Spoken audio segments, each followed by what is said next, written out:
So, your uncle. What's wrong with him? He's possessed. As in the devil?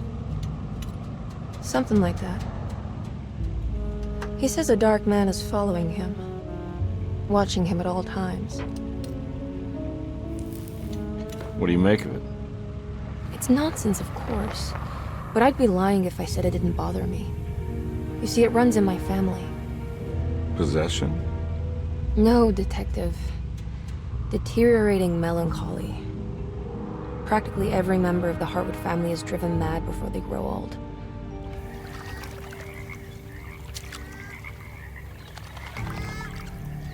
But Jeremy didn't kill himself. Is that why he's at Derceto? Despite being convinced that he is truly possessed, he decided to put his last chips on Dr. Gray and his psychoanalysis, figuring he might stumble upon some cure.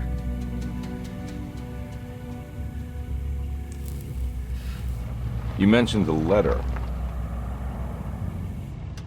I received a disturbing letter from Jeremy accusing the staff and all the other patients of being involved in some cult. And now they are also out to get him. Could it be real? Or is it all just in his head? It's a story he tells himself, Mr. Carnby.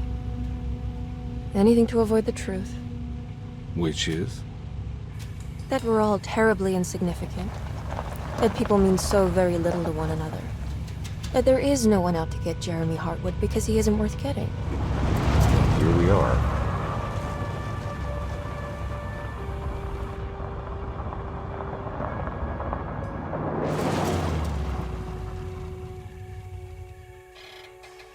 My uncle's not well, Mr. Carnby. I want to make sure he's all right. Then what's my part in this? You couldn't get a cab? I just wouldn't feel safe going alone.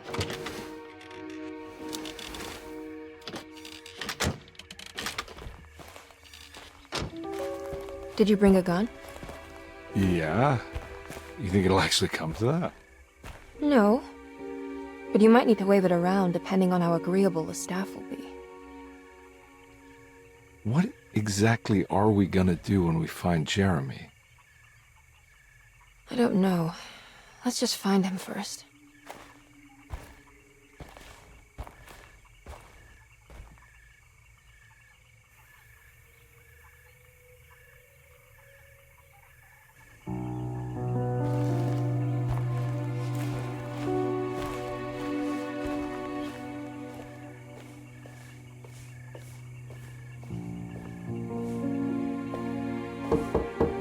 Hello? Hello? Looks abandoned. It can't be. There has to be someone around. Wait here. I'll go around back.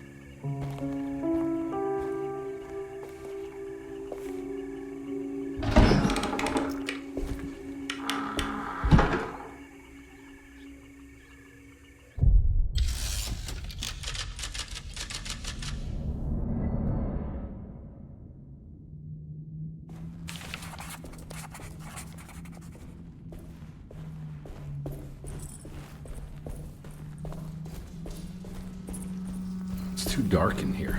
I can't see anything. I need the key.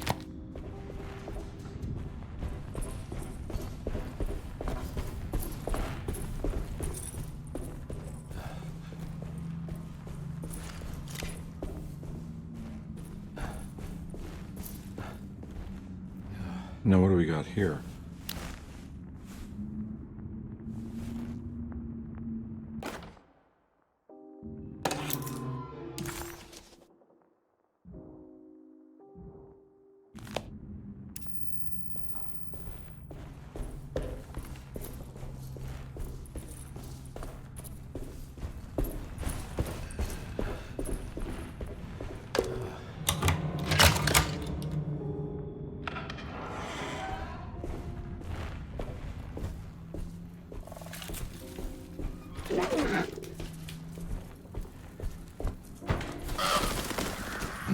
I'm not getting in there.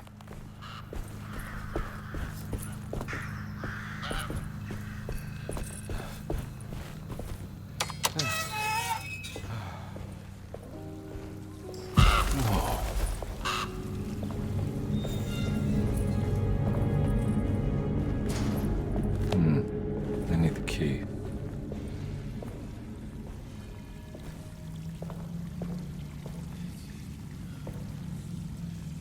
That's one big tree to fit inside a conservatory.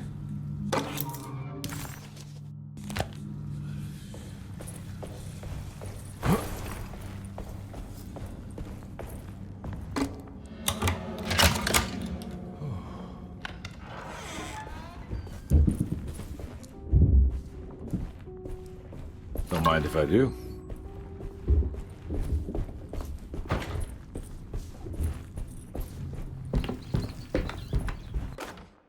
Every day your silence weighs a little heavier. It's been a difficult year for everyone, and many have lost all hope. I read in the papers about people suffering. Pictures of dust-covered landscapes without a drop of water. I wish I knew if you were still tending the earth or if you had turned your back against us. I have started to look for help elsewhere. I pray you will tell me if I am going down a path that you find disagreeable. With help from Baptiste and Charlotte, I found comfort in the practice of the voodoo. I have long been skeptical of that Caribbean cult, but it's been of good use to me. It seems all harmless in my book. I say some words dreamt up by the Creoles, and I carry around a small pocket of gris-gris. Nothing of this is mentioned in the Bible, of course, but the French Quarter priestess tells me it's all connected. She says the Christian God is just one more perspective on the creator of things. That's what I like to think, but the other way around, that the spirits of her faith are just aspects of you, our Heavenly Father. I am so grateful for the words you gave Mr. Hartwood. We will sing your praises at St. John's Eve. The world will be blessed soon again. Only the sacrifices of the Old Testament compare to your demands. Let it be the truth. A mother of earth, wood, and dirt. A mother of 1,000 young. Sacred sand, $1. Black cat oil, $1.50. Devil shoestrings, $0.25. That makes $2.75, madame. What was that you were telling the doctor? A goat without horns. What does that mean? Ah, you must have misheard me, madame. I said no such thing. Please, I know I don't look like any of you, but I'm devout. I'm ready to do what it takes. Do not be so eager to sacrifice the few things you have left, madam. Now please, leave my store. A goat without horns.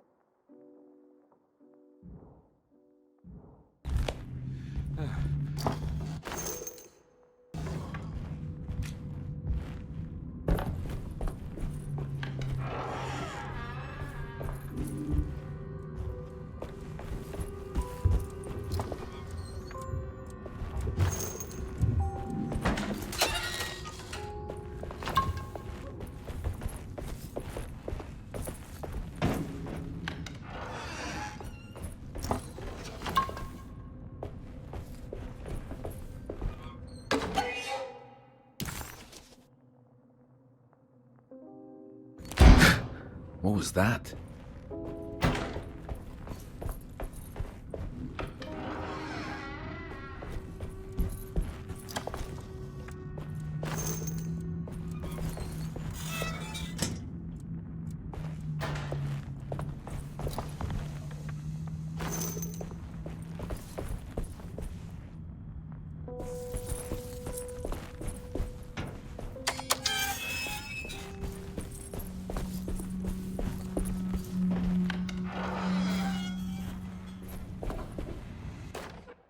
Please do not touch the boiler.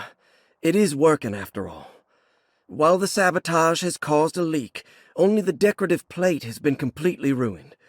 Let's wait for Mr. Chance to turn up and he can take a look at the leak. Mr. Waits.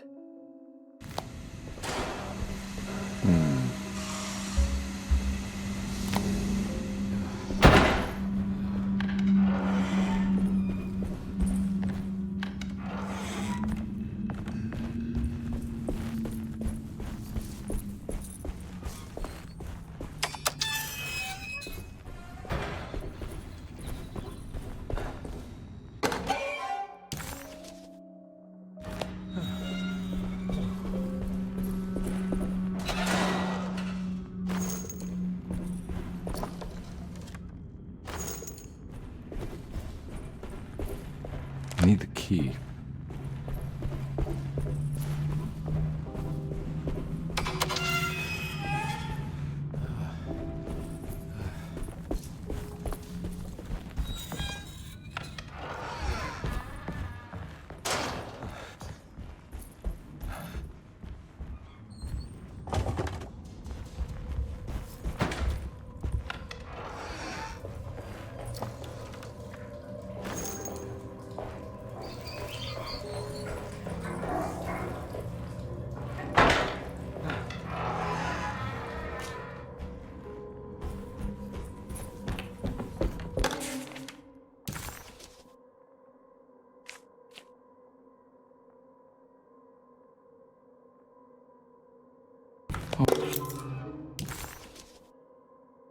Okay.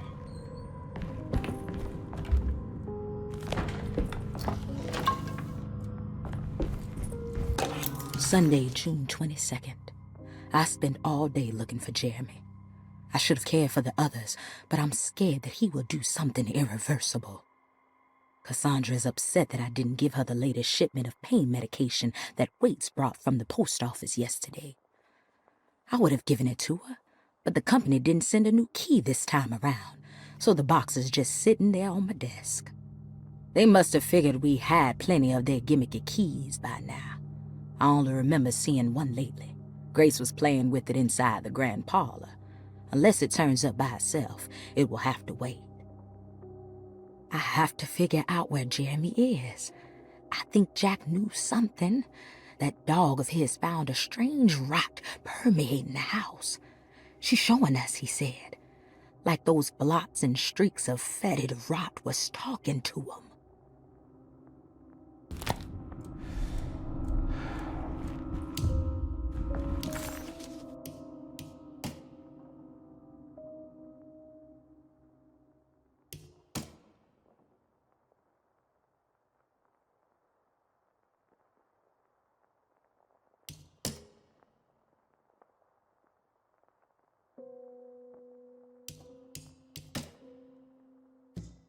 Derceto, the old plantation building, was ready to fall, but kept alive by some starry-eyed carpetbagger called Dr. Gray.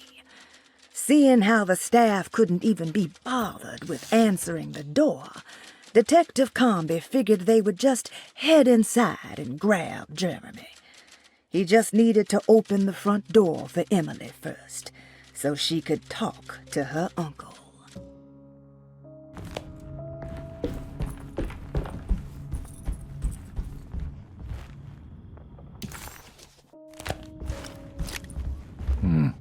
I need the key.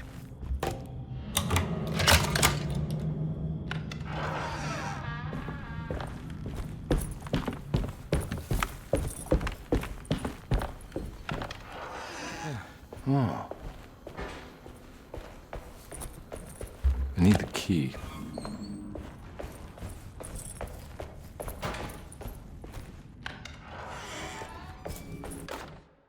The Great Depression. President Hoover raises tariffs on over 20,000 imported goods in an act to protect American labor. Following the collapse of the Wall Street stock market on October 24 last year, American industry has suffered greatly.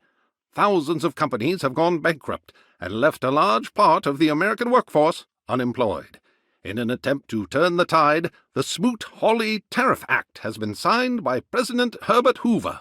By regulating commerce with foreign countries, the government hopes to encourage the industries of the United States to compete with cheap foreign imports. Superstition on rise. New Orleans voodoo stores and spiritual mediums see increased profit during troubled times. While the market has faced hard times ever since Black Thursday of last year, voodoo doctors and snake charmers see significant rise in number of customers. With the coming Eve of St. John on the 23rd, the police expect increased cult activity around Bayou St. John, the southern shore of Lake Pontchartrain. Voodoo rituals in that area on the Eve of St. John have a long tradition reaching back to the first snake worshippers brought as slaves from West Africa. During the 19th century, its practice was popularized by the legendary Marie Laveau and has since been embraced by many of the Creoles and the surviving aristocracy of the French Quarter. Author seeks asylum. Rumors regarding author Cassandra Beauregard making Derceto her home verified. Derceto Hospital is an old plantation building on the eastern shores of Lake Pontchartrain. While often considered an asylum for the insane, residing Dr. Elmore Lee Gray prefers to think of it as a convalescent home, a place where you can go to rest. The patient list is kept secret, but thought to include many of the black sheep of wealthy families, because at Derceto, treatment does not come for free. Local author Cassandra Beauregard has now been confirmed by her own admission. She's been lauded as a powerful Creole voice and written many successful books. Lately it was reported from Hollywood that she has finished a moving picture manuscript titled Slaughter Gulch. That film is set to hit the theaters next year.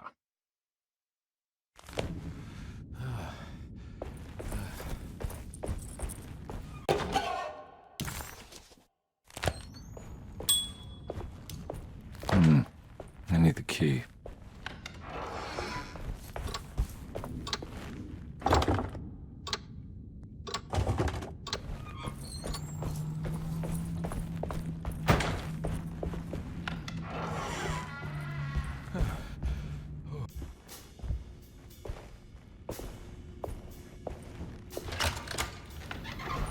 Thanks.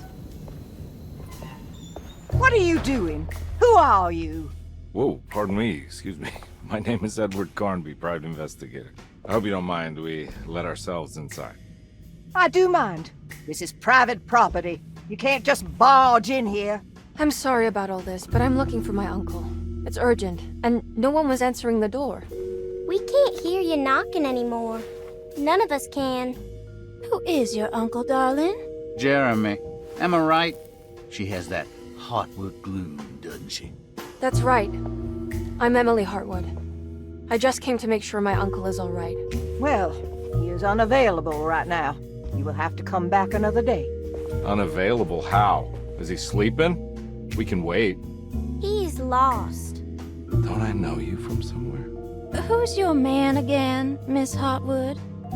My name's Edward Carnby, private investigator. Splendid. Enough! All of you! Get back to your rooms! McCarthy, keep your eyes on the child. And you two, please leave immediately.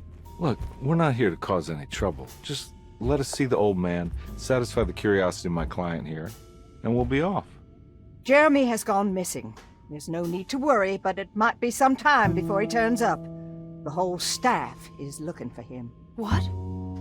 He ran off? I don't have time for any of this. Please, come back tomorrow. All right, in that case, we'll just wait in his room. You don't mind, do you? It's upstairs, right?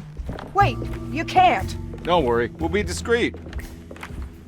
In the corridor. It's the first door on your left. I'll tell Dr. Gray you're here. Excellent. Thank you, madam.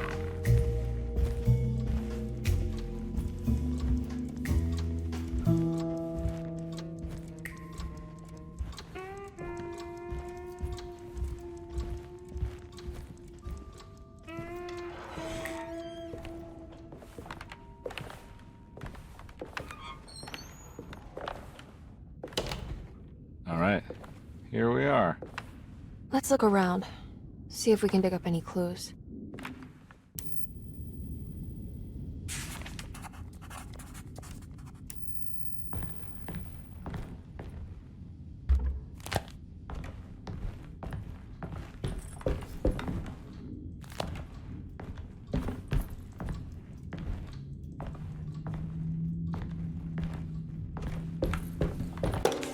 Every night the dark man stands opaque at the threshold of my room, counting the days until my spirit spills out of my tired shape.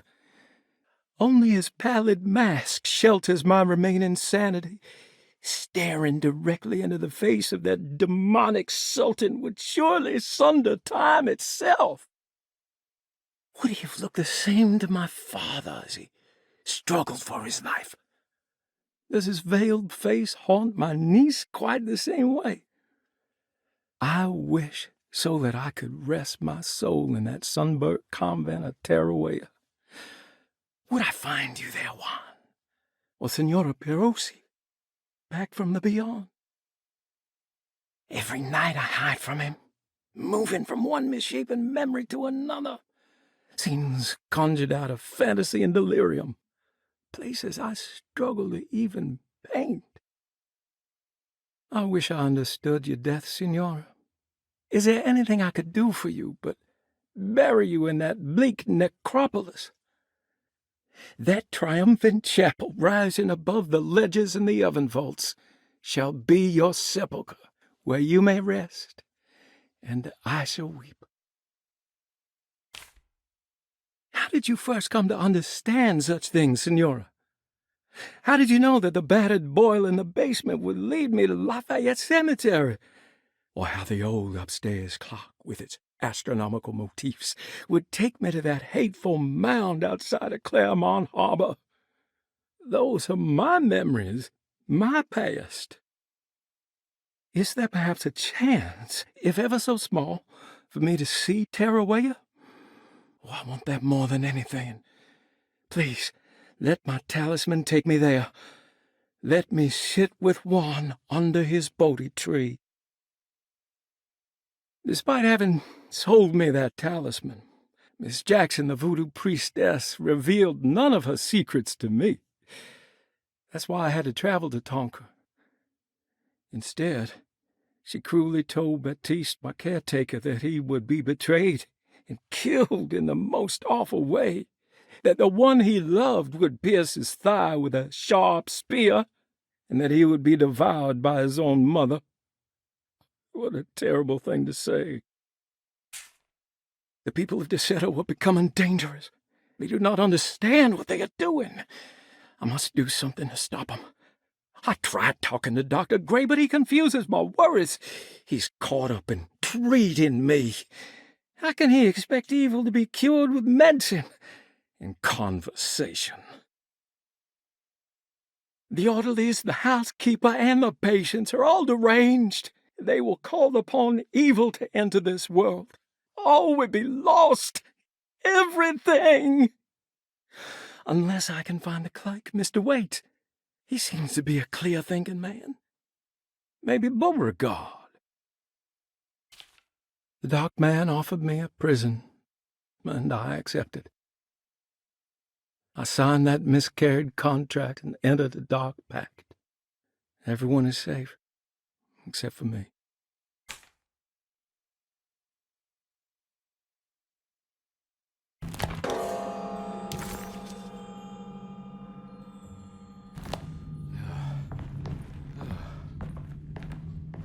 I found a book full of peculiar notes. Have you heard of something called Tarawea? No. What's that? I might be reading too much into this, but I think it's the place he wants to go to. Oh, okay. Sounds like a clue.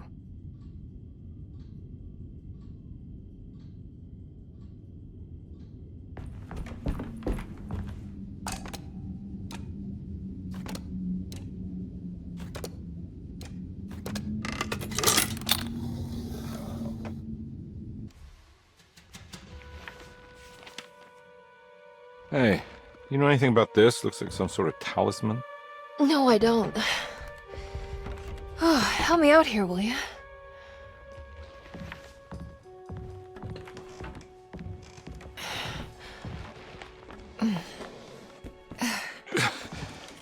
I would kill the guy to throw some of this stuff out.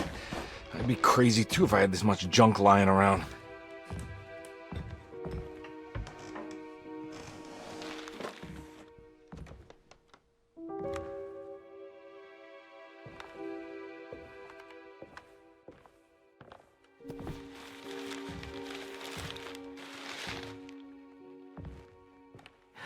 Oh, wow. That's striking. I want to save this one.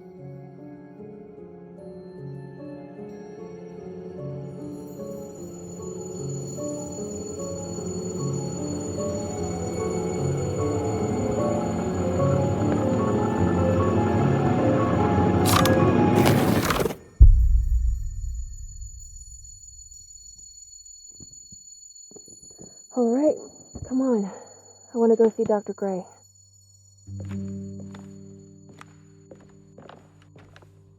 Come on, let's go. Yeah, I'm coming.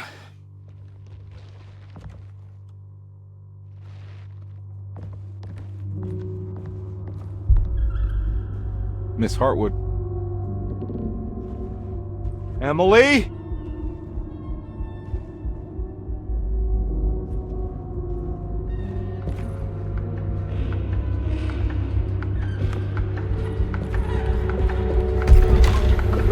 What the hell is going on? Where am I?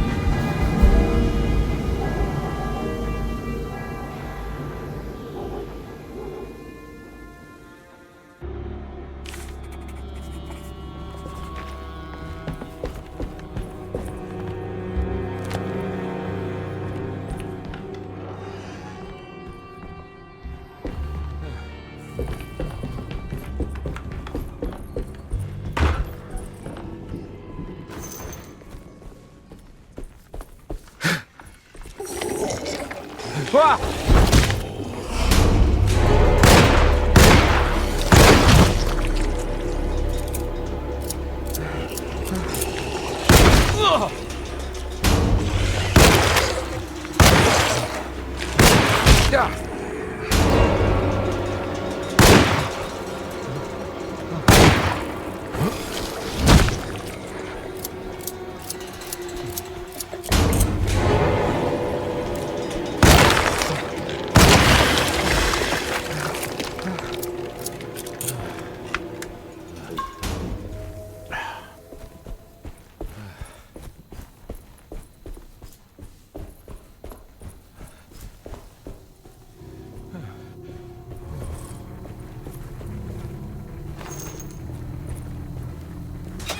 I can't go that way.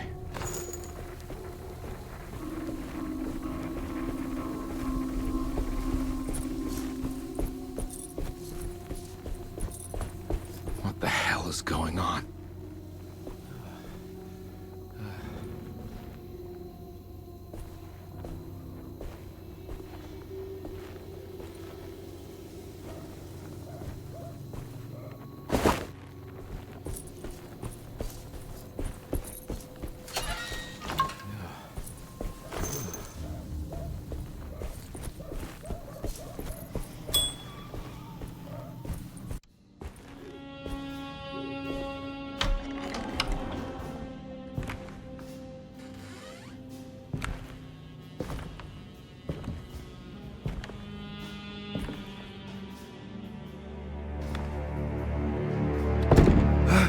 Let them get inside, compare. They're not the good kind. Are you... Is this your store? There are no owners here. We both strangers in Jeremy's store. Jeremy did this. How? The pact with the dog man. Jeremy warned us, but we didn't think much of it. I'm Detective Edward Carnby. I was hired by Jeremy's niece to find him. Oh, yeah? How much she paying you? $150. She's sure getting her money's worth tonight. Are you a thinking man, compare? No, not if I can help it. You know, I think Jeremy's hiding in a way we can't find him. He has this juju necklace that guides him. The talisman? That's right. It's some magic charm he got from Miss Jackson down the street. The voodoo priestess? You know surprising things, compare. Yeah, the Mama Loa. Here, take the key. I locked the gate to save her place from all the ghouls and goblins getting inside. Maybe if you go there, you can find some clues to show you the way. Thanks. I'll have a look.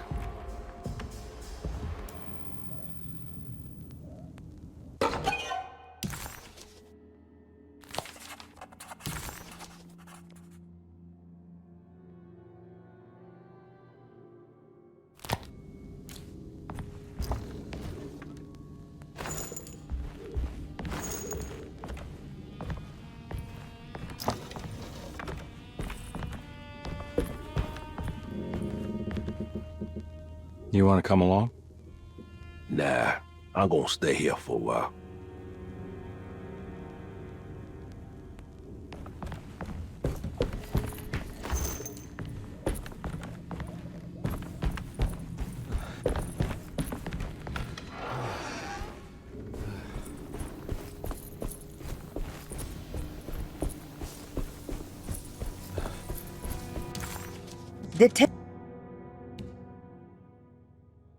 Detective Conby hesitated to buy into the stranger's explanation, but it was all he had. Baptiste, this mountain of a man, seemed to suggest that this other world they had been pulled into was built from Jeremy's scattered memories. It sounded crazy to him, but Conby couldn't exactly deny the situation he found himself in. Baptiste believed Jeremy was able to move freely between worlds using a talisman he got from Miss Jackson, a voodoo witch doctor that made a good living from alleviating the rich from their ailments and their money. In hope to find Jeremy, or a way back to Derceto, Conby set out to investigate Miss Jackson's place.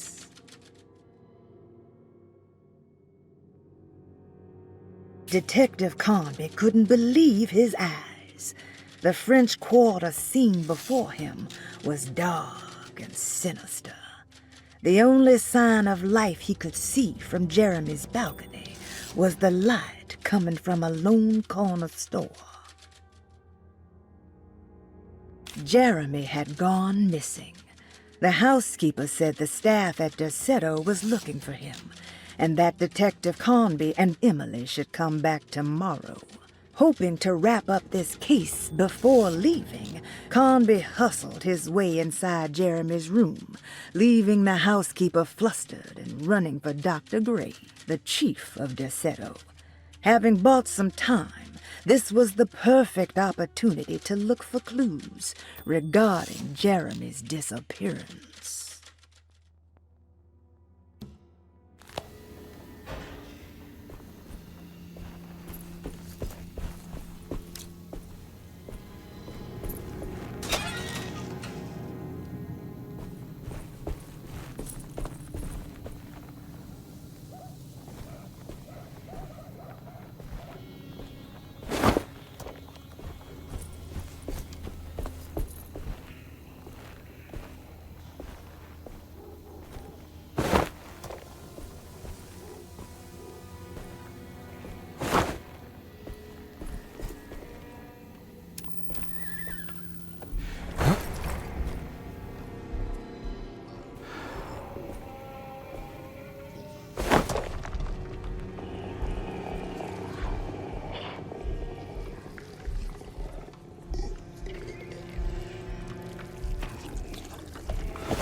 I can't go that way.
My weapon broke.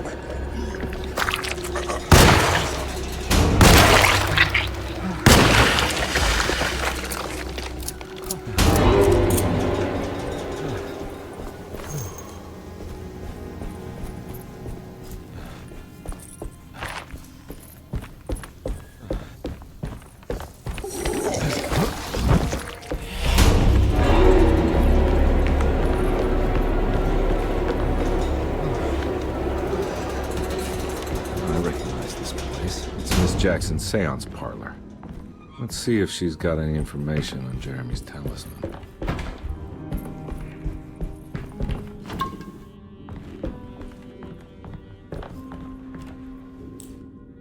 It's the talisman, like the one in the painting.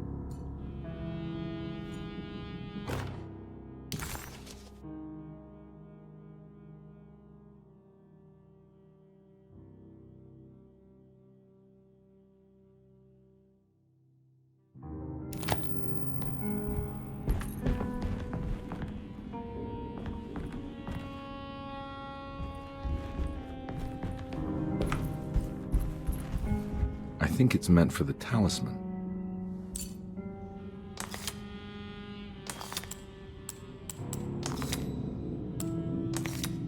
I think it needs numbers, like coordinates. Maybe there's something in...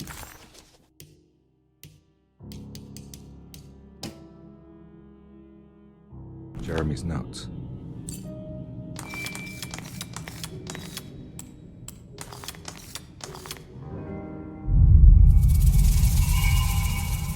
It's showing something. A place? Where is that?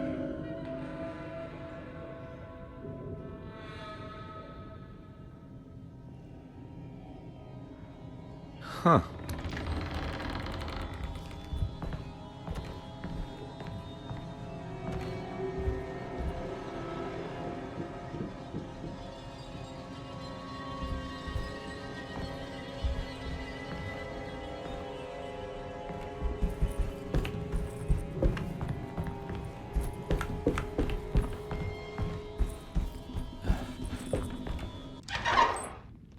Detective, I was wondering when you were going to show up.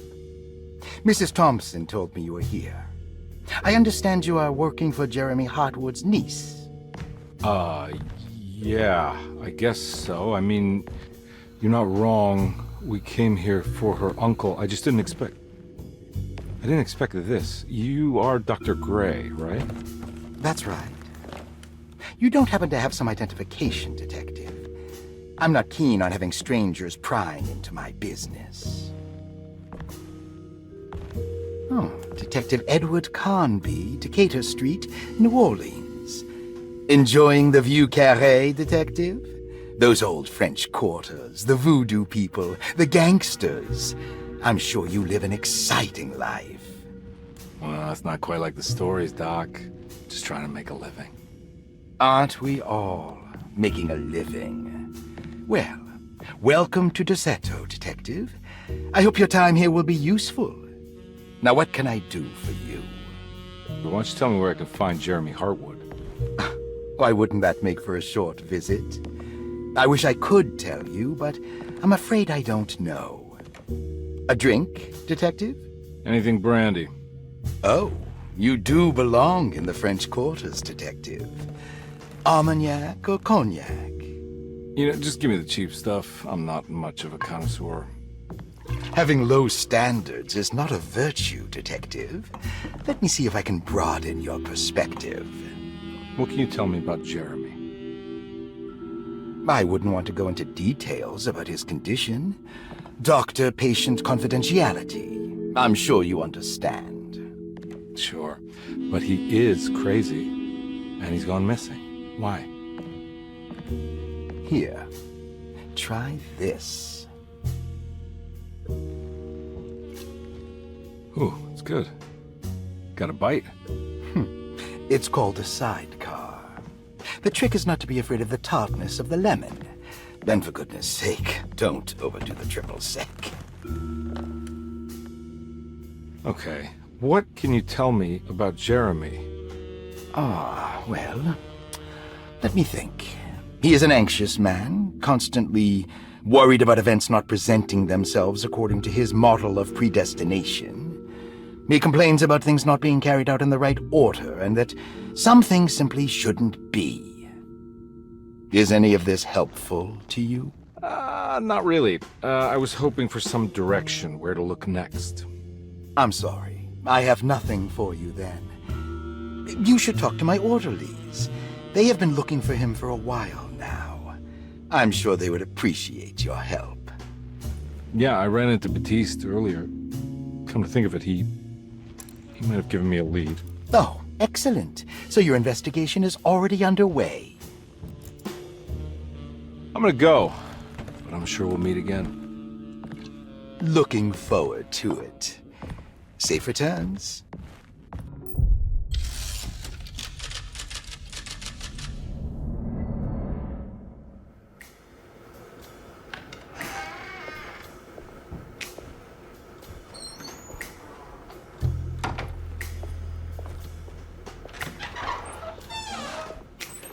Detective Carnby,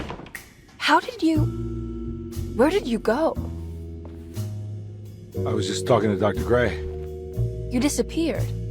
No, it's not what you think.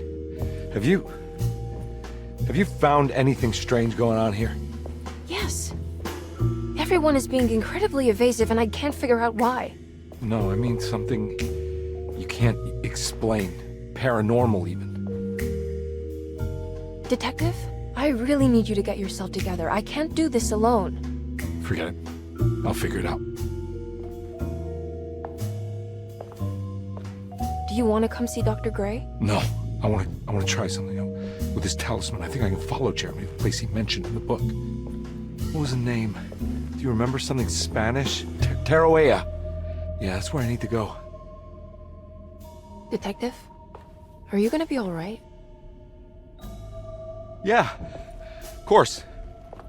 Go talk to Dr. Gray. We'll rendezvous later.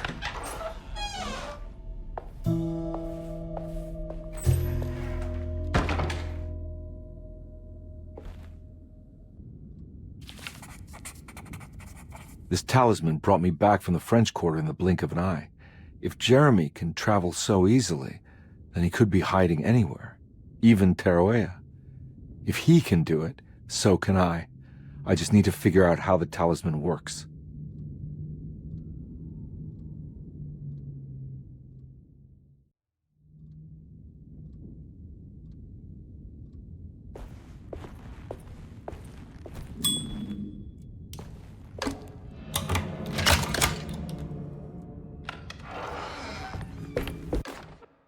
Saw your notice in the boiler room. You should know Mr. Chance won't be coming back. I got no business being in there myself, but you can take a valve from the wine cellar if you want to try to stop the steam pouring out. Be careful.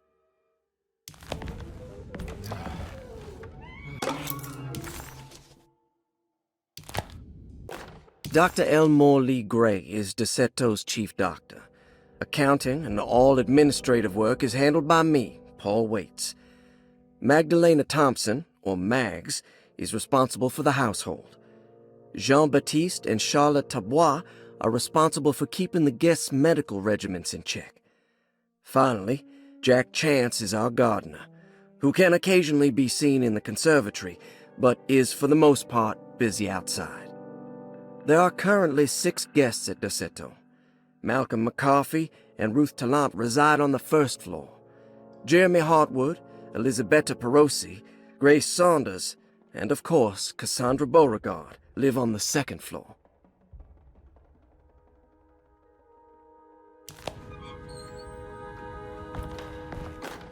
Paul, you're right about the plates on the boiler and the clock. They have been sabotaged, and I think I know who did it. They have something to do with Jeremy's episodes and how he seems to disappear at night. Right now, it's important that you keep an eye out for any of the pieces. I want to find out if I can repair the plates. Let me know if you find any of them. Lottie. Tell Lottie to take a look at the well in the kitchen garden.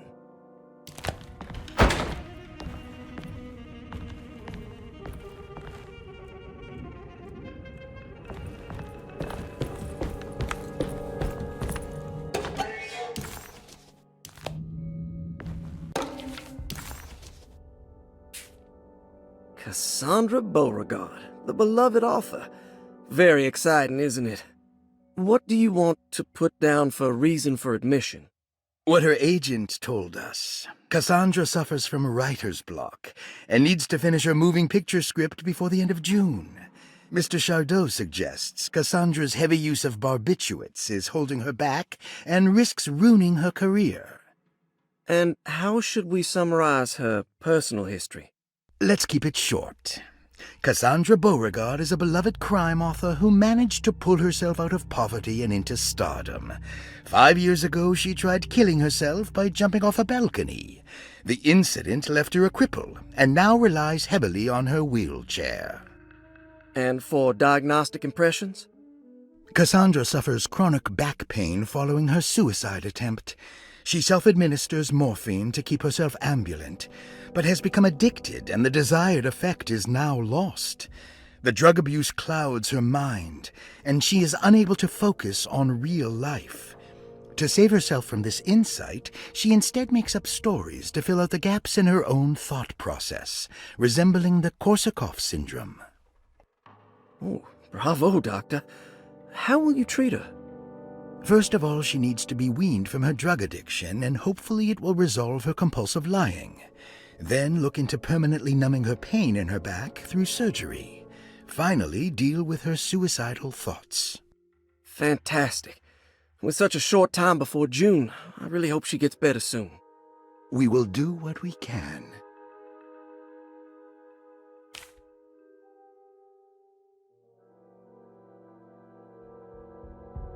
Grace Saunders, 11 years old. Reason for admission? The mother insists on strict supervision by a proper gentleman to avoid further perversion of Grace's adolescence.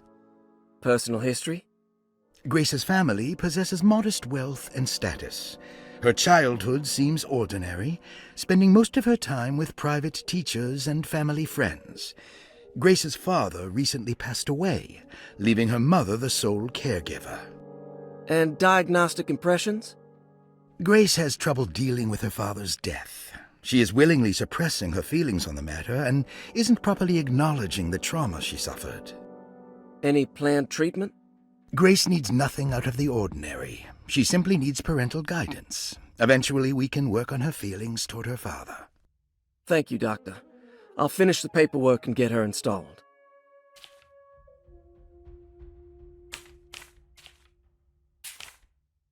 Looks like all the patients are accounted for, except for Jeremy. There's no way I can get into this thing. Better leave it alone. There's no way I can get into this thing. Better leave it alone.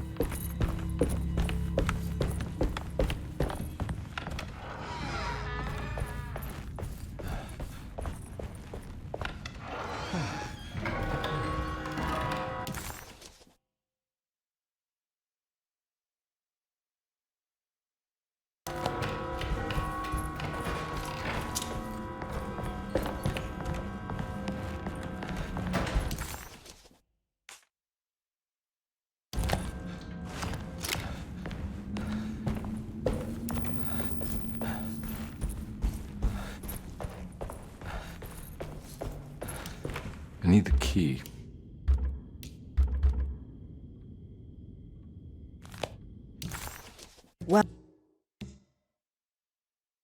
While Detective Comby was grateful to be back at Derceto, he was eager to test his hypothesis. After having suffered through that sinister world, dressed as the French Quarter, Jeremy's writing could be read much more literally. What if Jeremy used his talisman to actually visit those places he mentioned in the book?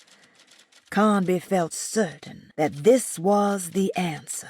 He wouldn't find Jeremy hiding inside Derceto. He would be in one of those other worlds. And to follow in his steps, Conby would have to investigate the old clock and the boiler and find out what part they played.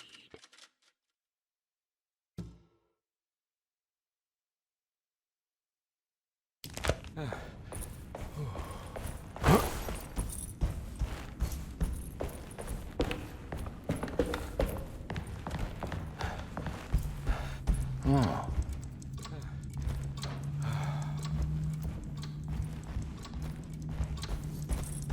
It's stained.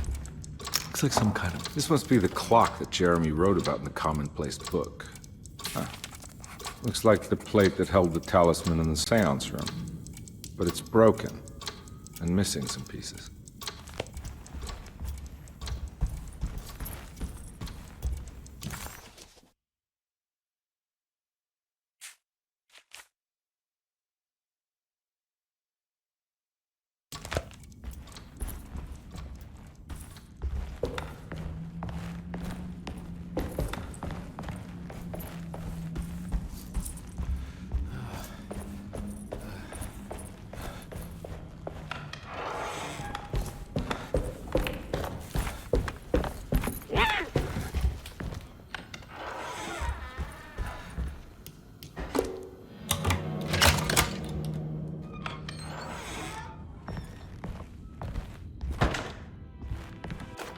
Lost Plantations of Louisiana, Thierry Briclot, 1917.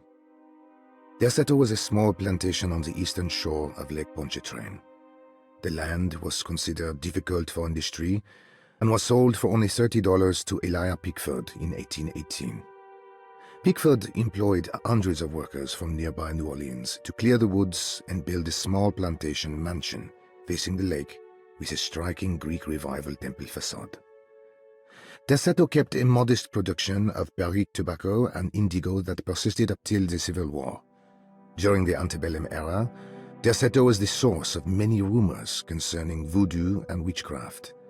People who traveled the lake reported seeing people dance at night in front of bonfires, bleating and wailing. On June 17, 1862, Captain J.W. Norton of the Union Army recounts leading a raiding party from ships anchored in Lake Pontchartrain in order to seize control of Derceto and free the slaves working there. The captain was surprised to find the workers fighting back with unprecedented zeal. Norton's account describes these men and women as enraged with fanaticism. Pickford reportedly tried to placate the raiders, but was shot in the confusion. Captain Norton left the mansion burning and retreated to his ships with his men. Derceto was left in ruins for several decades. The ownership of the land was long disputed and returned to the Ledoux family in 1901. Several police reports were filed during the following years as the Ledoux tried to get rid of a camp of squatters on their land. The police made several visits to remove the trespassers, but the people kept returning. On November 1, 1907, Inspector Legras of the police charged a deadly attack in order to save several children kidnapped by the squatters. Many were killed, and even more were jailed. The following year, Ledoux rebuilt Derceto, incorporating the surviving stone foundation and adding a magnificent wrought iron conservatory. The farmland had been reclaimed by the surrounding woods, so it was no longer profitable to use as a plantation. Instead, the house was turned into an artist's colony. The Astarte Artist Colony was a successful group of artists, including figures such as painter Heinrich Cassel and poet Nora Keith. The group was also known for their beloved Mardi Gras crew called the Pirates of Pontchartrain. On September 29, 1915, a tropical hurricane tore through Louisiana, causing Lake Pontchartrain to flood New Orleans. Due to the remote location of Derceto, it took almost 2 weeks for outsiders to learn that the artist's colony was abandoned. The 12 residing artists had all vanished without a trace. The empty mansion of Derceto still stands on the shore of Lake Pontchartrain, with much of its temple facade intact. The Ledoux family currently has no intention of repairing the house.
What happened? Everything's normal again? Right. It's wedged shut.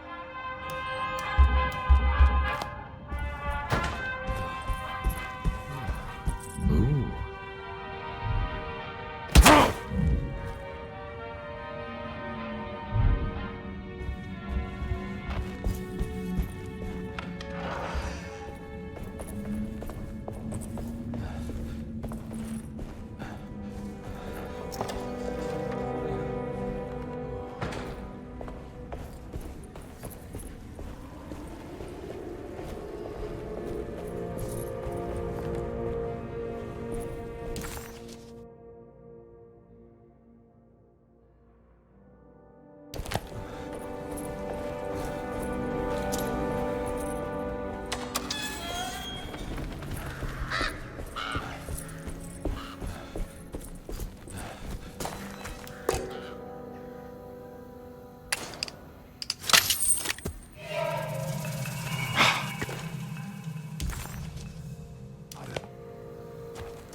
I need the key.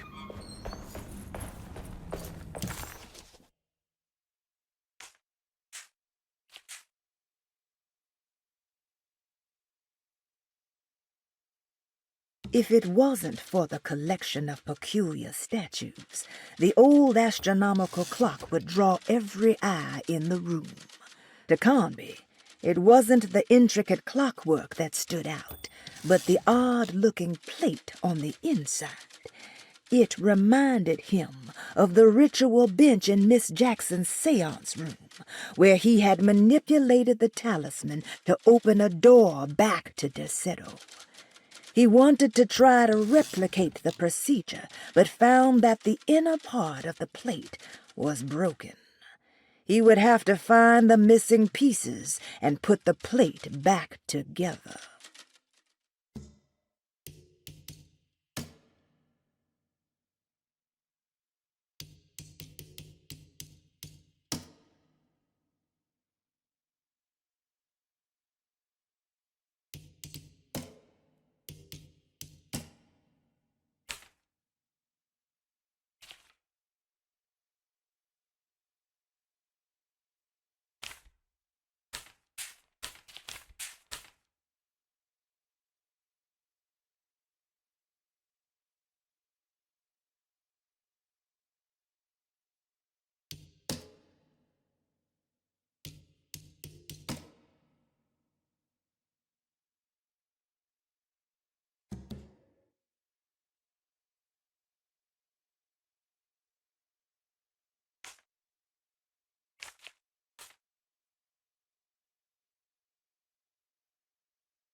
You know, Mr. Waits, I saw a piece of the plate that Liza broke. I think she's been hiding them. She's not very good at it. She just chucked it into the little room with all the tools behind the boiler. I left it there. I didn't want to embarrass her by picking it up while she was looking. We went upstairs instead and played backgammon. I let her win, because she's so unhappy. The piece looked like the one on display in Cassandra's room. You know about that one already, right? Or is your eyesight really that fuzzy? I hope you don't feel bad about your glasses. You only look stupid when you squint. Maybe if you had more eyes, you would see these things. I wish you had all the eyes you needed. Your best and favorite guest, Grace.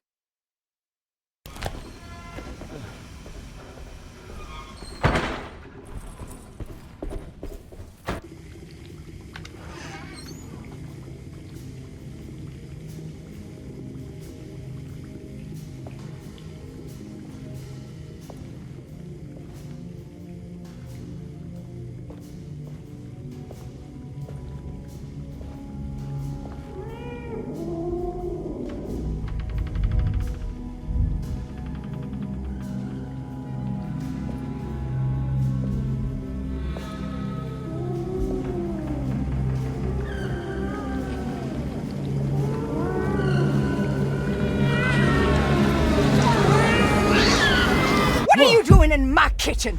I assure you. No, I'm sorry. I promise you. Mr. Hotwood is nowhere near my kitchen, and neither should you be. Don't make me kick you out of this house. Sorry. Now get out! Yeah.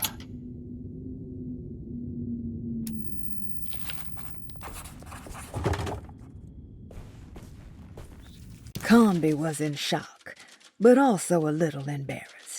The housekeeper was furious to find him searching through the kitchen and had run him out of the room. There was something strange going on with her, but it didn't feel connected to the case, so he decided to stay out of her way.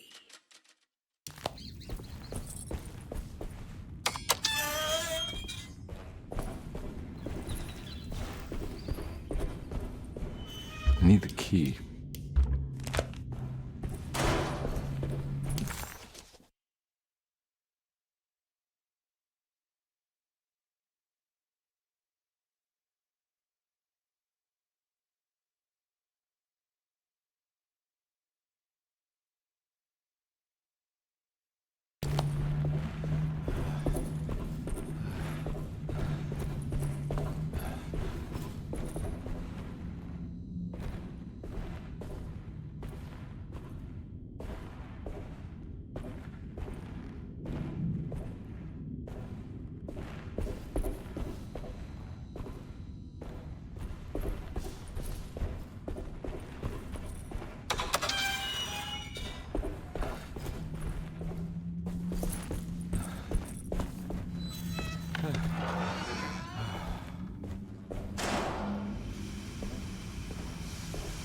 It's another plate for the talisman.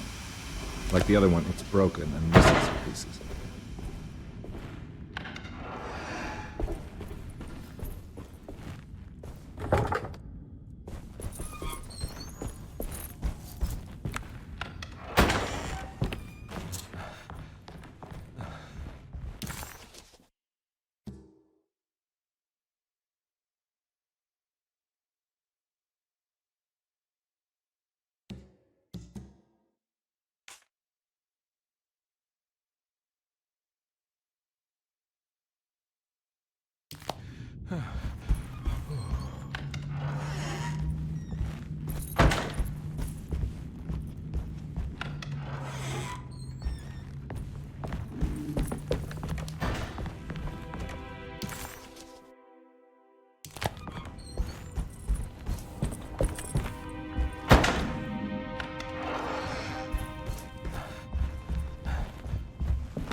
It's wedged shut.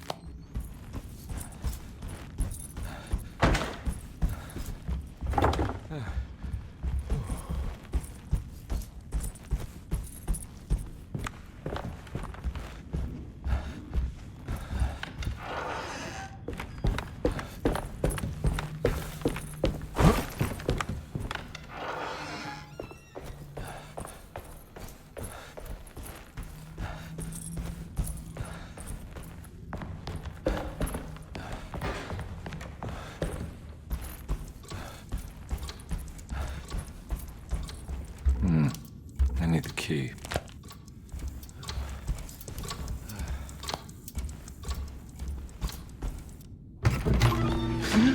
Yeah, sorry, Detective. Didn't mean to obstruct justice or anything. That's fine. You know, I'm kind of busy with my own case of a missing person. I was wondering if you've seen Grace, a girl about yay high? I can't say that I have. Why are you asking? Well, I'm looking for her. Is she in trouble? No. She's just hiding somewhere. We can't have a rascal like that running around unchecked at a time like this, you understand? Well, I haven't seen her. Well, let me know if you find her. I'll be around. I'll keep an eye out for your man, Jeremy. You scratch my back, Detective, and I'll scratch yours.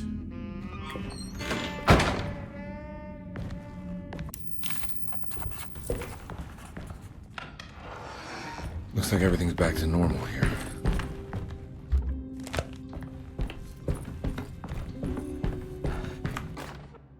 Emily's here.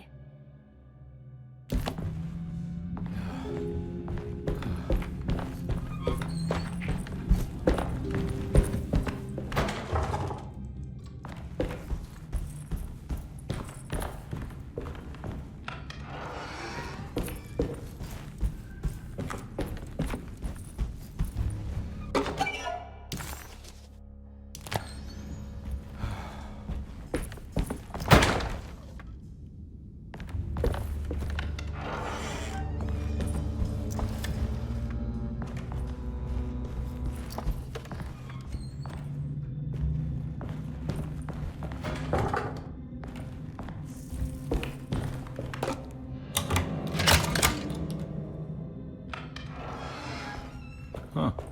How exciting. I did it! I crossed the thresholds to my intended destination without a focusing device. My talisman now knows these roads, and I have no need for the plates. I can find my way to Lafayette as easy as I find my own room.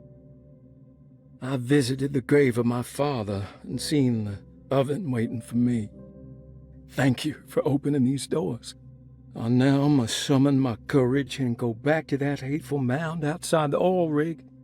I hope you'll be feeling better when I return. Jeremy. Trick.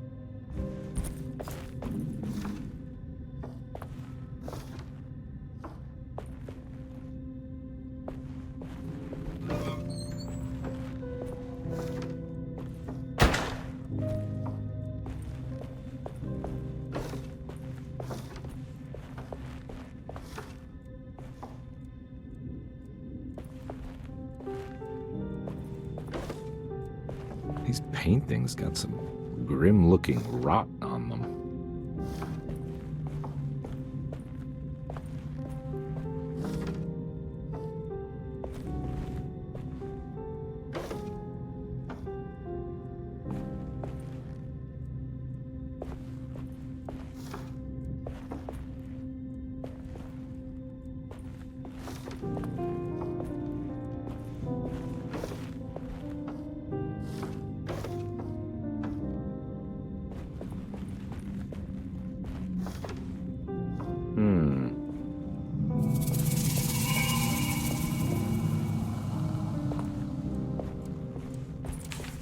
Astarte Artist Colony.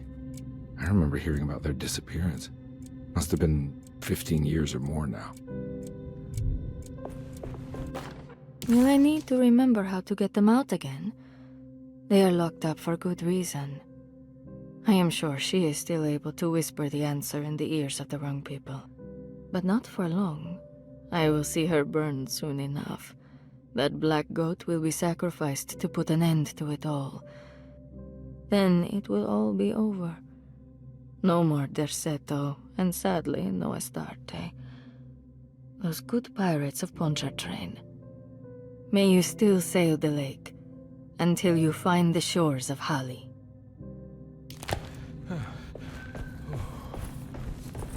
What are these symbols? Looks like alchemy, or star constellations.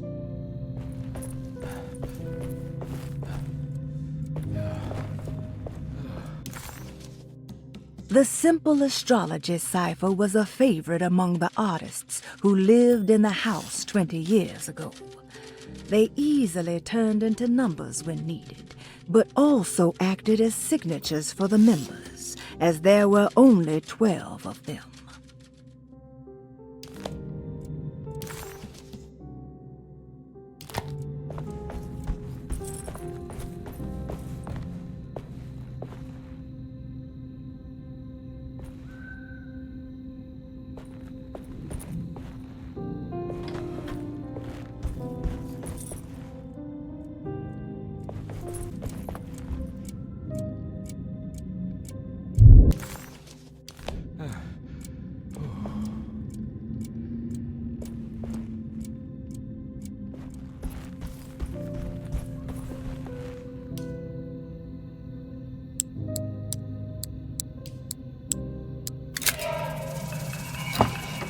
Got it.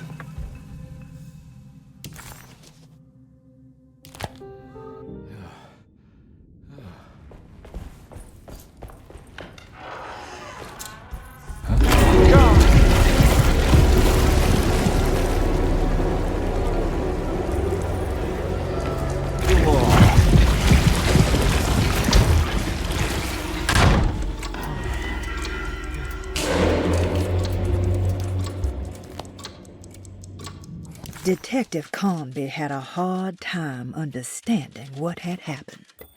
It did feel similar to when he was pulled into the French Quarter, but with less power and purpose.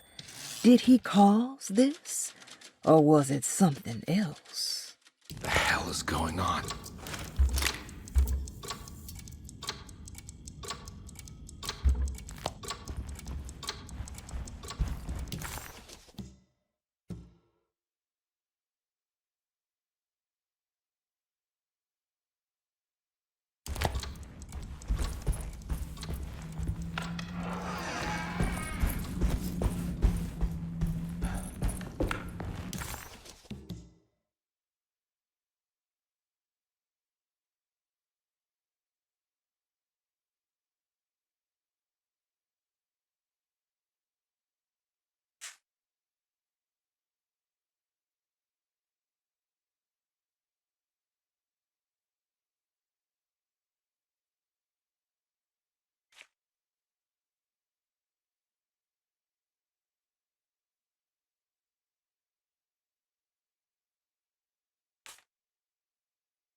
This can't be real.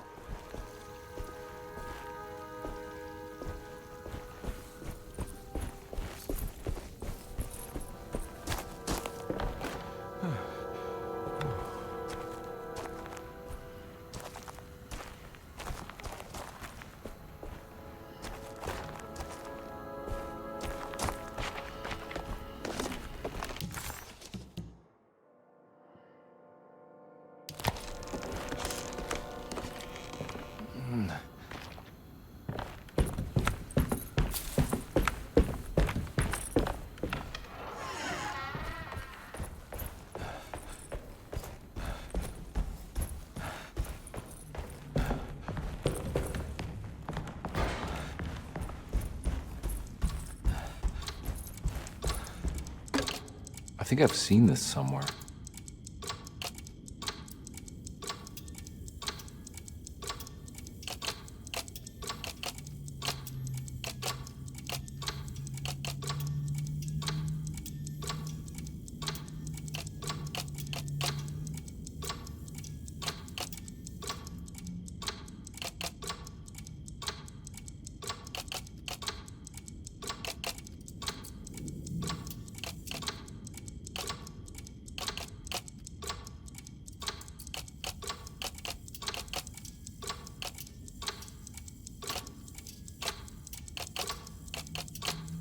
There was something in the commonplace book about this.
think the clock broke. Or maybe it just stopped at a very precise place.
There's a picture in the black glass. It's showing me something. It's the hallway outside Jeremy's room.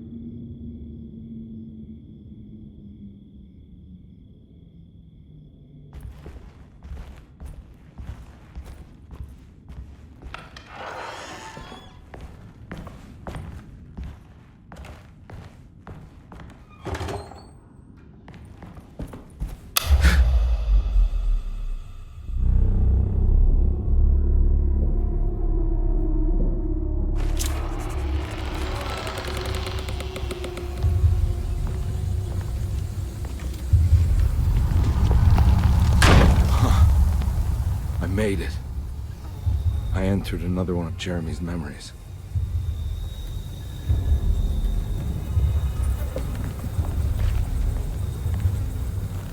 Ugh.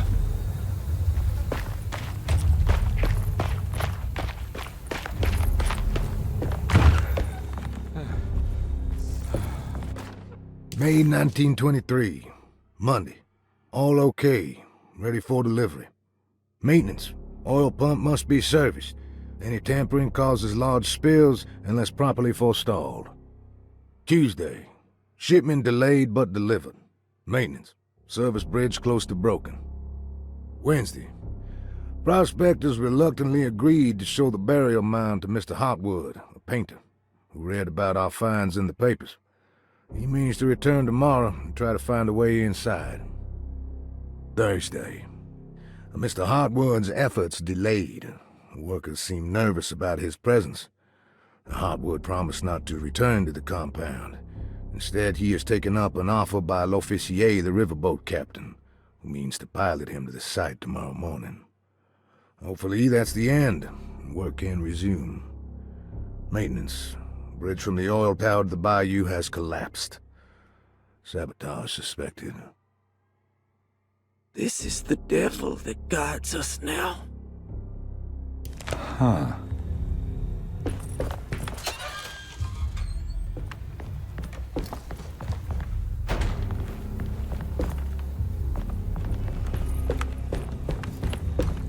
I need the key.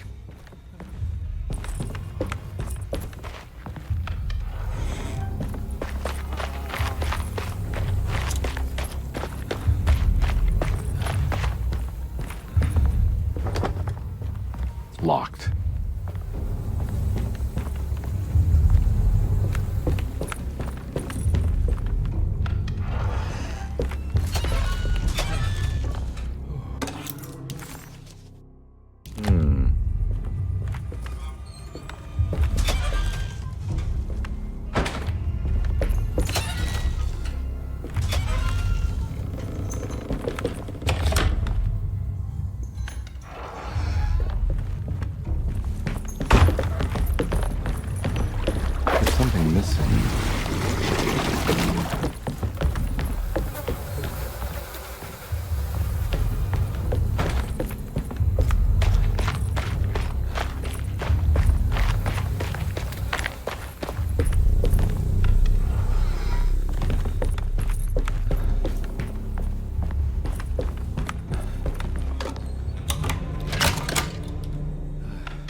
Got it.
Hey.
Pretty weak. I just need something to break it.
fault. You...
It's the hateful mound Jeremy talked about in his book.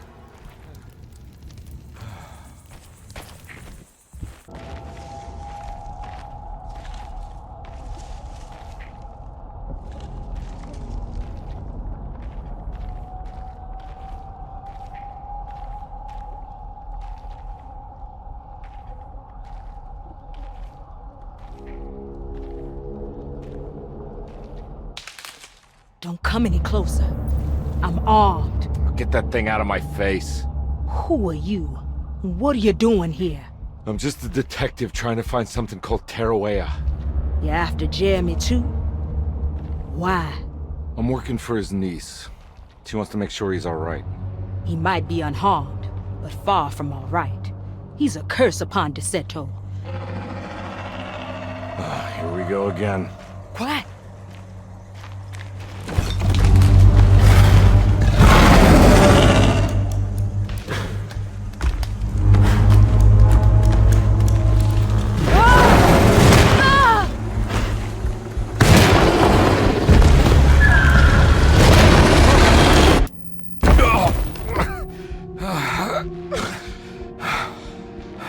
Oh, Christ in heaven.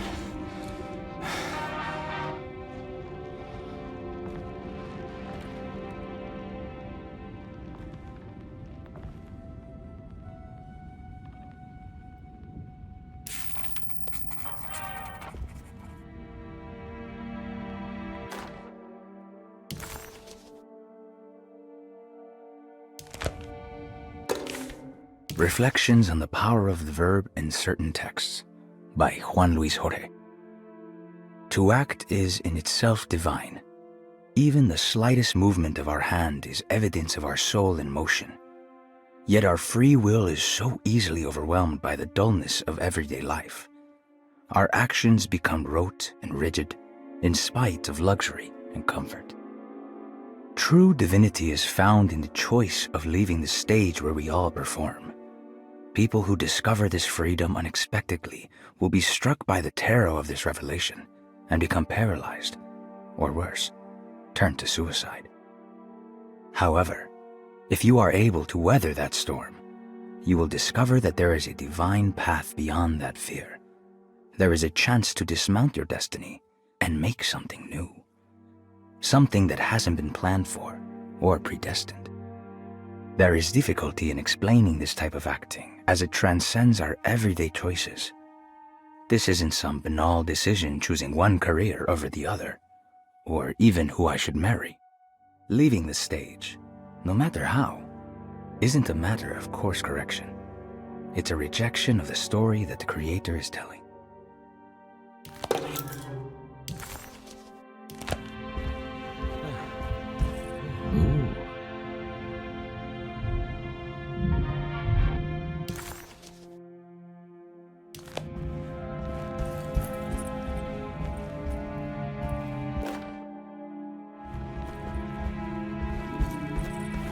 It's wedge shut.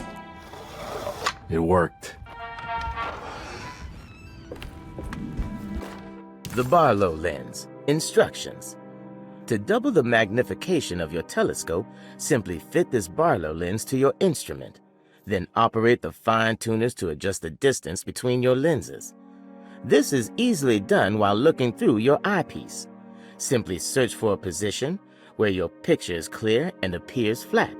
When correctly tuned, your telescope should present a clear picture with magnificent magnification.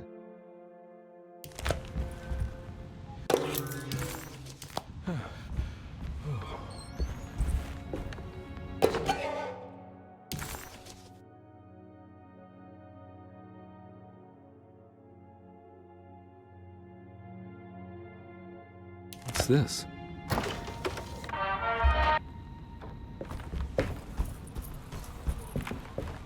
I don't think I have everything I need.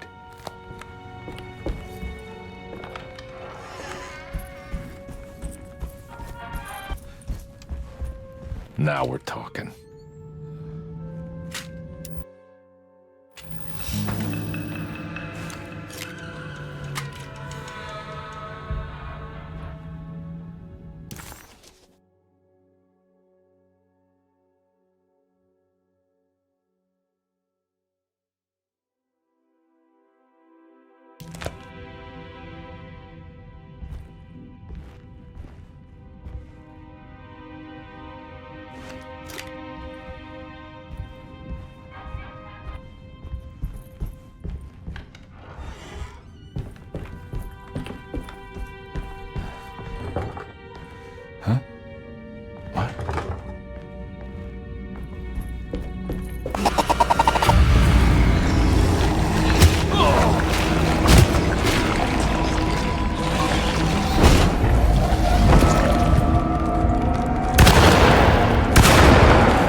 It was a bust. The oil rig and the hateful mound led him nowhere closer to finding Jeremy. Conde was sure he had struck gold when he found Jeremy's bag, but it was just a trap set by Lottie, another of Derceto's orderlies. Things got out of hand real quick, but somehow Conde managed to find his way back to Derceto none the wiser. At least it was one item off his list. Now he had to figure out what to do with the boiler.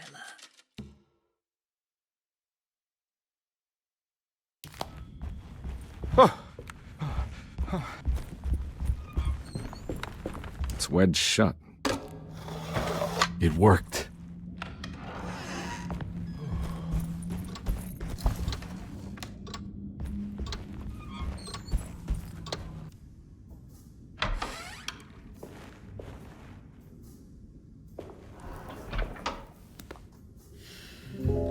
Detective Conby, how good of you to come.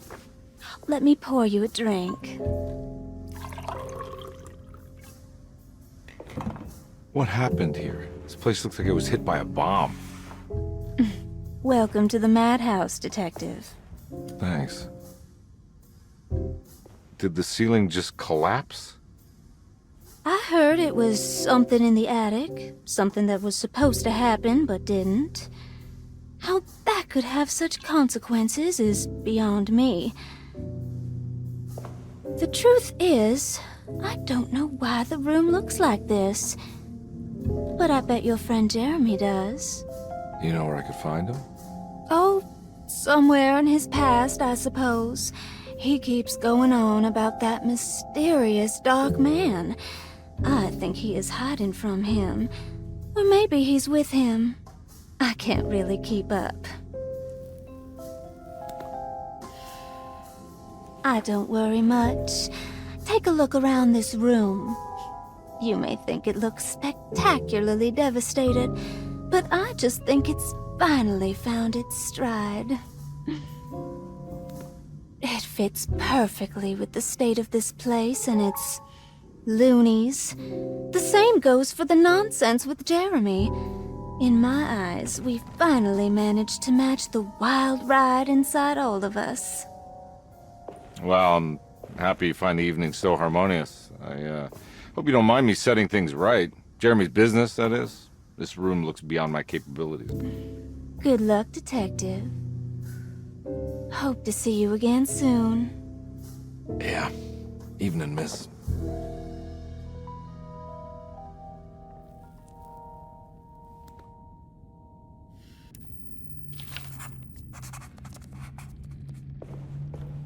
Can I get some more of that whiskey? Go ahead, Detective. I don't think I can stomach any more anyway.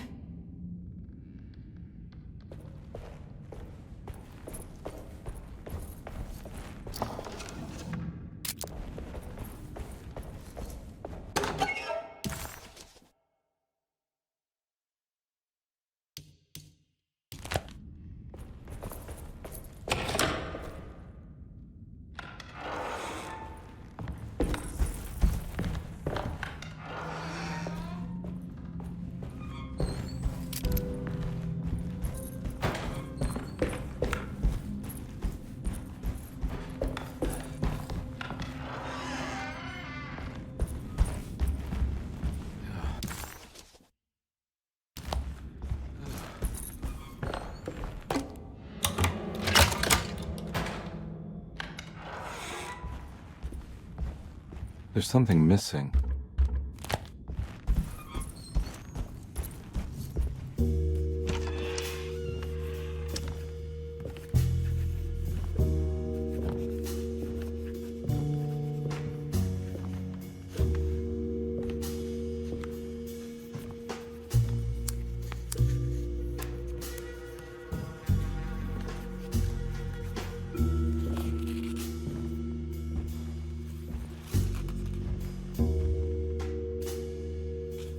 What you got there? You drawing something? Nothing special. I'm just bored. Do I know you from somewhere? I remember you, Mr. Conby. From where? Don't touch that. Cassandra wouldn't like it. She wouldn't like it at all. Do you know where she is? I'd rather not talk about it. It makes me upset. Besides, she'll be back after the Feast of St. John. You think? Yup. It's all on the page, Mr. Conby. And many of them that sleep in the dust of the earth shall awake, some to everlasting life, and some to shame and everlasting contempt. All right. I'm gonna go now, if that's okay. I don't like to stay too long in the same place. Mr. McCoffey might find me. Hey. Is he mean to you? Not everyone needs to be saved, Mr. Conby. You should know that by now.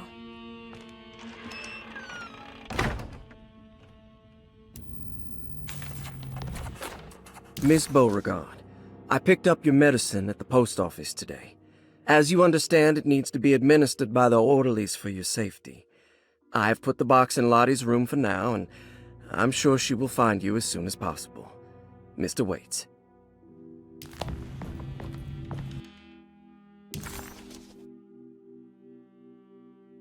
Huh. It's another one of those strange padlocks. So this is where Cassandra Beauregard ended up.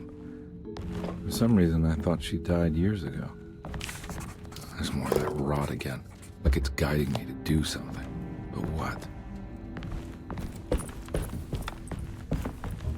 If I find the full set of bottles, then maybe I can make something out of the stains of rot.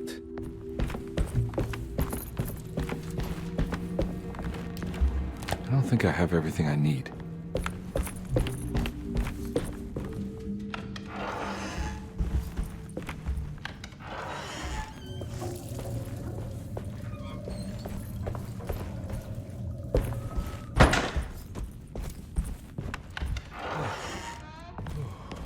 This must be that kid's room. Why does she seem so familiar? Don't you worry, Grace. Go play your game, bleat and bellow with the others. I won't be jealous. There will be more masquerades. However, I would love it if you would finish my mask for the feast. With love, Ruth.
Looks like some kind of rot.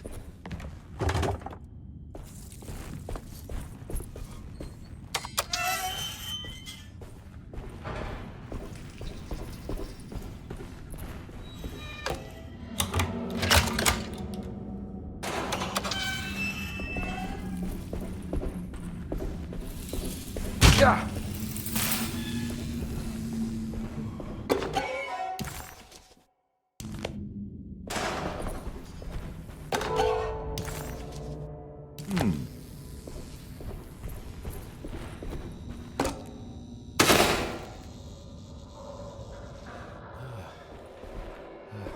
It worked.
The medicine bottles had stains of rot on the labels, suggesting some greater shape. They just needed to be put in the right order. But for what purpose?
Jeremy?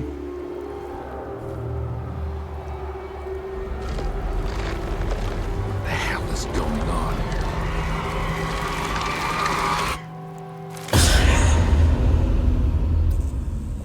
Where's the body?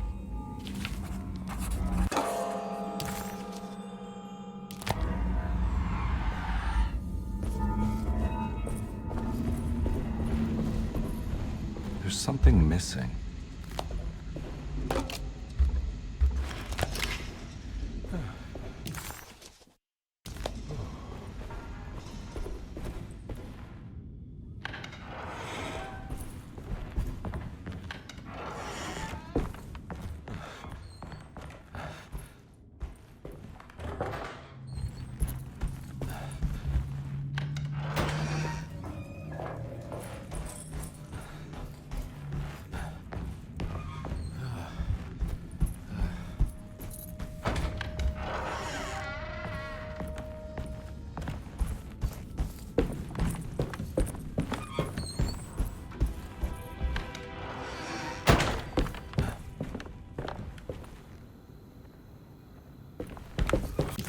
Conby didn't know what to make of the grotesque vision of the dead clerk.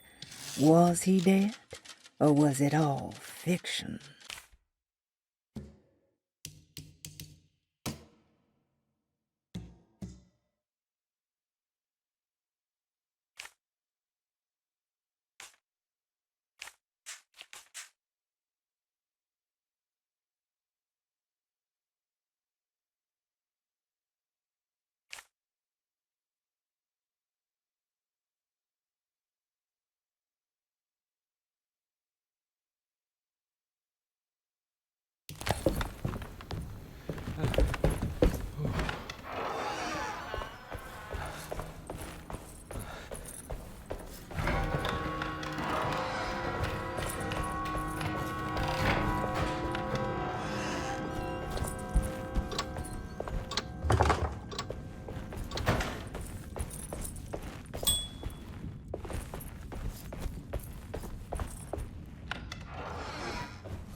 I'm not gonna walk out of this now. I need to help Emily save her uncle.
need the key.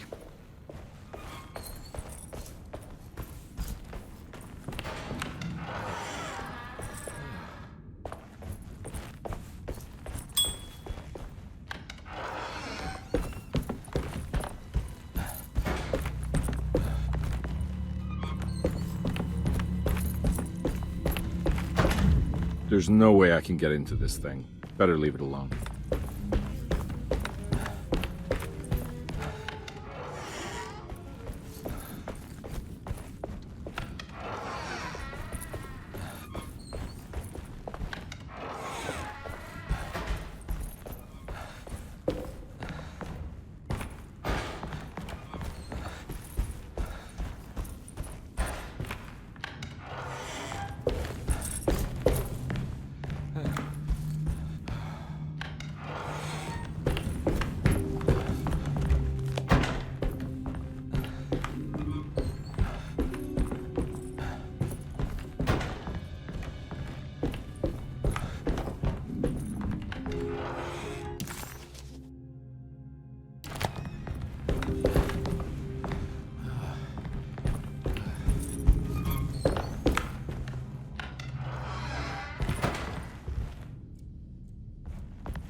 I don't think I have everything I need.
Ugh.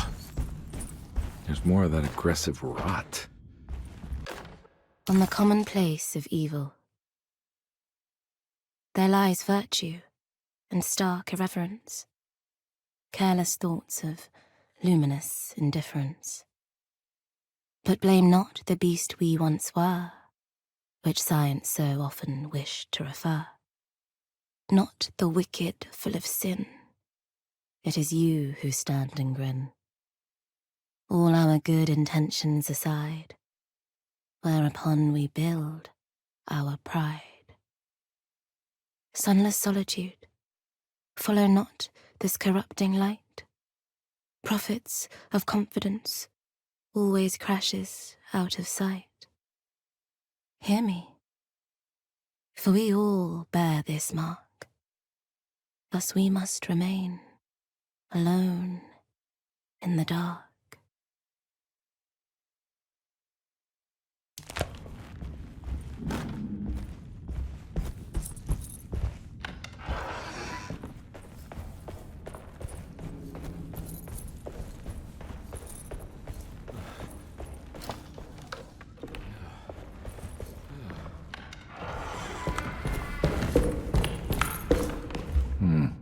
I need the key.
don't think I have everything I need.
I need the key.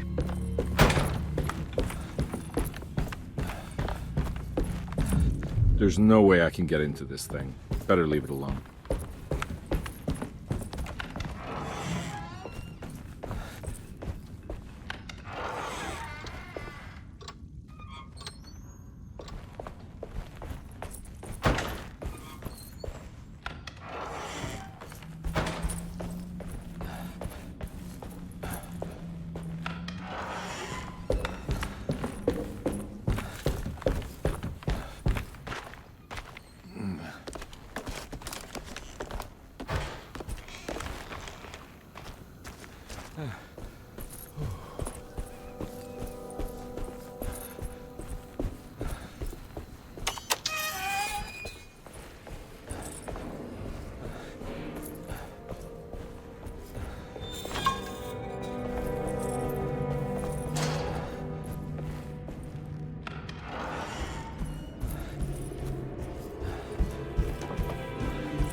Huh.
The rot made the shape of a snake.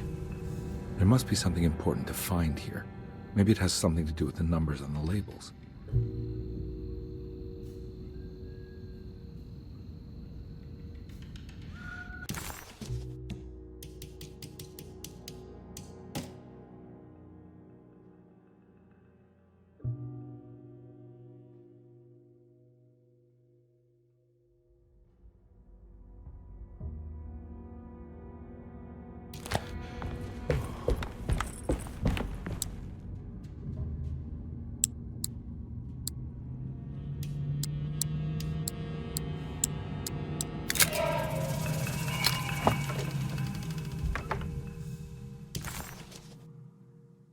It's another piece of broken plate.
black glass is showing another room.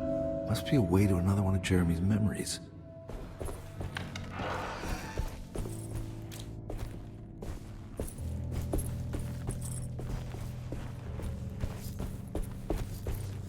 I knew it. I knew it would work. I'm getting good at this, Carnby. Maybe a little too good at this.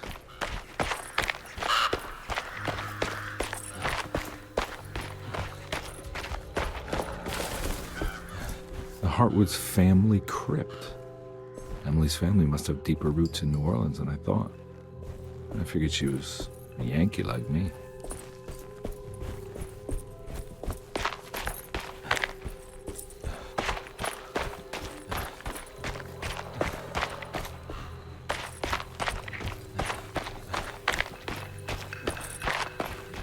Now, what do we got? There's something missing. What's this?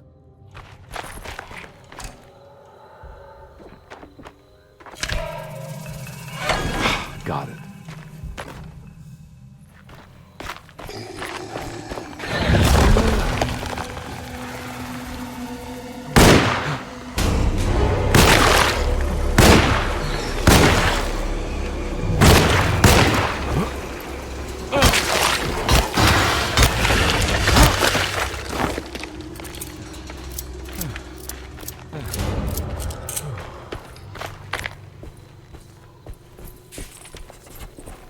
It was the chapel Jeremy had mentioned in his book. With a bit of luck, soon Carnby would be able to catch up with the old man. He just needed to find a way inside the chapel.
It's blocked.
Many of them. I gotta get out of here.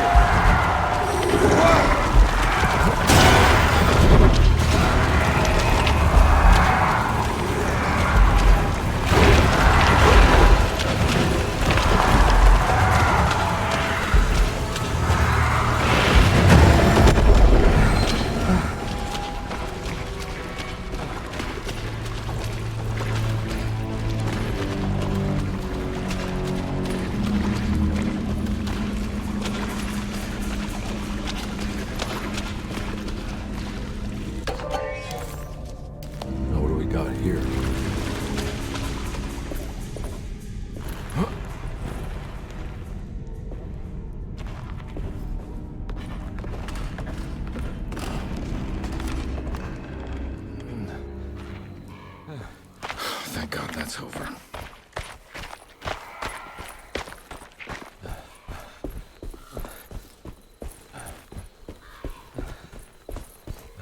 Huh.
That can't be right.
That can't be right.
That can't be right.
Please don't touch her.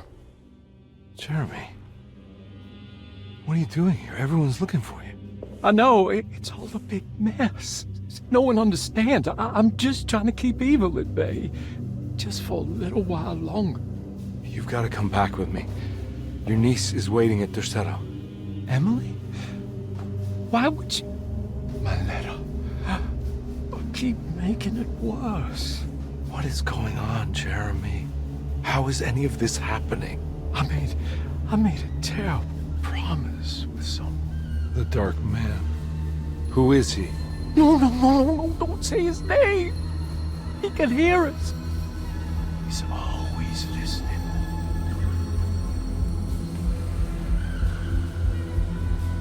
Jeremy, I need to understand what is going on. I promised him everything. When the sun rises, I will be chained in his sunken desert temple for an eternity. But at least the evil about to awaken in Derceto won't harm anyone outside of that cursed place. You're acting crazy, Jeremy. I want to help. There's nothing you can do. And what's all the business about Tarawea?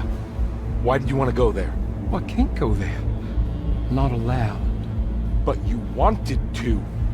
Can I go? Tell me, will it help me to break your pact? Is there something there that would help? Why would you give me hope? That's so cruel. Okay, sounds like we're onto something here. What should I— Look out! Behind you! Run! Don't let it take you!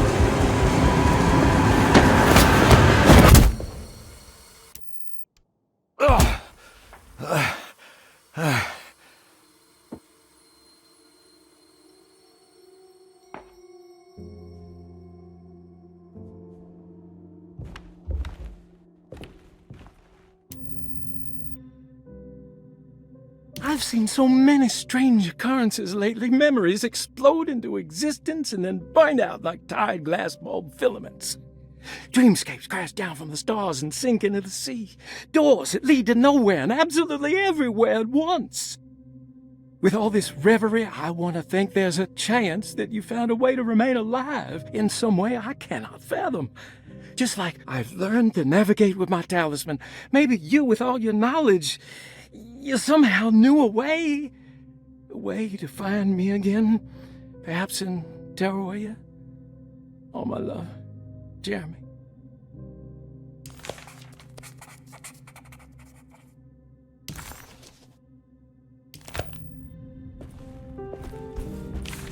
She's dead. No matter how she died, she looks peaceful now.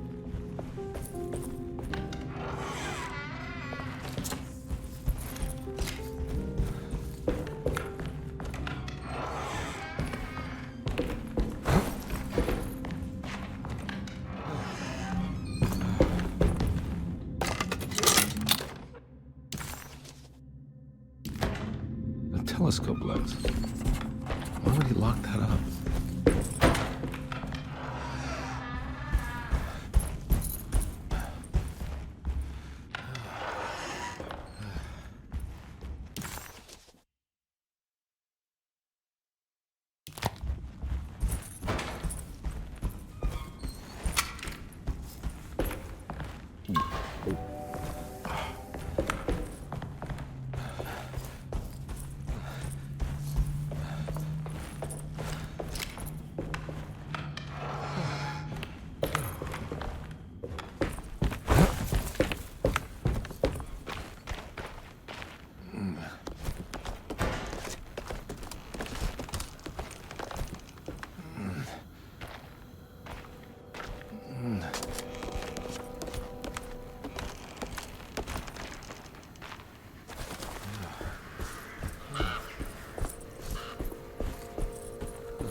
Jeremy had found a way to enter Tarawea, but he wasn't allowed to go.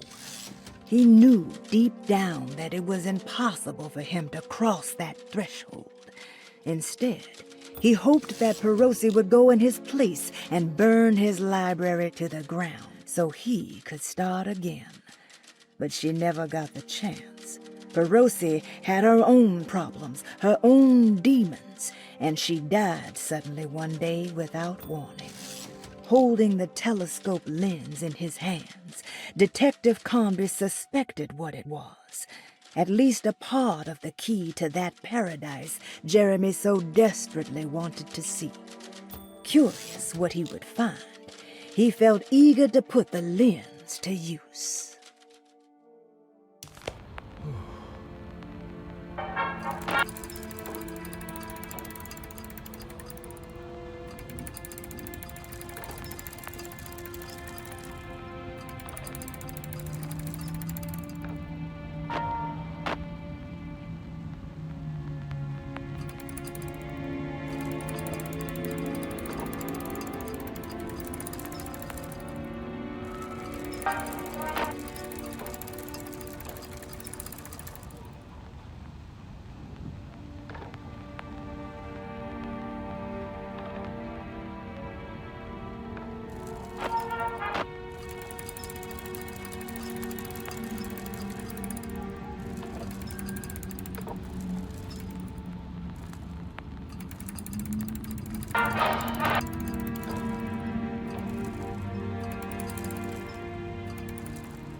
Whoa, what's going on? It's dialing in something all on its own and it's showing the way to another memory? Where is that?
Here we go.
Another world seeping into Derceto. Was this a taste of that mysterious Tarawea?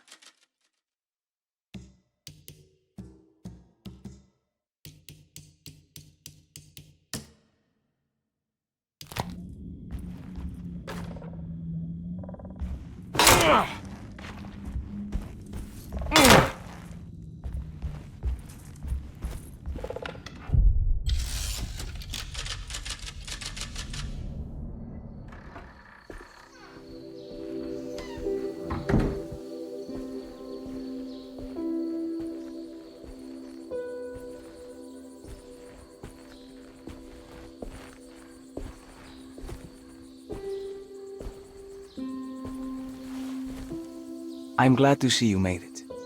I had my doubts, but the hope you instilled has yet abandoned me. I guess this must be Tarawea. Who are you? My name is Juan Luis Jorge, and this is indeed the convent of Tarawea. You'll have to excuse me, but Yermi never got your name. The name's Edward Carnby. I'm a private investigator. You're not a patient, are you? No.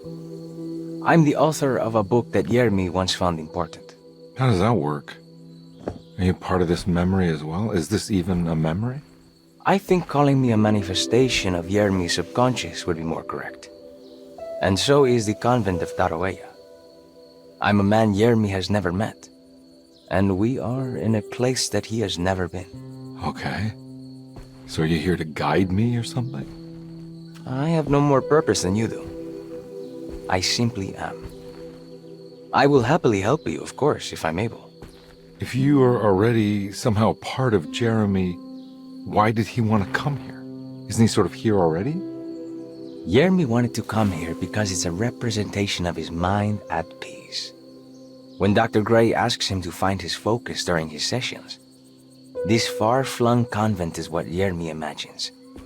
He is under the impression that if he could physically come here, he would reach a perfect equanimity. A spiritual apotheosis. You don't think it would work? Jeremy subconsciously knows it's just wishful thinking. He can't come here. Despite the pathways opened by the dark man between Derceto and Jeremy's psyche, it's simply not possible. But I'm here. Indeed. It's a shame it's just another place for you, Detective. Otherwise, you could have become a Buddha. Always a bridesmaid, never a blushing bride.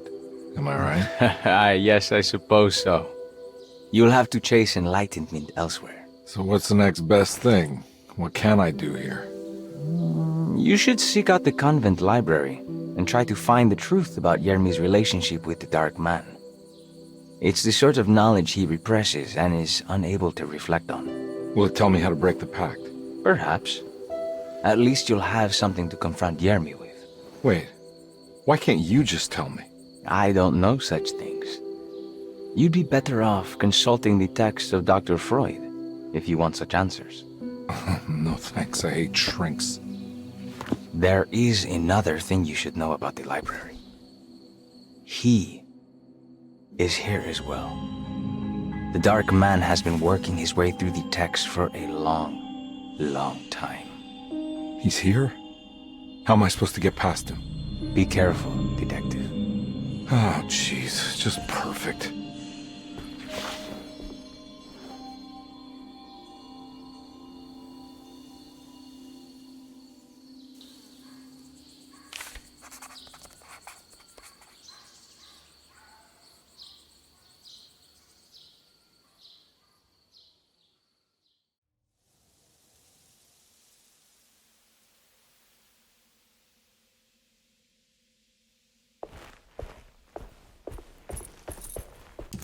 Conby felt confused by the pleasant nature of Tarawea.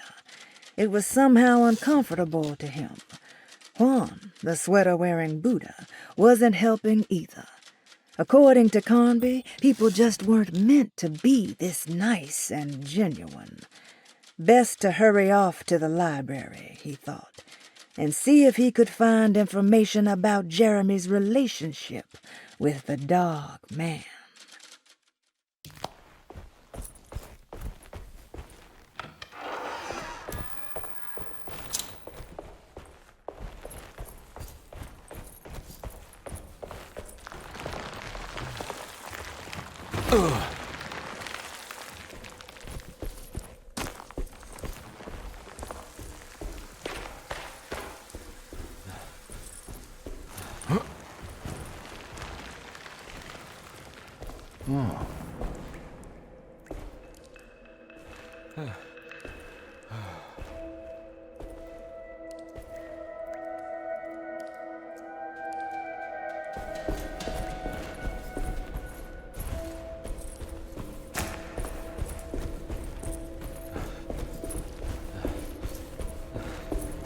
There's something missing.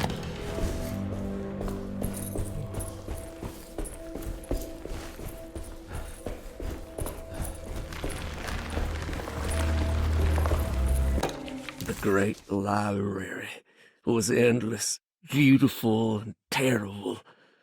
An Akashic record for the universe inside the mind of Jeremy Hartwood, now corrupted by a story forced upon him, told by a maniacal liar, an evil conjured by science and secrecy. I will suspend a room and lock away the foundation of his character. Its key will be left to the librarian, the only thing invisible to the prowler.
was in the hot autumn that I went through the night with the restless crowds.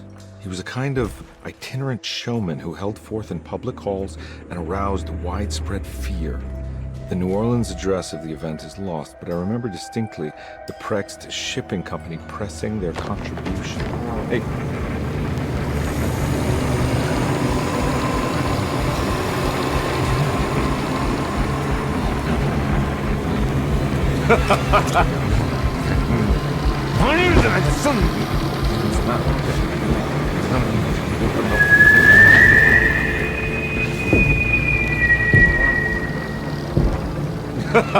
Detective!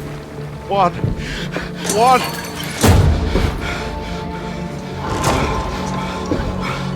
I hope you found what you were looking for. I fear there is no going back.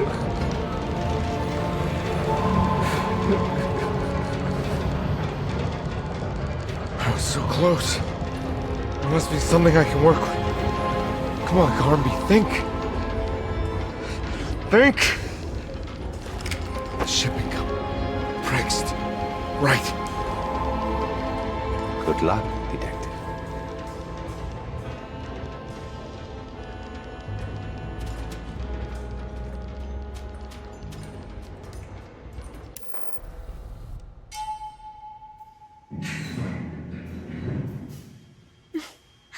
Well, thank God you're here, Detective. Sitting all alone in a place like this, I'd never live it down if the papers got wind of it. Hey. Ruth, right? Oh, don't pretend you don't know. I'm sure you have a whole file on me by now, Detective. I suppose we weren't formally introduced. I'm Ruth Talon. Miss Ruth Talon, in case you're wondering. Edward Carnby. Enchanté. Are you sure? I had too many already. Nice. It's good.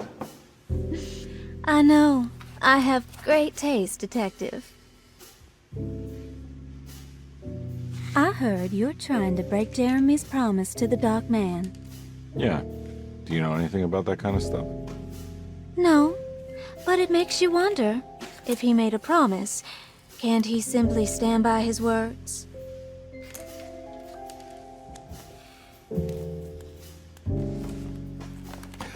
Look, I'm just trying to get Jeremy out of a bad deal, so he'll come back with us to New Orleans. Well, if all fails. What are you doing? It's a sign of submission to the Dark Man. I saw it in a dream once. What?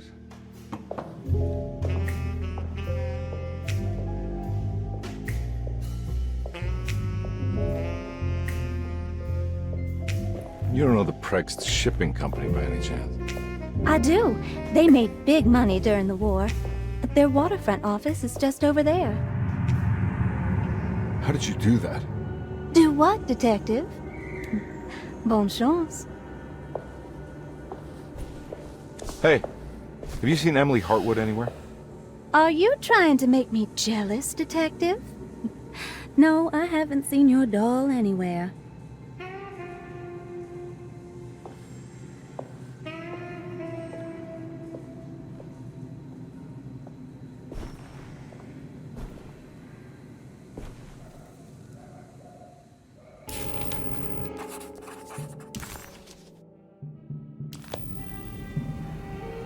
Prext Shipping Company. According to the book in Tarawea, the Dark Man is connected to a performance that Jeremy went... It's locked from the other side.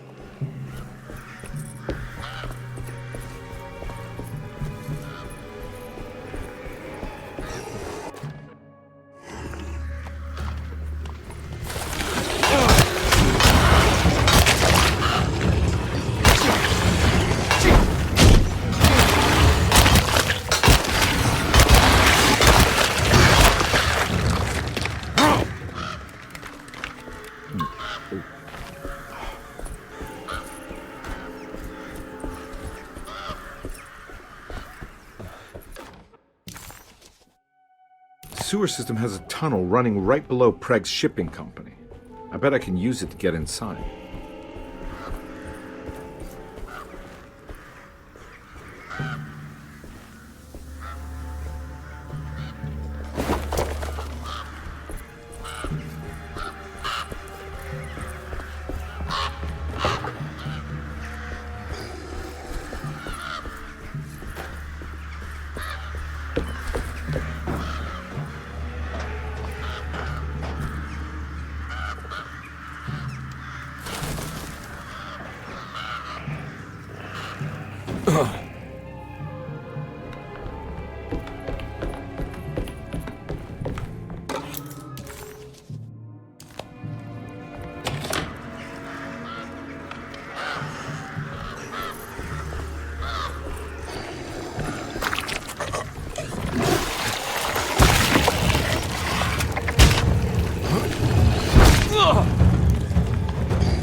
Somehow, Combe was back in New Orleans, close to the docks.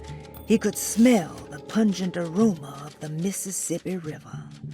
In front of him was the Prext Shipping Company. According to the book in the library, he should find the address to where Jeremy first met the dog man inside.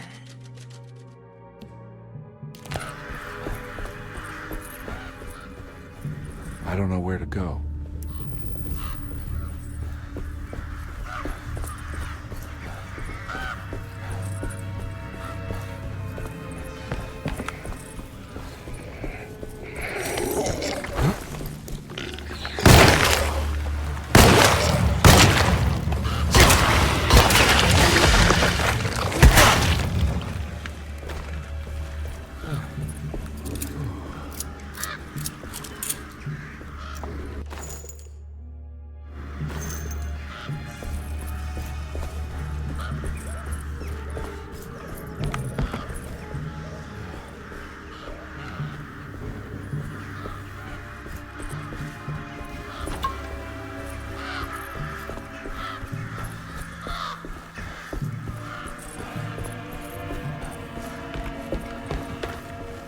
No way I can get this out of the way with my bare hands.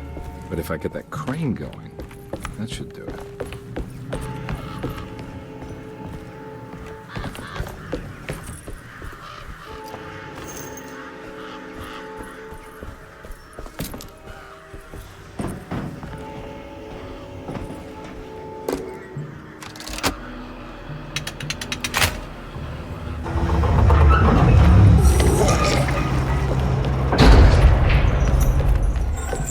Hold on.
outside the warehouse. The office must be upstairs.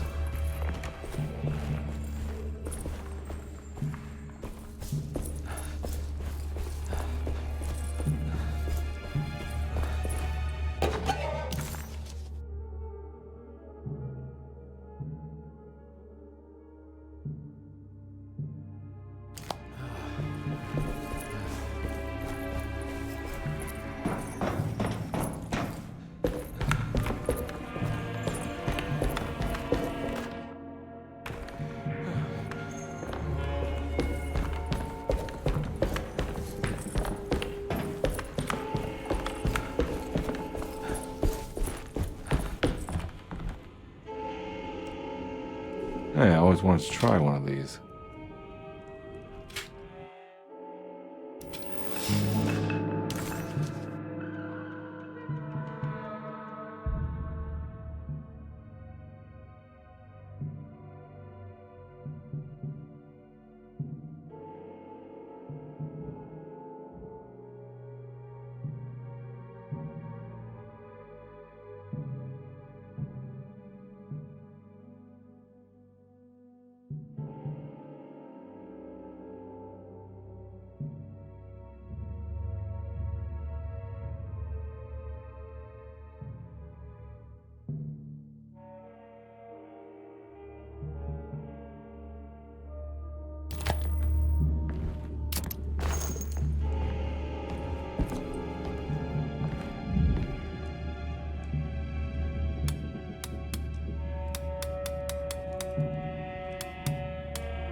Asleep, with an anesthetized mind, Yermi filtered these words from Derceto's gangrenous ground. Ever their praises, and abundance to the black goat of the woods.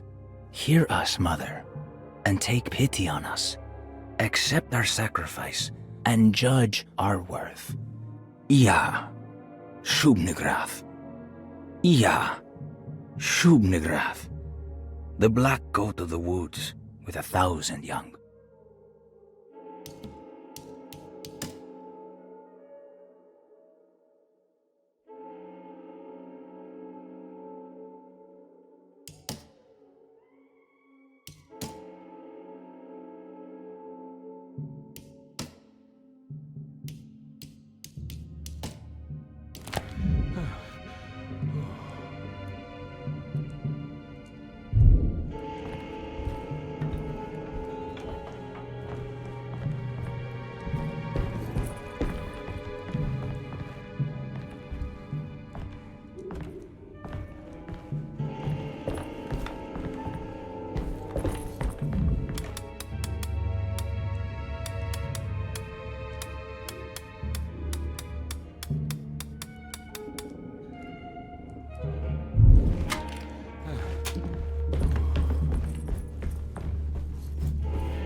Gotta go manifesto.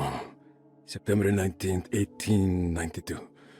Breck Shipping Company delivered 4 steamer trunks, 1 Egyptian sarcophagus, and a large wooden crate belonging to the showman called the Black Pharaoh, performing at 18th Street. Here we go. The address where Jeremy first encountered the Dark Man.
Looks like the fog cleared up.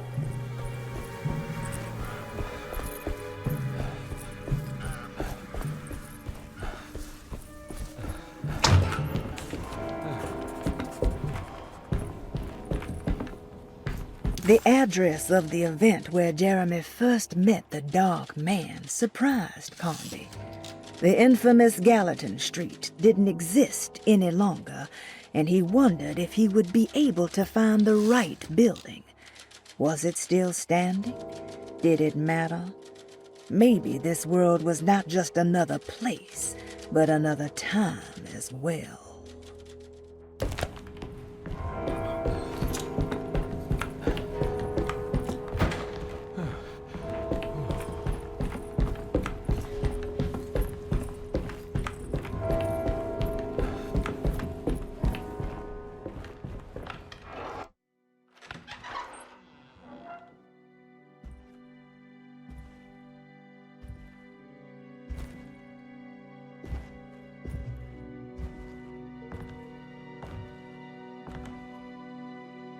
You want to tell me what this is all about? Welcome, Detective, to the greatest show this side of the Mississippi. Now the hotel, the Black Pharaoh, the ancient magician who lived 1,000 lives and wore 1,000 masks. I can see why you settled on calling him the Dark Man. Saves your breath. So, you got scared by a stage magician, and now he's living inside your head. You can mock me, Detective, but you would be the crazy one to think his presence can be ignored. Look where we are!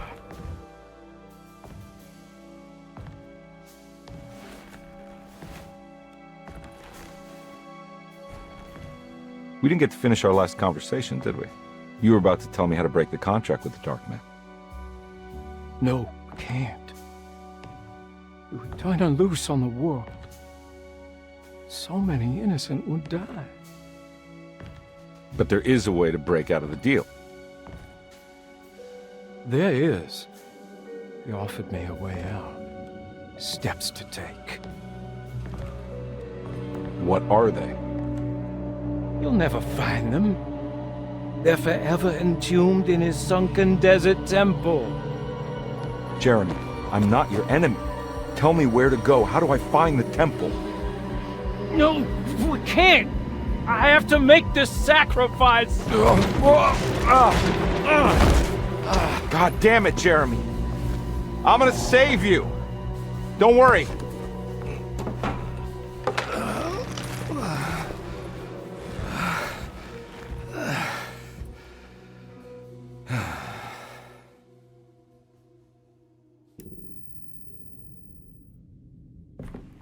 How do you save someone who doesn't want to be saved? Well, he's gonna get saved no matter what. I just need to find the temple somehow.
Oh.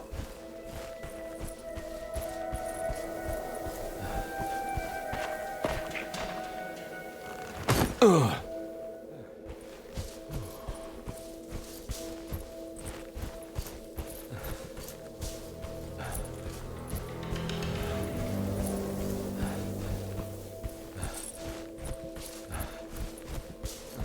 A sunken desert temple. I better get down there.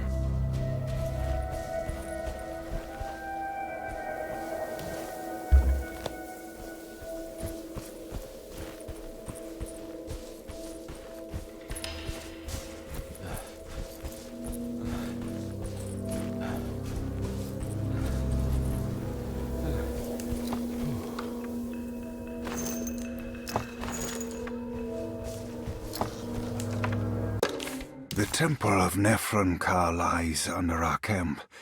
Despite all efforts, that unholy site did not collapse, but sink beneath the sand. The pharaoh is long dead, his name meticulously stricken from all ancient writing. But that stage meant for blood and terror remains.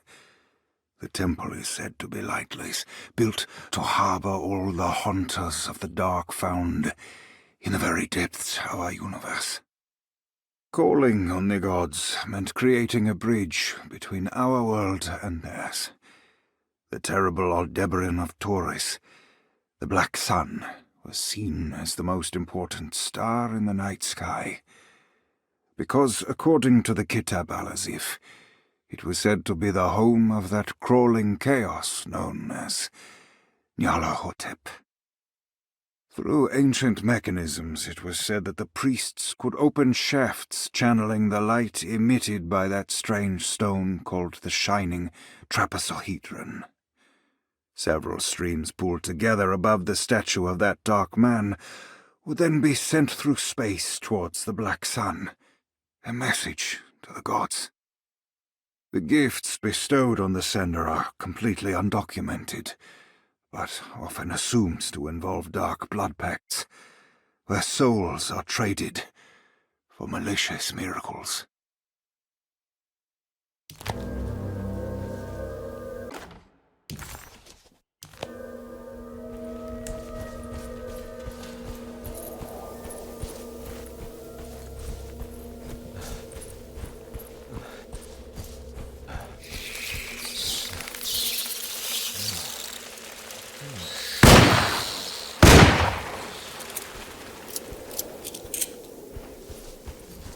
Here we go.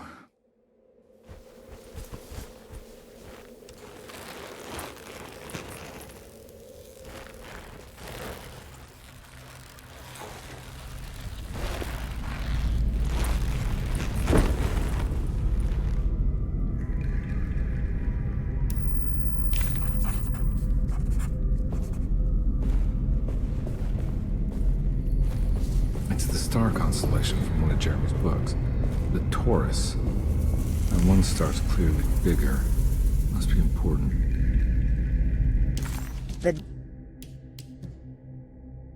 The Dark Man's temple was buried beneath the sand, a cursed and dark place. Every step felt ill-considered. Conby needed to find the contract that Jeremy signed with the Dark Man and get the hell out of here before he went completely mad.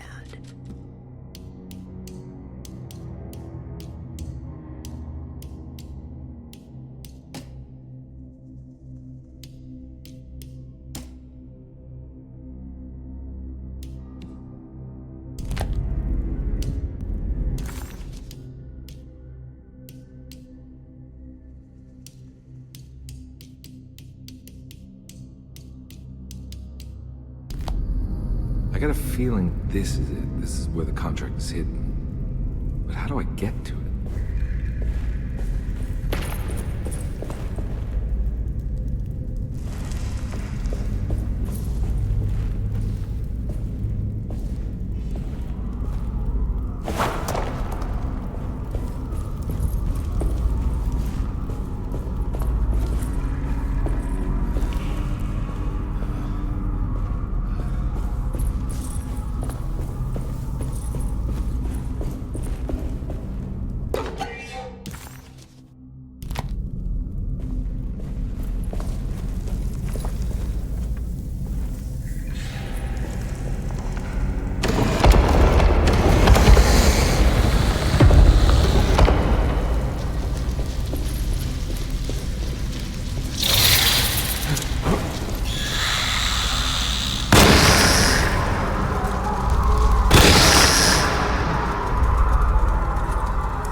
Machine looks operational. It worked.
ready to collapse.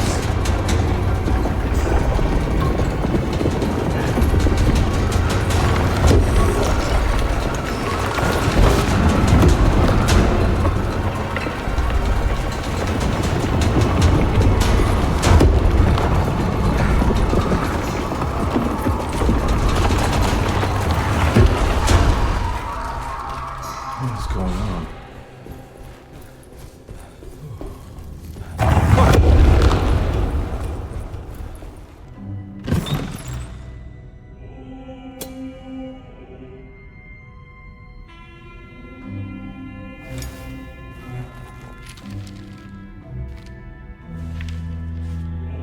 Acknowledge psychological trauma, breakthrough barriers of self-deceit, temperamentic behavior. These are the Dark Man's terms. The contract. Huh?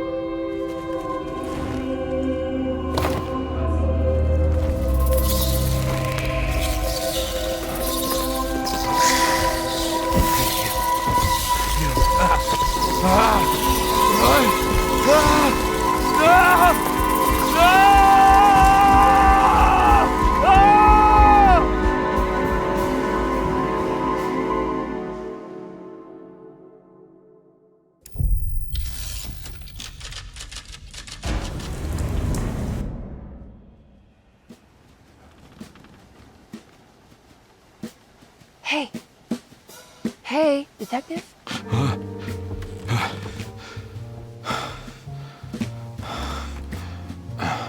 What are you doing? Oh, I found something. Great. Was it alcohol? God, no, I just got the wind knocked out of me. I think I know how to break the contract with the Dark Man. What exactly does that mean? Everything going back to normal. All right. I found some more information on Derceto and the patients. There are some seriously strange things going on here. I'm pretty sure 2 of the patients are dead, and maybe even the clerk. Oh, yeah. I kind of just gave up on worrying about that. Well, just keep your eyes open, I suppose. What were you doing again? Jeremy made a pact with the Dark Man to keep all the madness locked inside Derceto. All right. I'm gonna break it. I just have... Where is it? Where's the talisman? It's around your neck? Ah! I worry, Detective. Don't, I'm fine. I worry that you're not much help on this case. At least you're a good distraction. Trust me. You're getting your money's worth. At this rate, I'm an absolute bargain.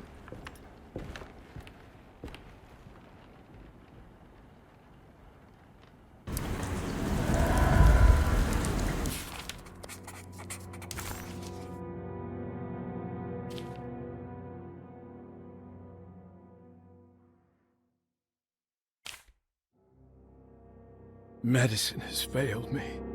Nothing can be done to dispel the hardwood curse. Only the sacrificial dagger may release the despair from Jacob's eye. Yet, doing so would be the doom of Derceto. Let this curse of mine be a weapon for once. I accept your demands. Oh, crawling chaos. Build your prison around this godforsaken hospital. When evil has been starved, I will stay buried forever.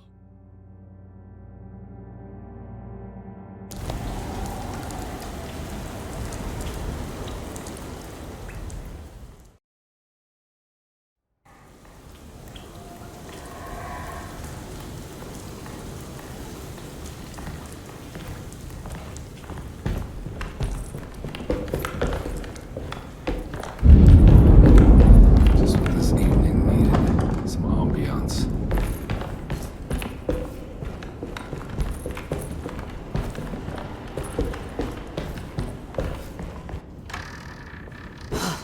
Got to be around here somewhere. He wouldn't leave this house. I don't know what to think anymore. You run into that Detective Bella? Who is he? Can he be trusted? I think he one of the good guys. Well, you know, like us. Will he be all right with her coming? Praise the mother. You don't need to know about all that.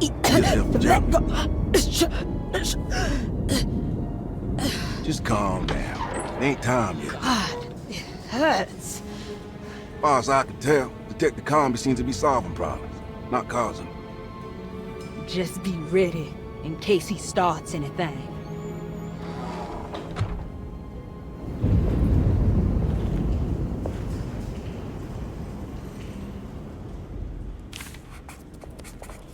The 2 orderlies still hadn't found Jeremy.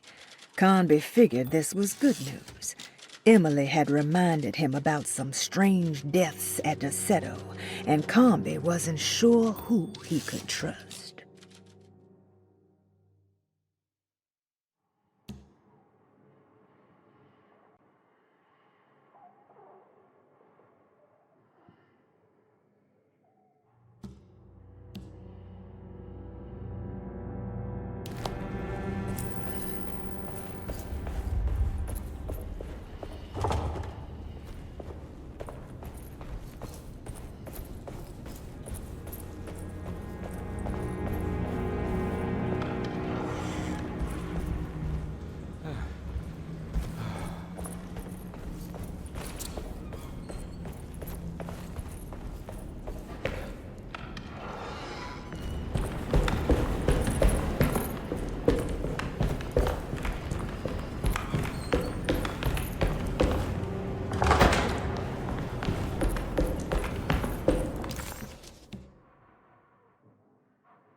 I don't want to run into the orderlies right now. Not sure I can trust them.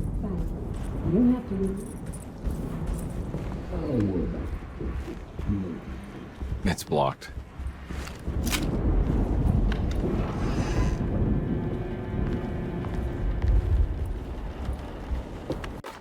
Lunacy and the Astarte Artist Colony, a monograph by Yael Klein. In early 1909, the old Derceto plantation outside of New Orleans was turned into an artist's colony. 3 famous European artists rented the house and the surrounding land from the owner, the Ledoux family. The colony was chiefly run by Sebastian Cortez, who was playfully dubbed the captain by his collaborators, William Arges and Heinrich Kassel. The colony existed for 6 years, until one day all 12 members disappeared without a trace. It is widely believed that their disappearance is connected to the disastrous hurricane that passed through on September 29, 1915, but nothing truly supports this claim. What is known is their frequent participation in New Orleans nightlife, their love for hosting parties, and their elaborate contributions to the Mardi Gras parades as the Pirates of Pontchartrain. Accounts of their lifestyle can be found in almost every gossip column.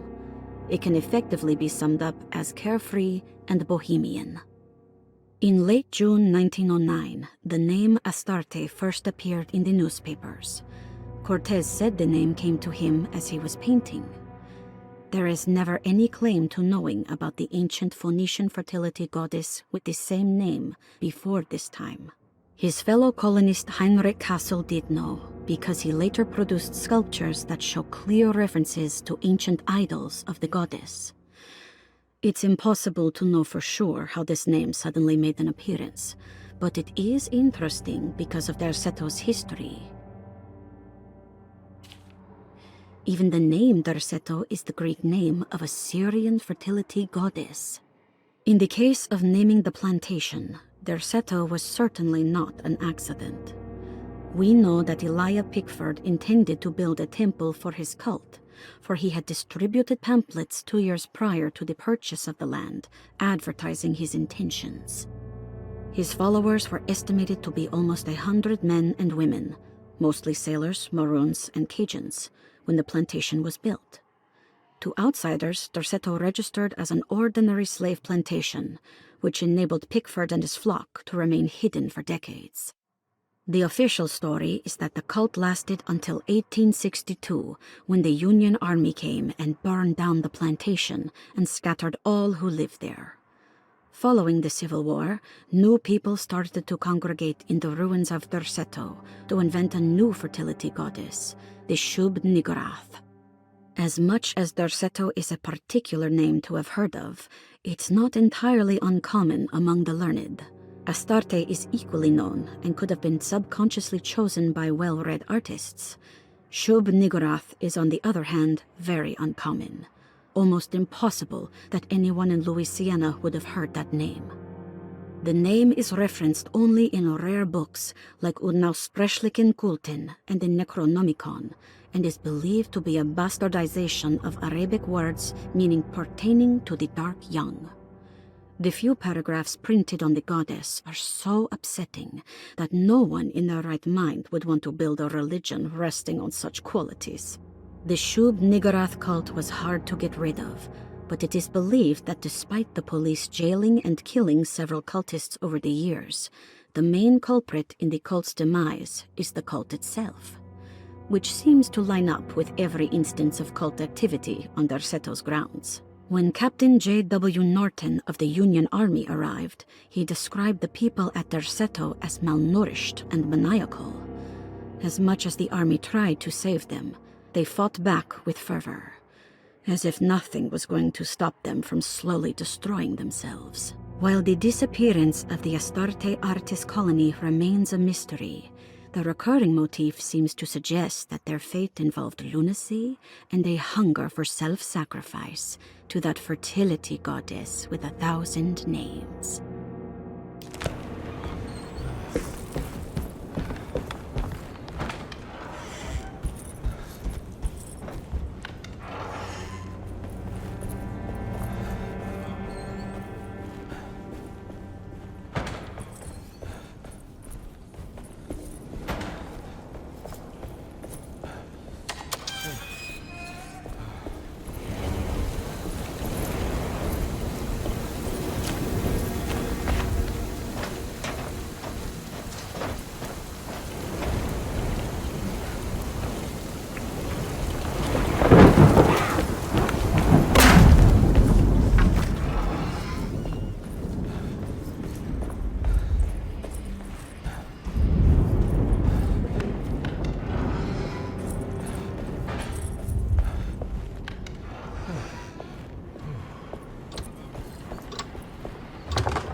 What a terrible thing to recognize that your betterment was an illusion.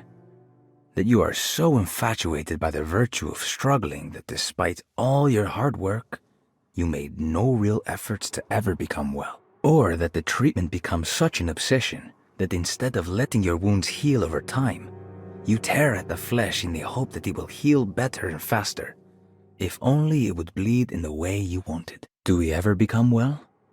What do you think, Dr. Gray?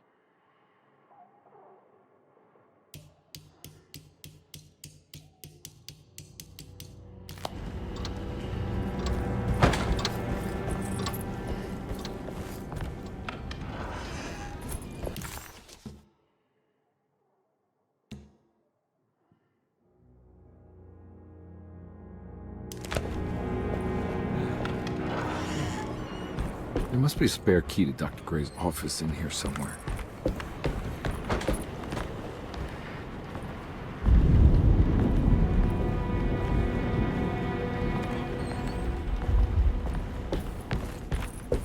I don't have the combination for this, but maybe Jeremy did.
Detective Comby, I'm terribly sorry that my niece has pulled you into this mess. Please, with all my blessings, take her away from this cursed place. I have destroyed that eater of worlds and locked it away in the attic and retreated to a place of hiding. Tell Emily I'm safe. Tell her all the lies you can think of to make her listen. Take her back to New Orleans. Sincerely, Jeremy.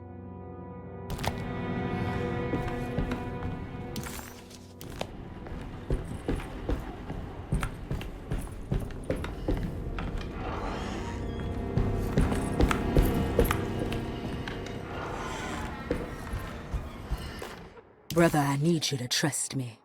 This is the most important moment in our family's history. I know you have doubts and that the terrible Mama Loa told you lies. I would never betray you. I promise. Lottie.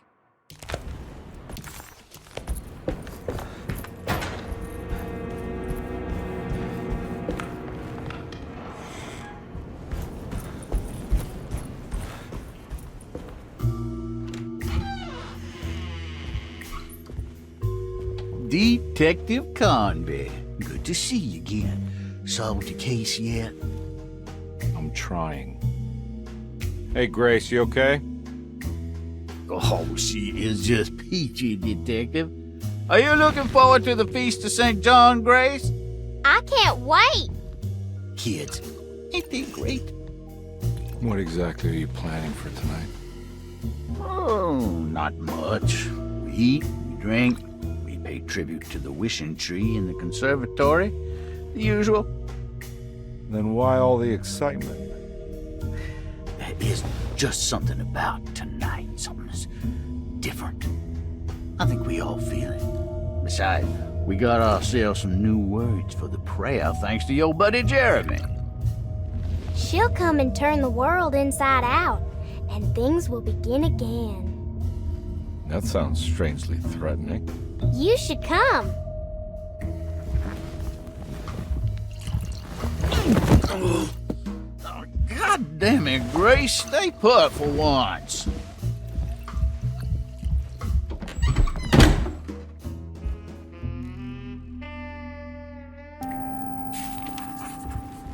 McCarthy was a deadbeat. His mere presence annoyed Conby. It was like watching the worst version of himself mock him by simply being worthless.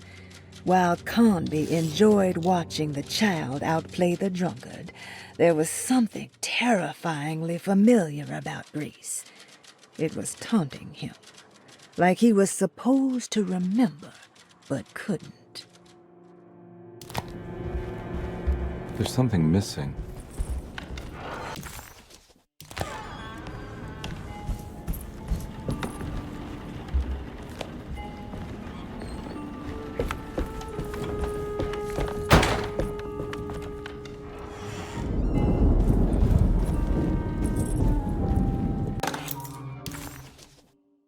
Better hold on to these. Wouldn't want them to get lost.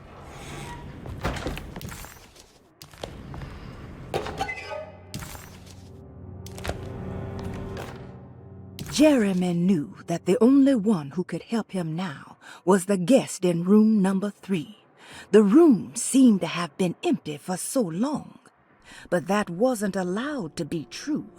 The story needed to be different.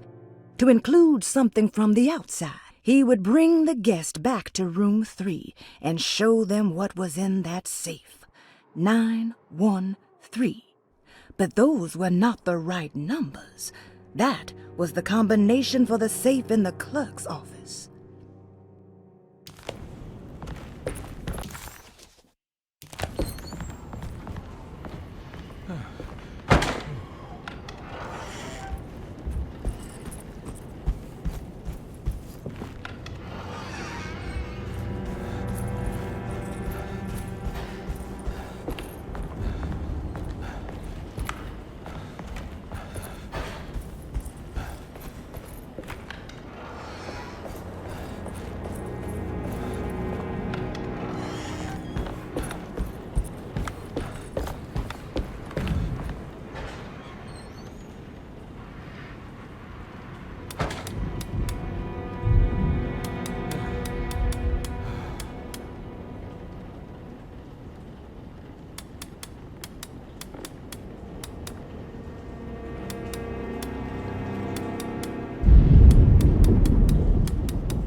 It worked.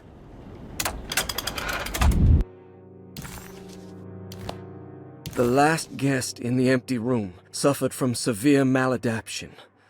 I must write this down, because if I understand the condition sufficiently, it could make me deny this fact at a later date, and there is reason for me to think I may come to suffer the consequences from this dysfunction, as some who came in contact with the guest seemed to adopt a new worldview in which everything was predetermined but broken. Upon accepting this worldview, some memories became unmanageable and later rejected. I do not know what this means. I cannot even remember the fate of the guest. I think they were simply misplaced one day and forgotten. Just like all documents pertaining to this guest, they have all been destroyed, or they never existed in the first place. Who wrote this? There has never been a guest in the empty room.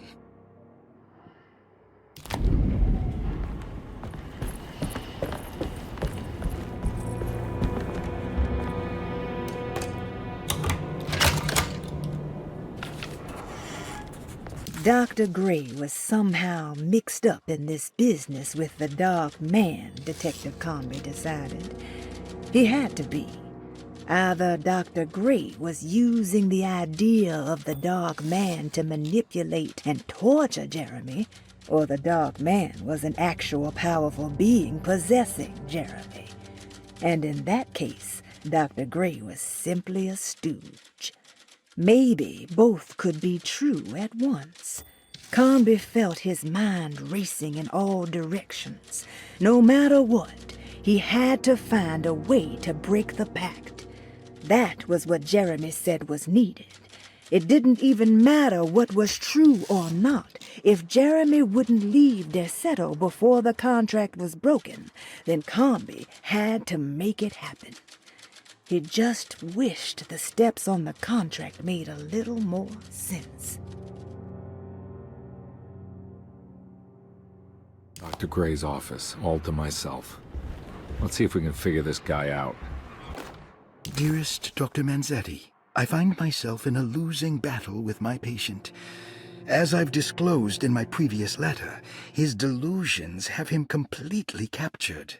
It's bad enough that he is torturing himself with paranoia, but his madness turns out to be quite persuasive to others, effectively laying the ground for mass delusion.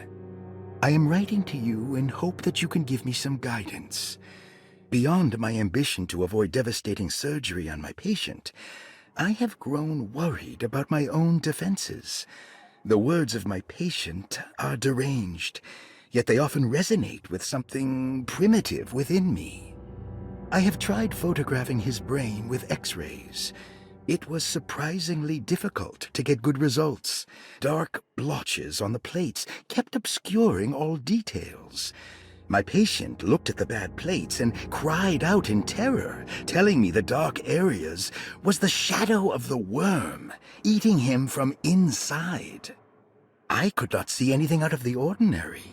I hope this is a sign that my mind is not as receptive to the madness as I had feared. After further inquiry, my patient described the shadows inside his mind as some kind of chthonic monstrosity that wants to undermine his sanctuary. This is clearly a reference to a place he calls Teroea, a sort of library or convent that works as a psychological haven. With this imaginary haven threatened by this Chthonian, he has now constructed another, less pleasant hiding spot. Lately, he has been bringing up a metaphor of a steamboat that has run aground, that he feels like he needs to start the engines and reverse, but he is afraid that the hole in the hull would cause the whole ship to sink. I've been watching him turn this metaphor into reality for the last week. He knows it's made up, but he is doubling down, trying to make it a real memory. I feel certain that this is my chance to break through the barriers of his self-deceit.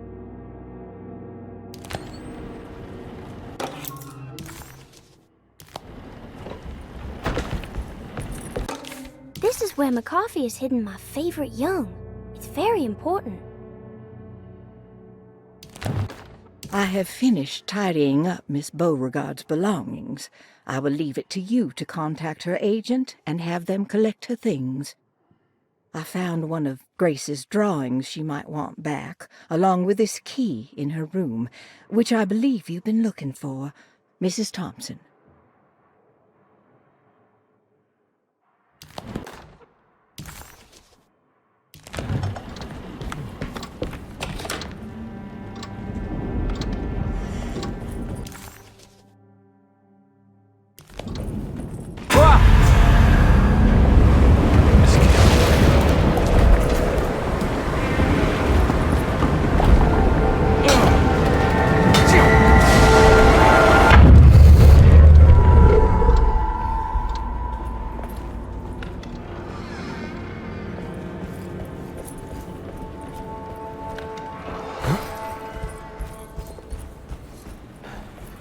I can't leave. I got a job to do.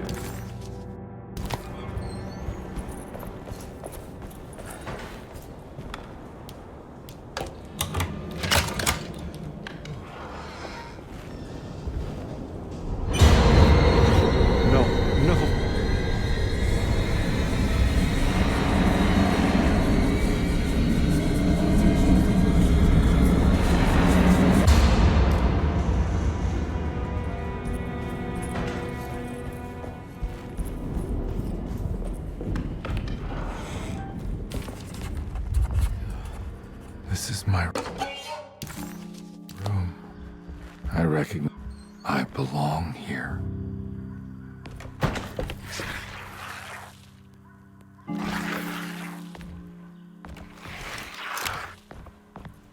I know that number. Where's that from? I did this.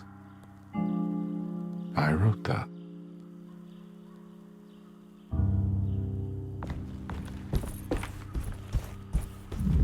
I know the combination. I carry it with me.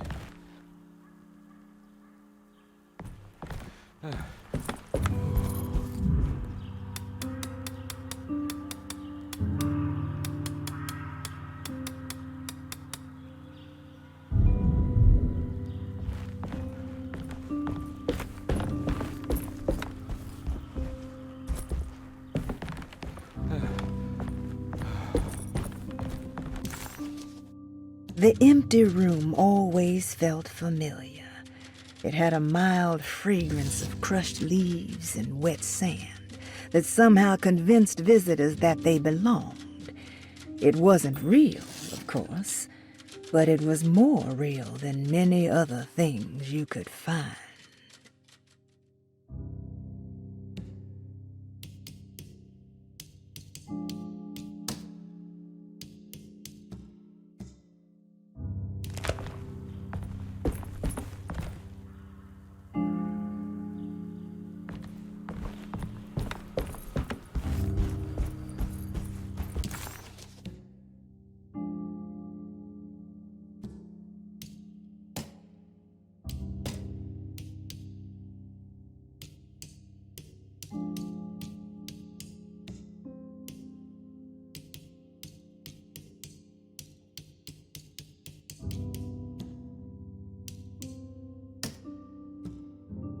Calm.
take this much more.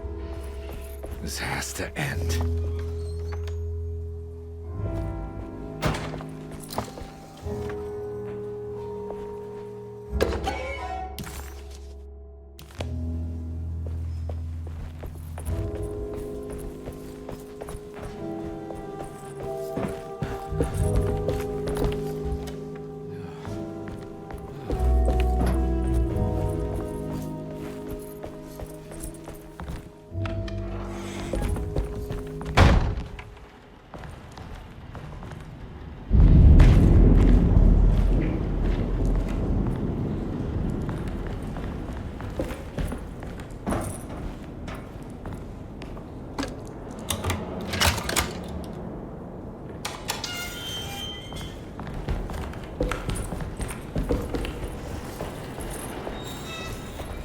This doesn't look good.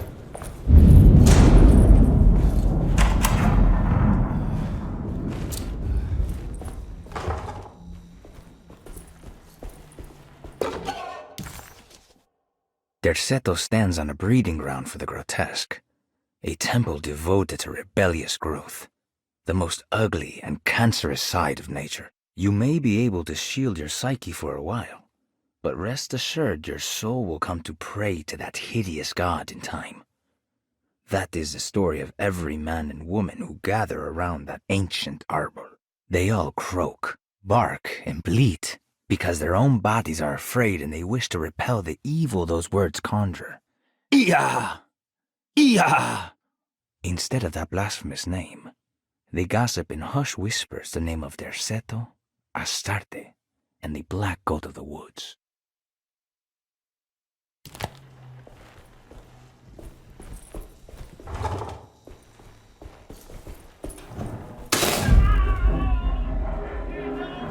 I need the key.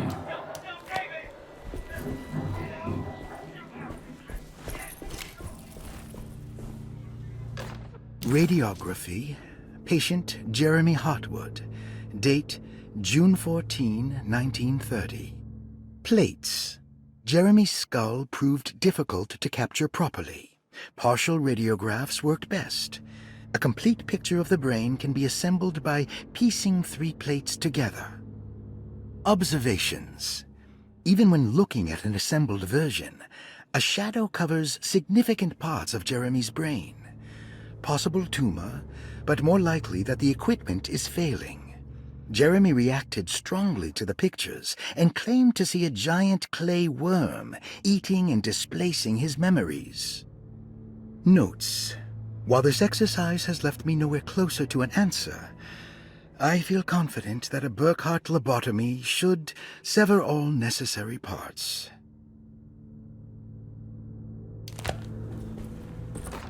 Hypothetical psychosurgery based on the ideas by Burkhardt and the St. Petersburg research could end up saving Jeremy's mind. Severing the connections around the frontal lobe would certainly solve most mental afflictions. The procedure would be brutal in performance, as well as in efficiency. An ice pick pushed through the edge of the eye and into the skull would untether the nerves like Alexander cutting the Gordian knot. As this would likely leave Jeremy in a very different condition, all other paths should first be explored. The medical instrument I would need for this lobotomy is missing, and I should have Waits order a new one.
Don't mind if I do.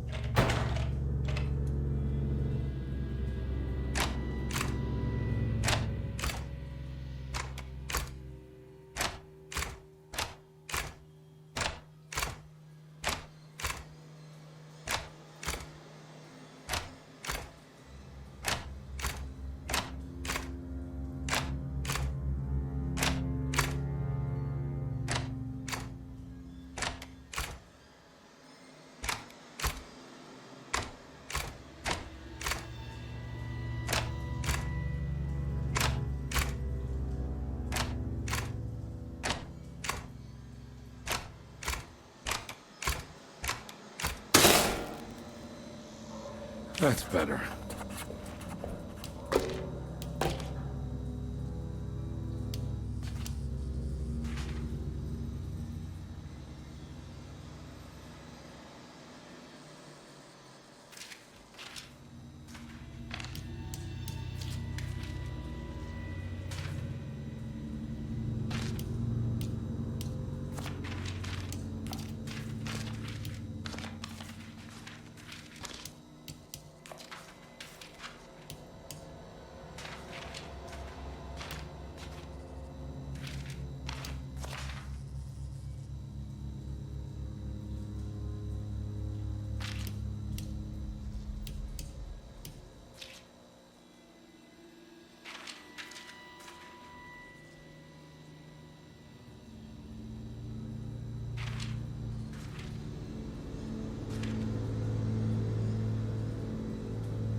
Why does this keep happening? What am I supposed to do?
And we're back here.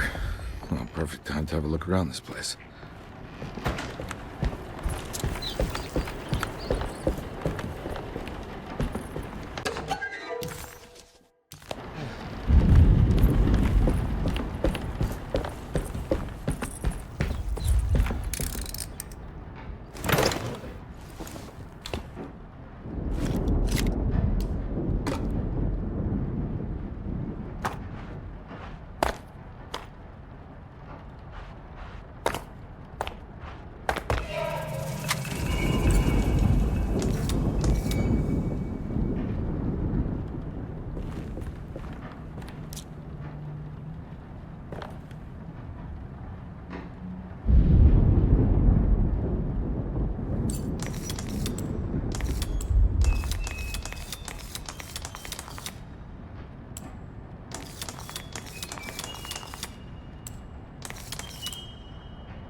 This is where Jeremy's hiding, right? Hello? Is anyone there? Jeremy? I need help! Wait. Can you hear me? I'm stuck in the mud and the fire is taking Jeremy, me. where are you? The motor is dead. I can't do anything more. Hang on, Jeremy. I'll figure something out. I'll get the boat running. The empty room always felt familiar. It had a mild fragrance of crushed leaves and wet sand that somehow convinced visitors that they belonged. It wasn't real, of course, but it was more real than many other things you could find.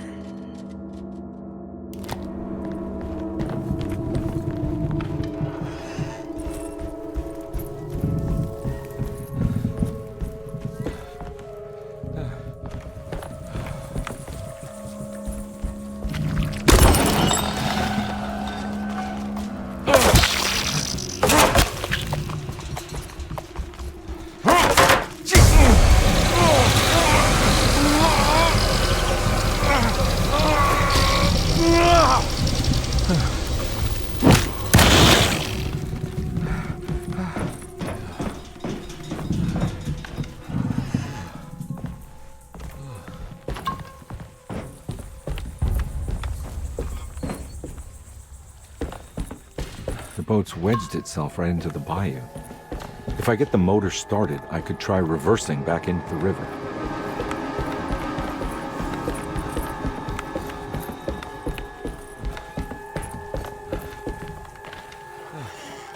Jeremy! There are many ways to cross a threshold. The easiest one is being invited. A door swung open, leading you inside. Another is sleep, hypnosis, or even sudden fright. There are those who fold spaces that challenge Mobius, or jump through angles that defy Euclid. If you learn to properly use your talisman, you could go anywhere. You wouldn't even need to rely on the fluttering wings of the shrieking Biakis. Where are you?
Looks pretty weak.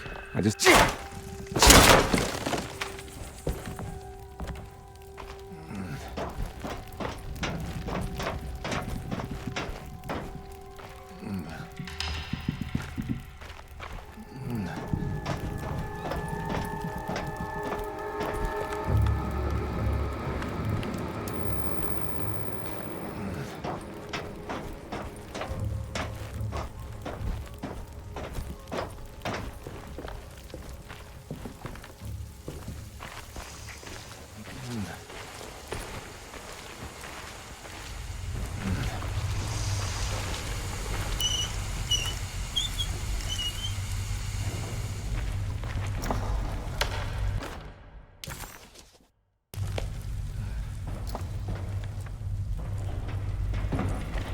This definitely needs fuel.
Whoa!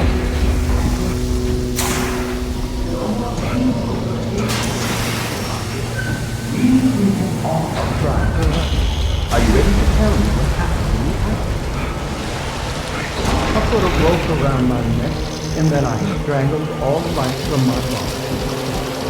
Are you under the impression that you died? No. I was supposed to die. What does that mean? That you were supposed to die? I'm the catalyst. I had to die to make the story happen. What are you referring to, Jeremy? 30 years ago, Frederic needed me to die. You're not making any sense, Jeremy. Find your focus. Hey! I cheated everyone. I didn't play my part. Hey! I escaped my doom. My destiny. Again, find your focus. Hey, I'm right here. What the hell is going on? Now everything is wrong. Nothing is in Hey! place. I'm right here! Calm down, Mr. Conby. What do you want? Were you not talking to Jeremy right now? I haven't seen Jeremy all day. Are you all right, Detective? No. Actually, I don't think so. Well, maybe. I'm gonna go look for Jeremy. Good. Let me know if you find him.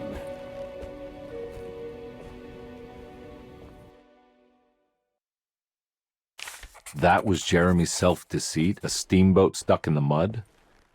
I'm not gonna pretend I understand any of that. What a bunch of psychoanalytic nonsense.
I know that number.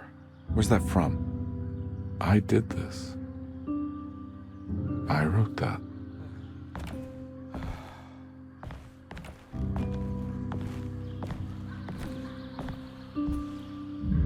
I know the combination. I carry it with me.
surprisingly neat. Maybe I've been selling that old barfly short. Sometimes I think this place makes me worse. That Derceto might be my grave. A coffin made of ostentatious architecture. A Taj Mahal for the drunken depressed. There's something about Derceto. Something about Dr. Gray. Like we all pretend that we're here to get better, when in fact we are here to be forgotten.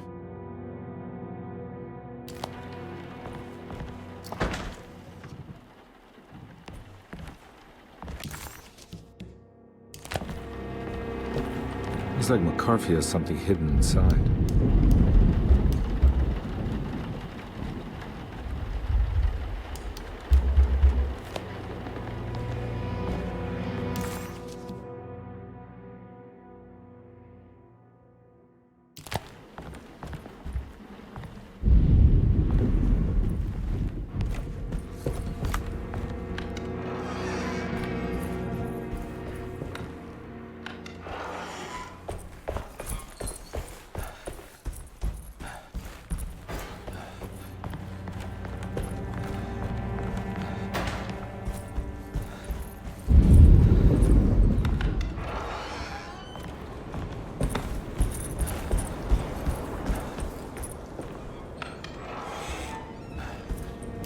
There's something missing.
What did you expect from them?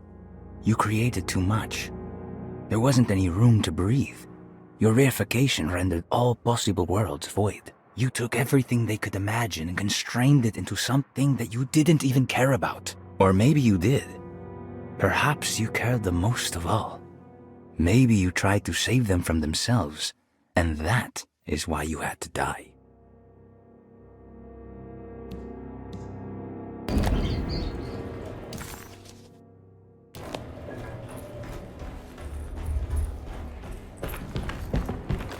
We must have faith that Jeremy's pact with the Dark Man is a bluff. If we are lucky, our visitors will find him and prove it's all nonsense before night falls. What is true is our attempt to call on her. Too many things have happened for this evening to be in vain. Think of Jack and Cassandra, even Perosi, whose circumstances I can't understand. Grace is a goat without horns. She knows it and will play the role. You must talk to your brother, Baptiste. I worry that he will fail us. Mrs. Thompson.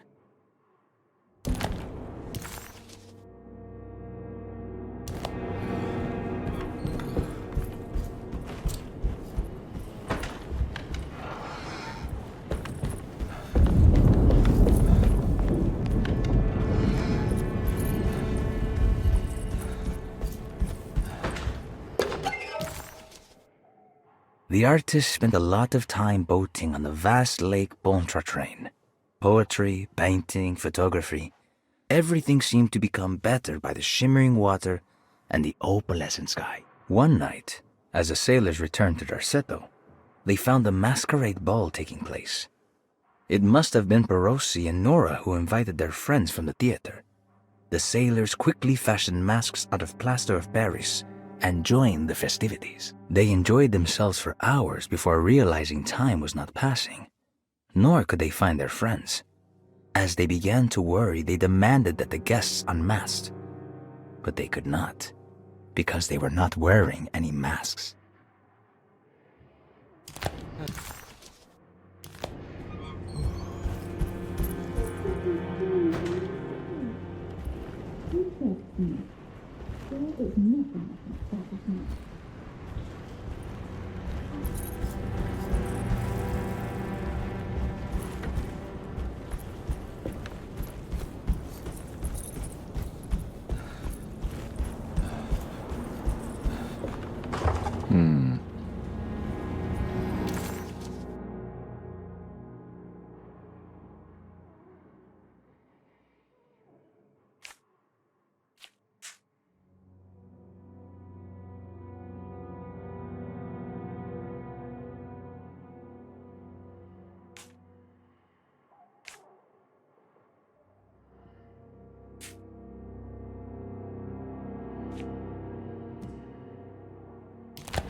What is that?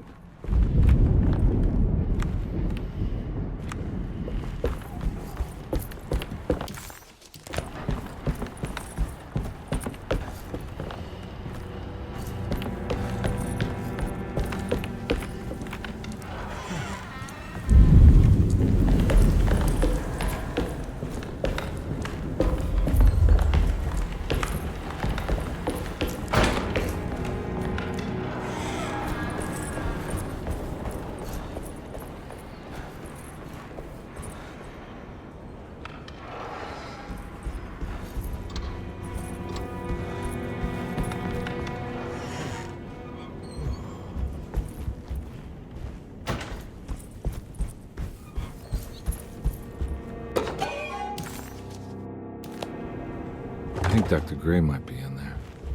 Perfect time to snoop around his office, then. It's blocked.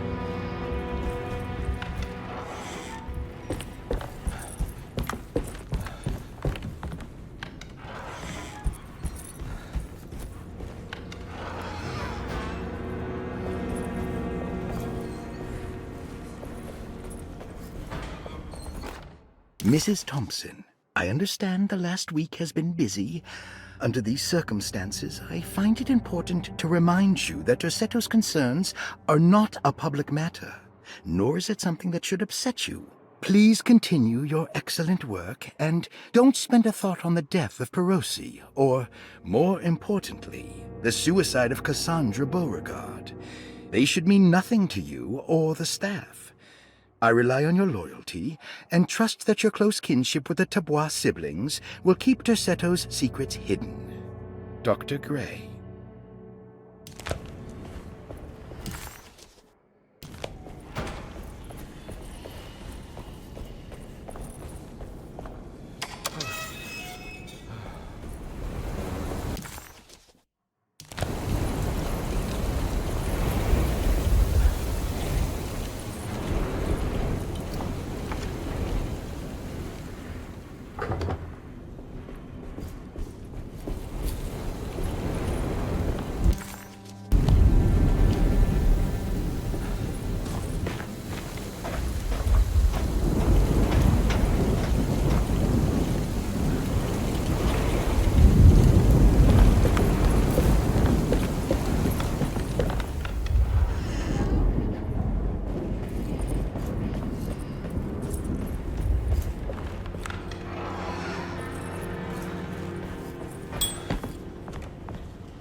Louisiana State Board of Private Investigator Examiners grants the following license to Edward Carnby, Decatur Street, New Orleans. License number 196692-LA. Good until May 15th, 1930.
I know that number. Where's that from?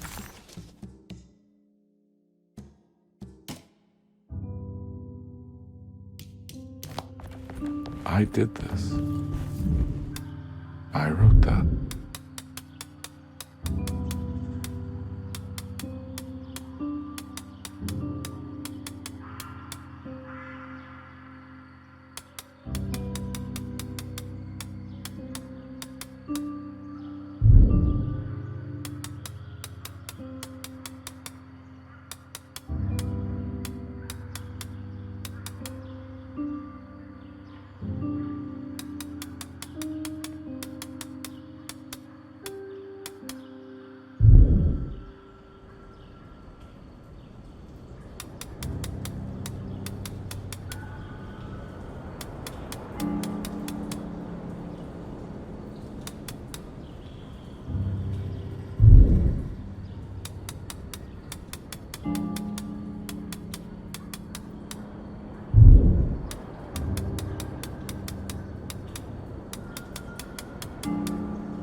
detective. I have made many discoveries in my case. The child we want is safe, thanks to good people like me and you. We're so similar, but you don't see all the things I do. To find your man, Jeremy, you also need to look for the girl. It has always been that way. The young deliver us all. You should have a look in my room. There's a piece of the puzzle you will need. Take care now. My coffee.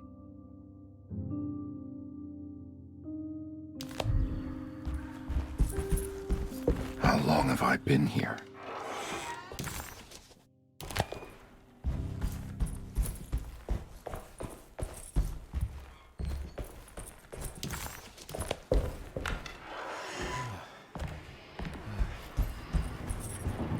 Looks like McCarthy has something hidden inside.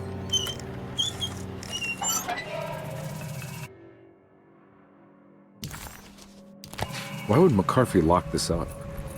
Was he trying to keep Grace from completing the shape?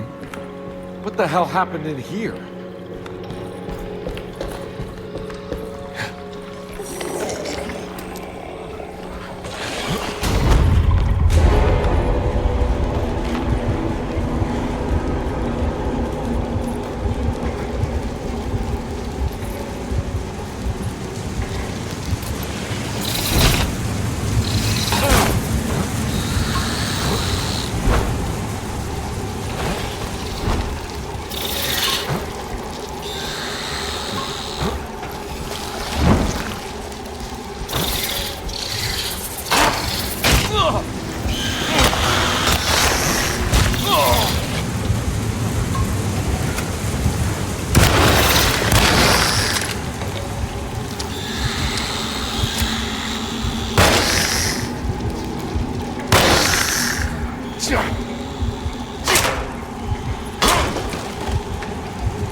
place looks familiar.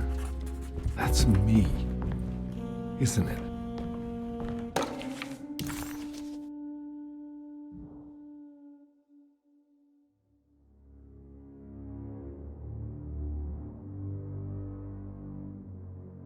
How long had it been since I drowned myself in drink and depression?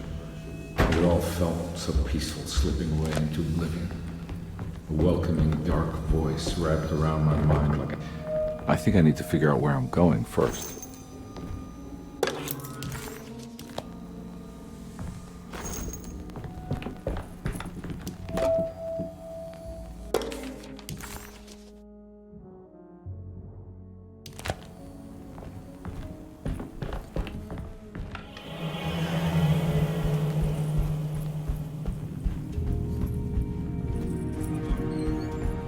God, I used to drink so much back then. When was this exactly? What case was I working? I think I need to figure out where I'm going first.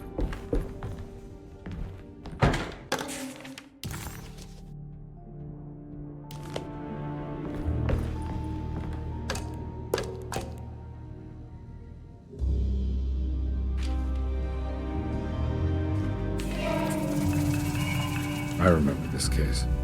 Some kid got taken by her father, headed out of state, but he had made a mistake by selling a painting that his wife actually cared about to a collector named Thornhill to fund his venture.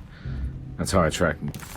Conby vaguely remembered the case of the missing child. She was kidnapped by her estranged father. There was some connection to a gallerist named Thornhill, a painting sold to pay for a getaway.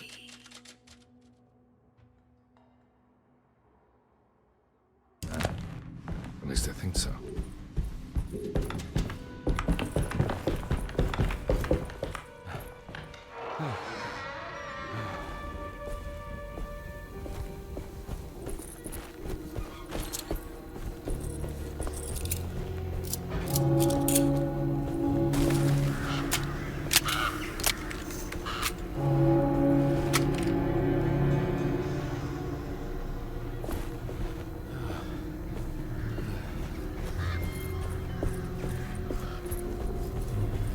Thornhill wasn't a bad man, but he had principles keeping him from handing out information about his deals.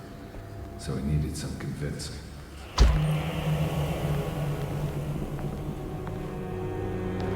Well, every case can't be squeaky clean.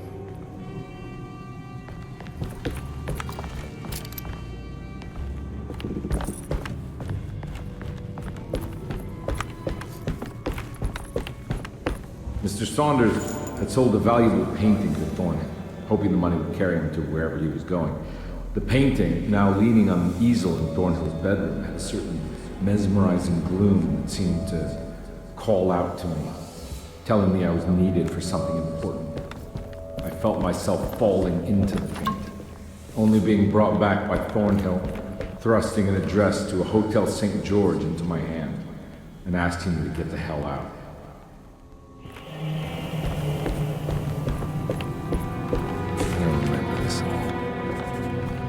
Say it didn't happen. The kidnapper had sold a painting to Thornhill, the collector, to pay for a car and enough gas to get out of Louisiana. Detective Conby was suddenly reminded of shaking him down to find out where the kidnapper was hiding. St. George's Hotel by the park.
On my way to the hotel, the Morgan gang caught up with me. I owed them money, a lot of it. I can't remember what for, probably some dumb gambling debt growing in size for each payment missed. I punched one of them out, and I sent the others packing. Just...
I found him. In the hotel ledger, I recognized the handwriting of the signature, Ted Stryker. It was him. I could feel it. It was the kidnapper I was hunting. I put on my knuckles and hurried up to his room.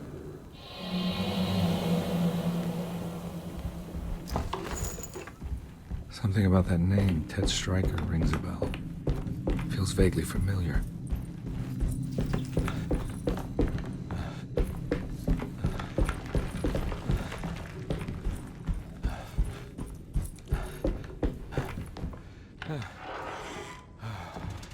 I recognize this. But I didn't catch up with them here. I must have followed them. But where?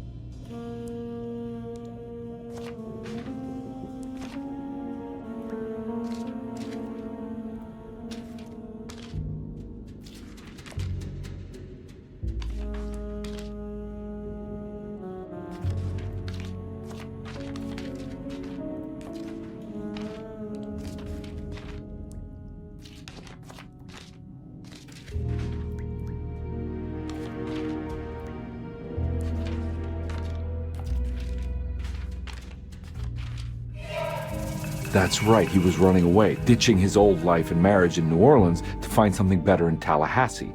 And he took his daughter with him against the will of the mother. That's why she hired me. But I stopped him. I caught up with him at the Pearl River Bridge. Pearl River. This is where I caught up with him. This is what the Dark Man wanted me to revisit. But I'm still not seeing it. What am I forgetting?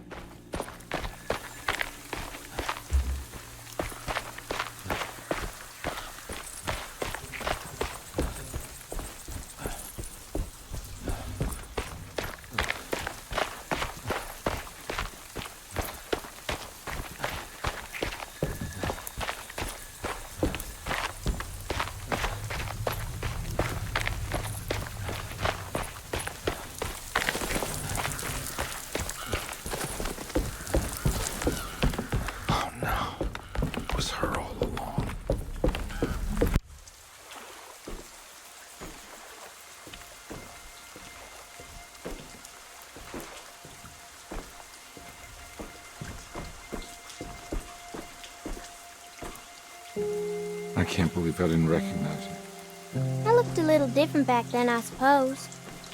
Was any of this real? How do you mean? This day just So much is happening. I can't. I think I've lost my head. Do you need me to apologize? I mean, I am sorry. I don't think I need to begin to explain. You're just a kid, Grace. I'm really sorry. I didn't mean for it to happen. Lies. More lies. No, really. I thought I was being a good guy by handing you over to your mother. I didn't know. I couldn't have known that she wouldn't care about you. I don't know how this works. What is this for? Some form of admission of guilt. Maybe acceptance. It's what the Dark Man wants. I guess we just watch my father die again then. You think he's alive? I know he is. He's down there, scared that he won't be able to get out. That he will drown with his daughter again. What are you saying? We gotta save him! We? Do it yourself. I'm down there with him, remember?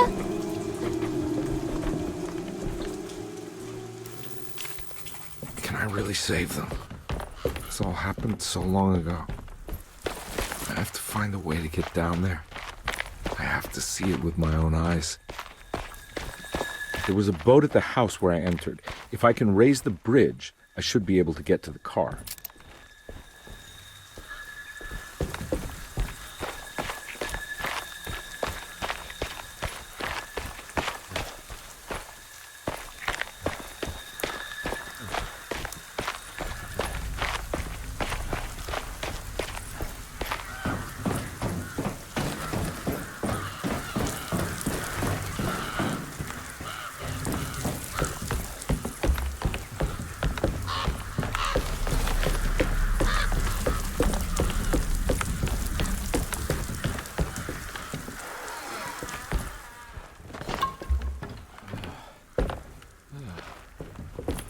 This must be where the bridge is operating.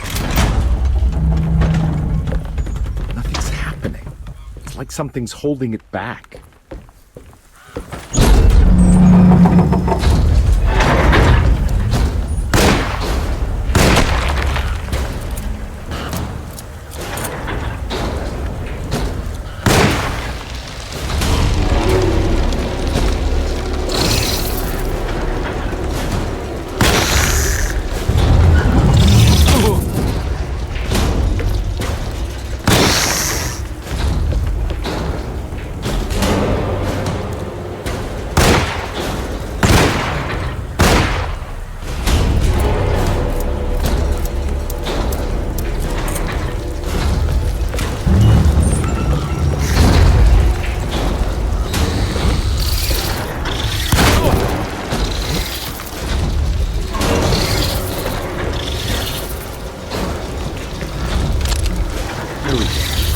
Should be able to pilot the boat.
She didn't jump.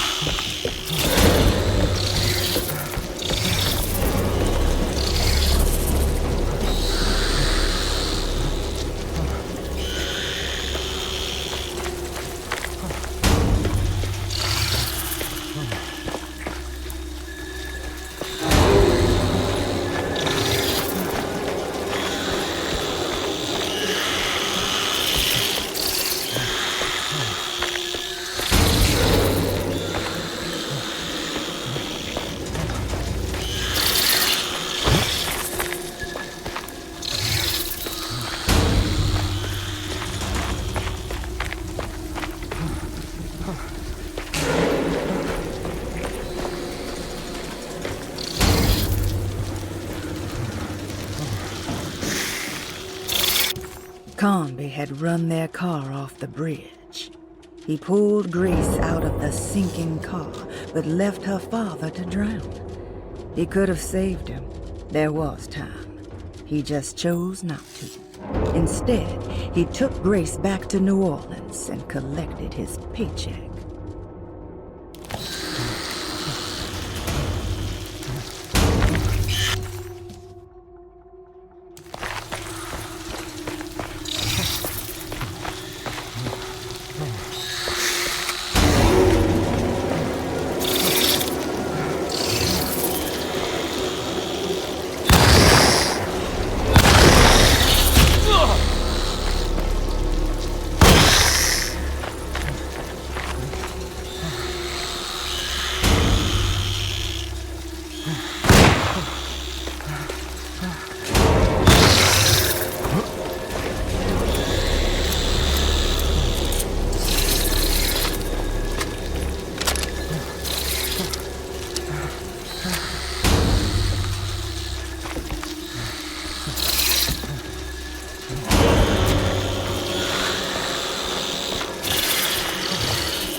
Can't go that way.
Carnby, are you okay?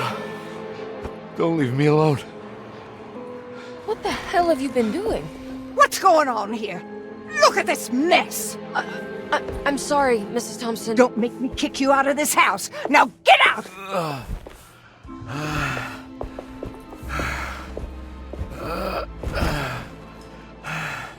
Hey, detective. Mr. Carnby. I'm really worried about you. I'm okay. I just need to catch my breath for a moment.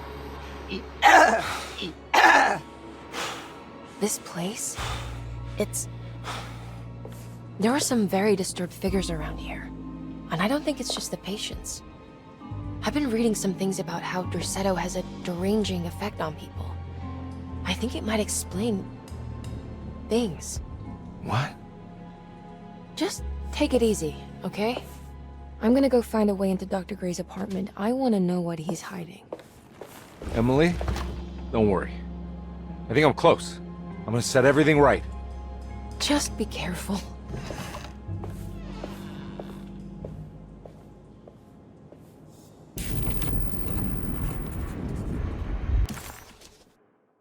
Conby had run their car.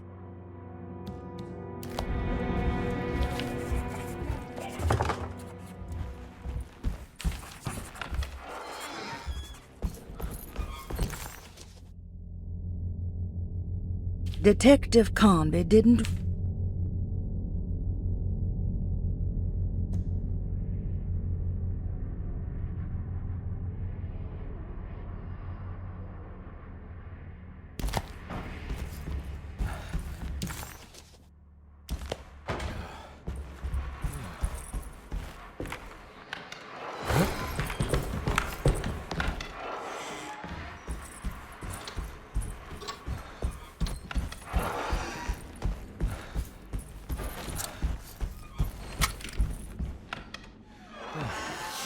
Detective, am I glad to see you. Lock the door, will you?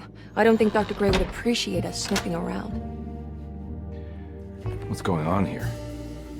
This feels so strange.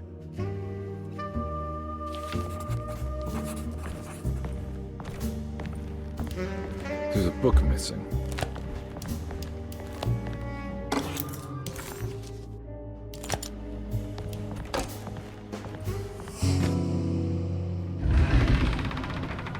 What did you do? I was just rearranging the books. Well, come on, let's check it out.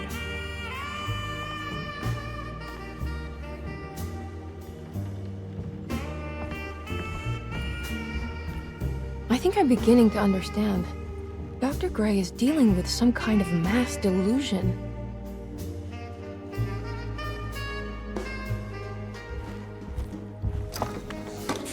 Good to finally meet you, Mr. Hartwood. I'm here on the behalf of your brother Philip. You were expecting me, weren't you?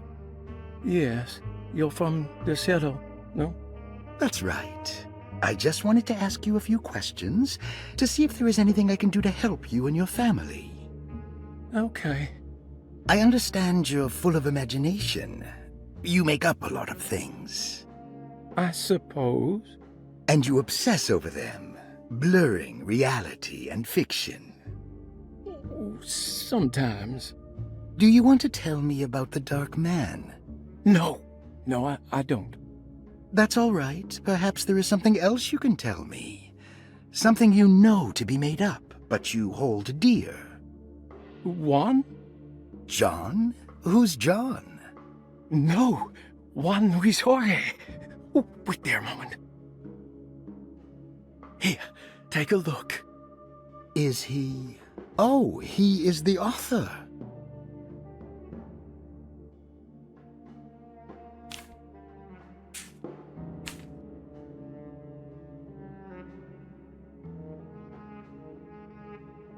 It's a magnificent book. Life-changing even. The real Juan is long dead, but I like to think of him as my friend. My most beloved friend. I see. Do you often do this? Fantasize about people you read about? No. Well, there is Jacob. Who is Jacob? Turn to the last page. Oh, it's a newspaper article. The Prisoner of Ice, Jacob van Ostad. Is he also your beloved friend? Oh, no, Doctor. Not at all. He is the fire that fights fire.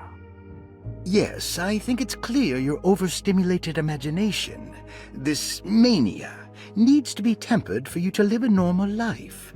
I know your family calls it the Heartwood Curse, but I want you to know that there is nothing supernatural about your condition. It's all inside your head. And with that, I'm very qualified to deal with. In time, you will be cured. In time. In time. Yes, in time we will exorcise all your demons, all the dark men. Yeah! Please, Mr. Heartwood, calm yourself. What happened? Oh, don't you worry your little head about it, Miss Heartwood. Your uncle and I just had our first breakthrough.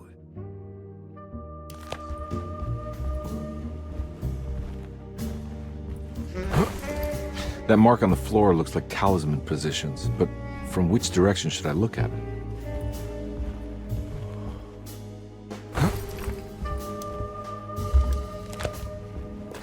The Snake Dagger, a monograph by Yael Klein. In Ludwig Prin's book on pagan rituals called The Mystery of the Grave, as translated by Nicholas Vachy, there are several references to a sacrificial dagger called the Snake Dagger. It has long been thought of as a poor translation of the original text, that it would be more appropriate with worm dagger from the Latin vermis cultrum. This seems natural following the recent consensus that the original title of Prin's book, De Vermis Mysteris, should literally translate to the mystery of the worm. However, this would take away from Vachy's great effort at translating the underlying meaning of the words and revealing several cultural beliefs. While Prin certainly was using the term worm as a symbol or synecdoche for death and the dead, which is made clear by the contents of the book, in the case of the dagger, we shouldn't be too hasty to dismiss his translation. Reading through Vachy's correspondence with his patron, it appears that he had more than just the Latin text at his disposal. Vachy had dug up Prin's living relatives and uncovered several cross-referenced historical texts and an actual snake dagger. The dagger was dated to the early Middle Kingdom of Egypt and had such a clear shape of a wave that Vachy considered calling it the sinusoidal blade.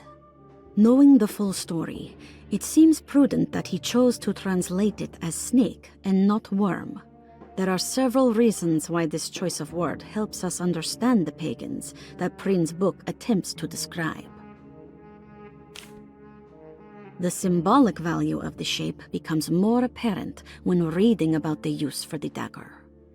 In the passage of possession and exorcism, we find the snake dagger poisons the poisoner within the victim and is therefore pacified.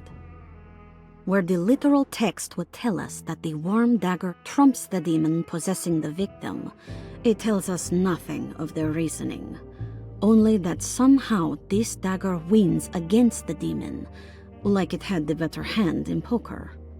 Vachy's translation allows us to follow the underlying logic to the ritual magic that is being performed. Poison the poisoner sounds like fighting fire with fire. That to hurt the demon possessing its victim, the priests would have to fight back with a power that is known to the evil they are fighting. The snake dagger is therefore not only a good way to describe its form, but it also helps us understand how it could be thought of as a useful tool for exorcism. Finally, it also helps us understand their relationship to lunacy, that it was thought of as something poisoning the mind rather than controlling it. What is also interesting to note is that the possessed are always considered poisoned in their head and not their heart. The snake dagger always went to the eye of the possessed, leaving them partially blind, if they had the good luck to survive.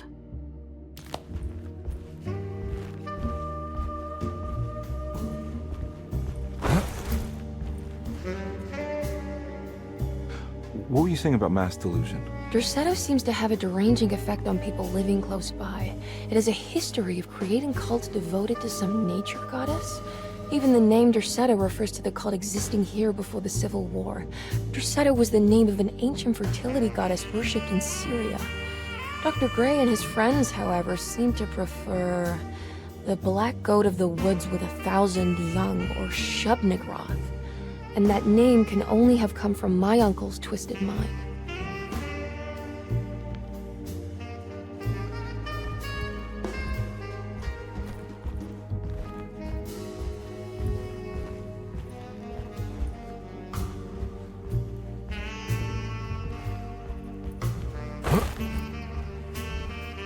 You think all of them are in this cult business?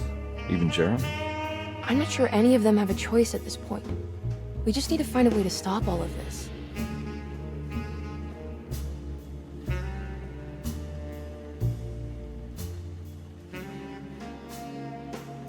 I've been so busy trying to free your uncle from the promise he made to the Dark Man, I guess I kind of just let everything else go. Don't worry, Detective. I feel like we're close. I'm sure Jeremy will turn up. If he is part of the cult, he wouldn't want to miss the Feast of St. John. I just need enough information to make him see the truth. I hope you're right, but I doubt he'll show up. Not as long as the Dark Man's got him hiding.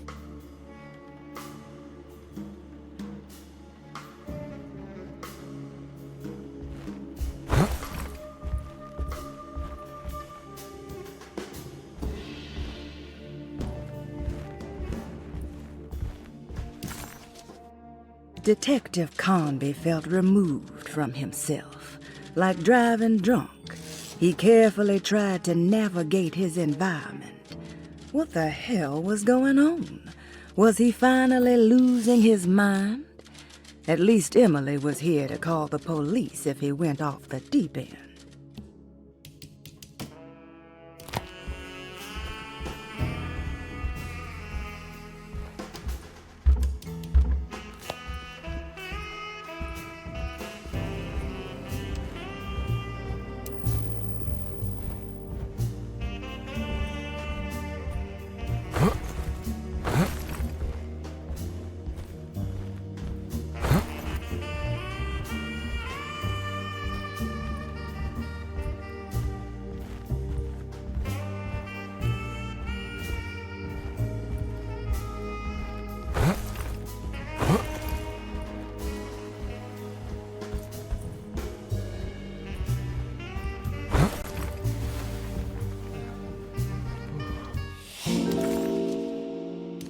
Huh. Has that been there this whole time?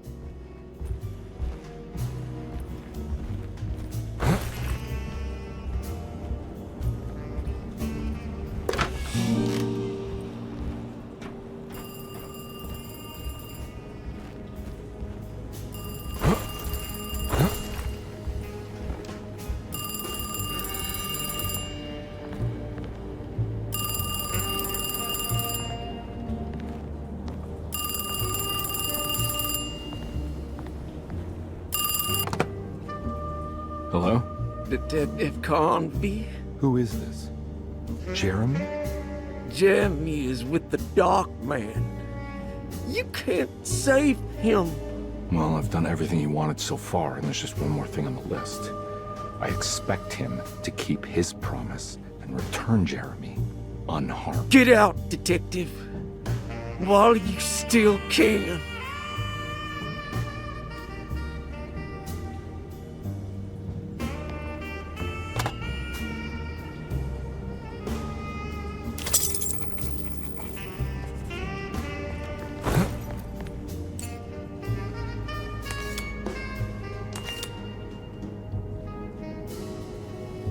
Detective Conby wanted nothing more than to make sense of it all.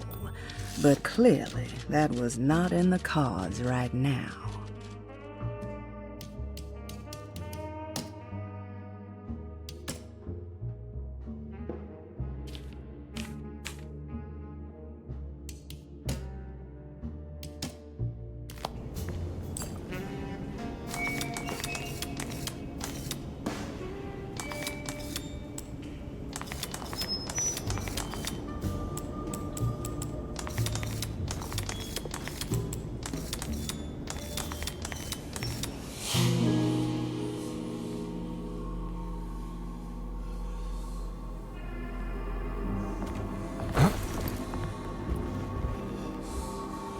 You okay? You look a little frazzled. Just stupid telephone. I know. I tried calling the police earlier. The telephone is completely dead. It's not... Yeah, no, the telephone isn't working.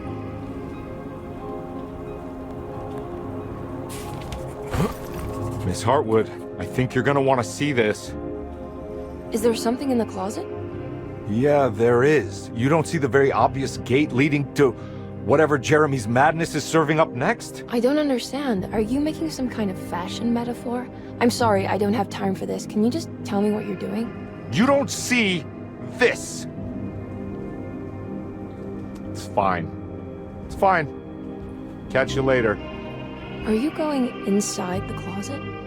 Yeah. You got a problem with that? No. Do what you think is right, Detective. Sorry, I didn't mean to. Goodbye, Miss Hartwood.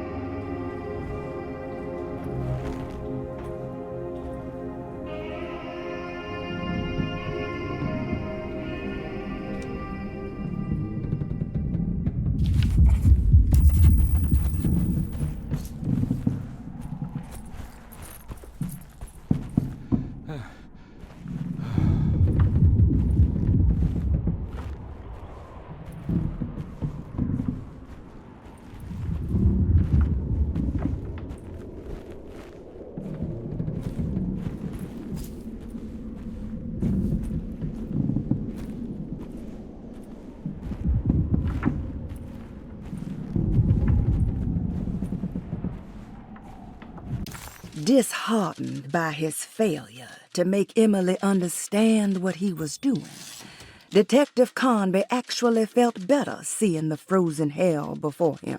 There was a finality to it. Its clear symbolic opposite to the dark man's desert made him realize this was the end. Soon it would all be over.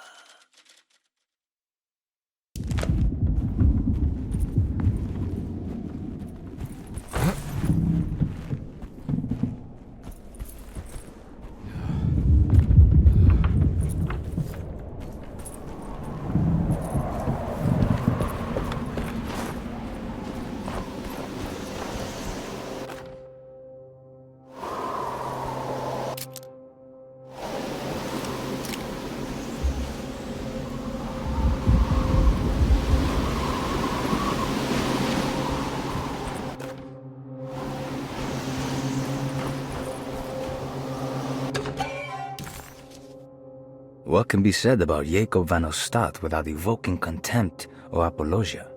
The first piece of information is the obvious. He is not the explorer Jeremy idolized in his youth, but the figment of his imagination. If you want biographical facts, I am not the one to answer such questions. In the case of Jeremy, he is a guardian of imagination, or rather a persona appointed the role of containing a self-sabotaging mania. However useful Jacob once was, his loyalty to Jeremy has slowly been replaced by fanaticism. Like a firekeeper who has for decades been burnt by his own sacred flames, now does what he imagines the fire wants. Jeremy has lost all control over Jacob and suffers greatly because of him, but is admittedly also still invigorated by his labor.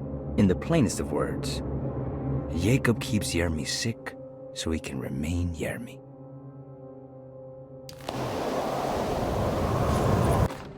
We found the ancient stellarium perched on a cliff facing the Arctic Ocean after a day of sailing due north of the Eskimo encampment. Jacob van Ostad was our most keen member of the expedition. He had been chasing down the source of a peculiar type of crystallized metal present in several sacred items among the natives on the northeast coast of Greenland. The site was a remarkable find for any explorer, and we were all enraptured in our search for enlightenment and meaning.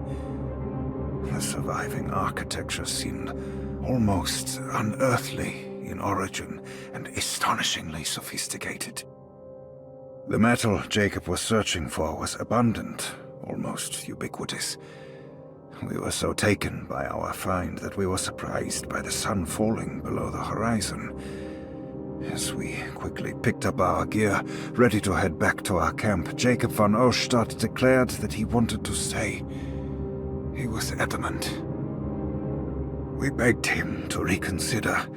The night would be getting colder by the hour, and we feared for all our safety. Jacob refused, threatening us with violence if we wouldn't leave him alone. As the snowfall turned heavier, we left him there on his own. The next day, the weather became worse, and we had to spend hours enforcing our shelter as our tents became increasingly useless. The group had written off Jacob, thinking he must be dead.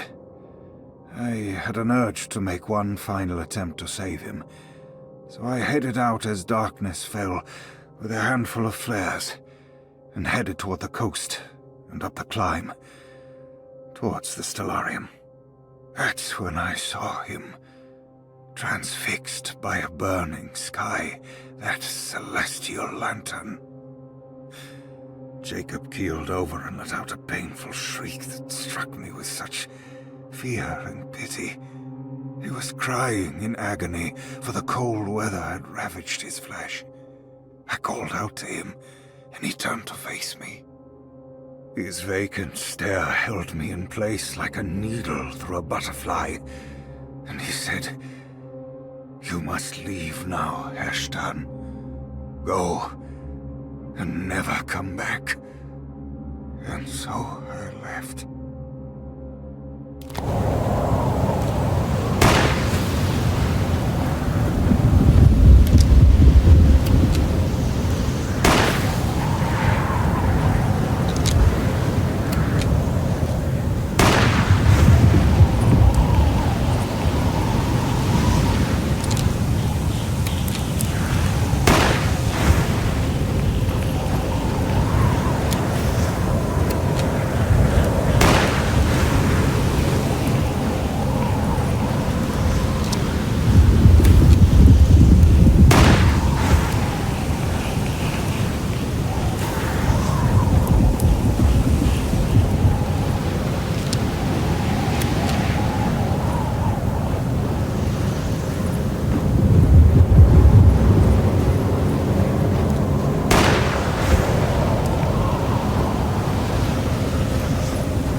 Hey, you!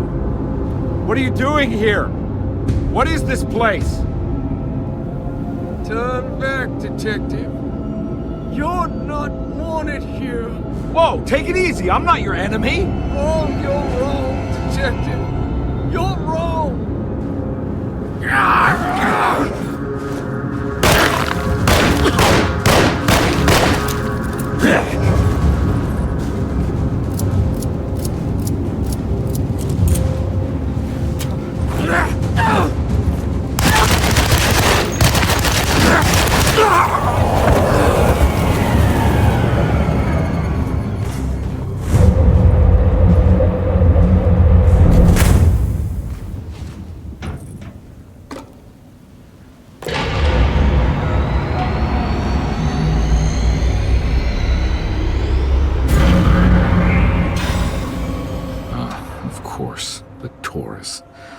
I figured you wouldn't want your stars aligned, Jeremy, or Maybe that is what you need to temper that mania of yours.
Stay dead, will you?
Everything!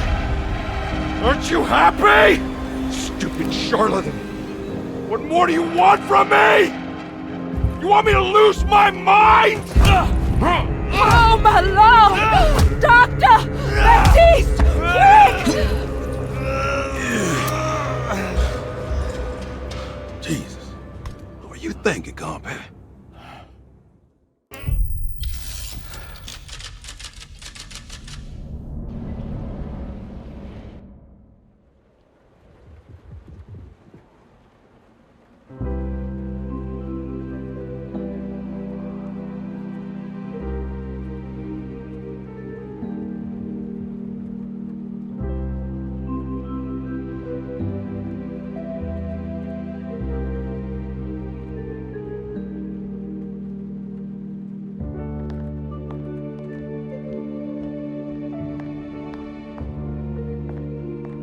You awake?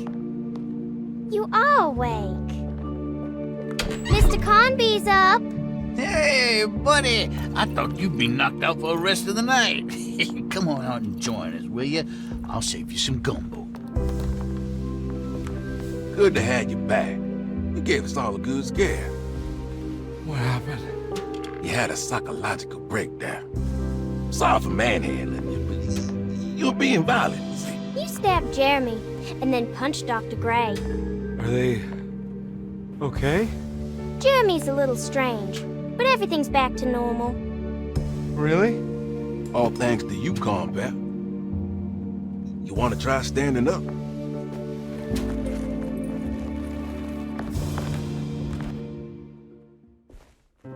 Well, if it isn't the hero of the day. How are you feeling, Detective? Never better. How about you two? Hey, Jeremy, I didn't do too much damage, did I? Things are fine. Very quiet. What's up with him? Painkillers? No. You see, despite you having the finesse of a one-eyed butcher, you managed to lobotomize dear Jeremy. I did what?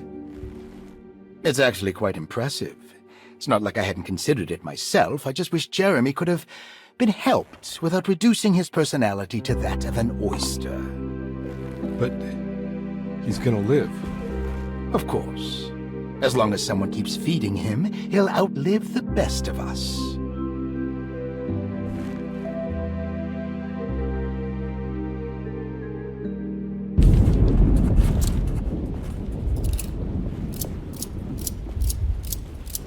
Everything was back to normal. Did any of it really happen? What had Conby actually been doing all night?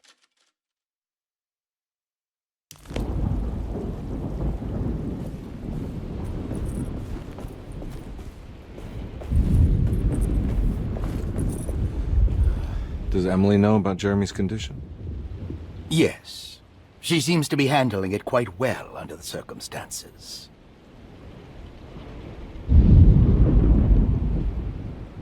Does she still want to take Jeremy away from Derceto? I will have to insist that you do. This is not that kind of institution.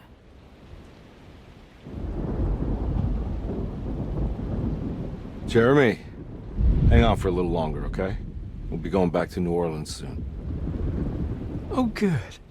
I do so miss the city lights.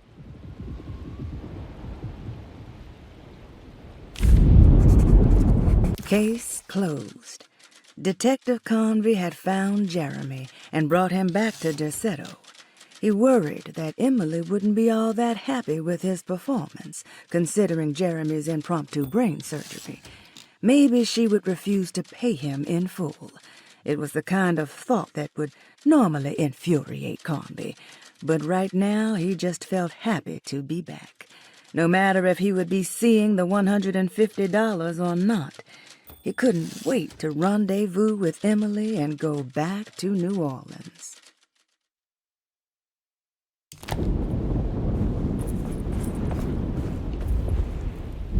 Hey, Ruth. Glad to see you made it back to Derceto. You too, Detective. Make sure to stay for the festivities. It's no Mardi Gras, but it ain't bad.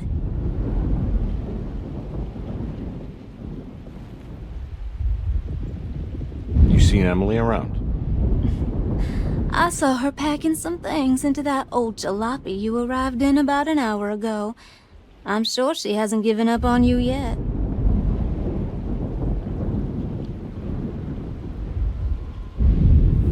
Catch you later. Looking forward to it, Detective.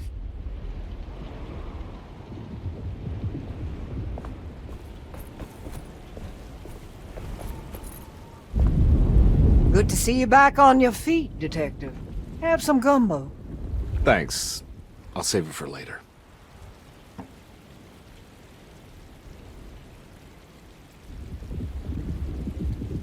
Seems like everyone's in a pretty good mood. The Eve of St. John is the most important date of the whole year. It's the only day when the black goat of the woods tends to her young.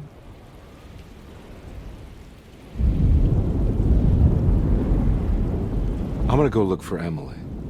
Don't worry about her. She wouldn't leave without you, would she?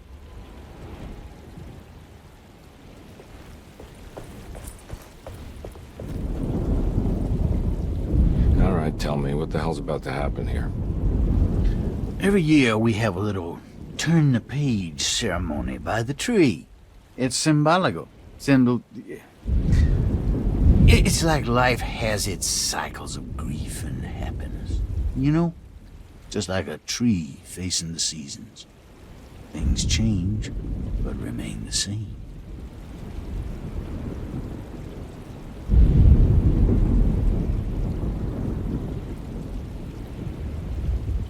So this is basically New Year's Eve, but with a tree metaphor. Exactly. You're so smart. It's about starting again. I mean, who could use a positive message like that more than a bunch of lunatics like us?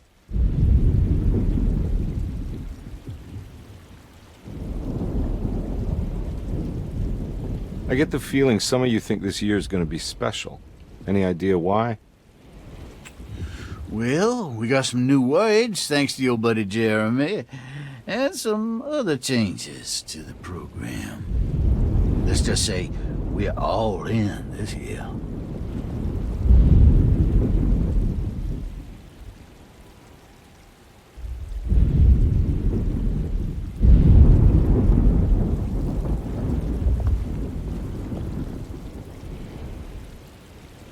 That is one impressive tree. More impressive than you could ever imagine.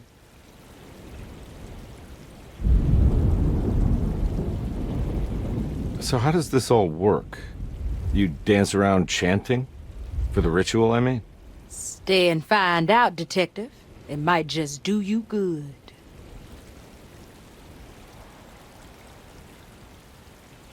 You haven't seen Emily, have you? No, Detective. I haven't.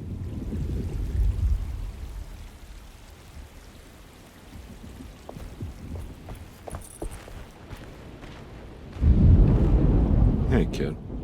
What are you up to? Preparing for the ceremony. I don't want to disappoint Mother.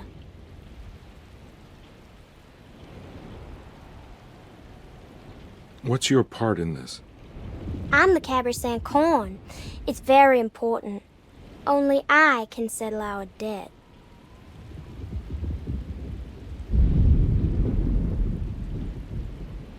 You know, I had my doubts, but you are in the right place, Grace. I think you might be right. For once.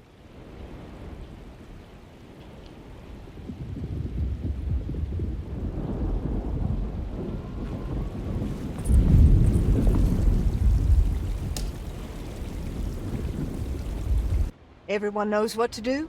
Y'all know the new words. Mrs. Thompson, we talked about this. I'm not sure everyone is comfortable. Doctor, I insist. This is important. We've waited for so long, Doctor. Let's just go with the old song. Not every change is an improvement. Boss, good or bad, we need to move forward. All in, Doc.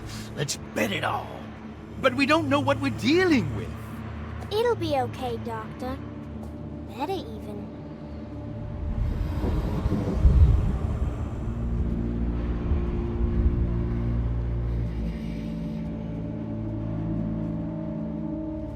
Ever their praises and abundance to the black goat of the woods.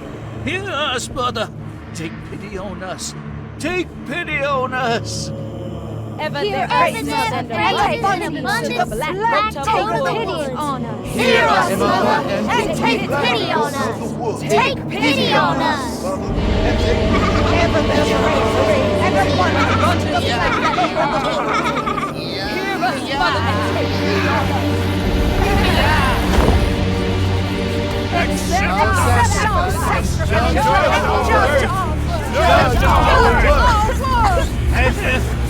Stop!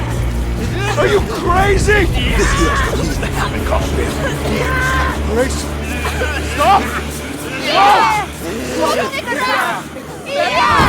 Shoot the ground!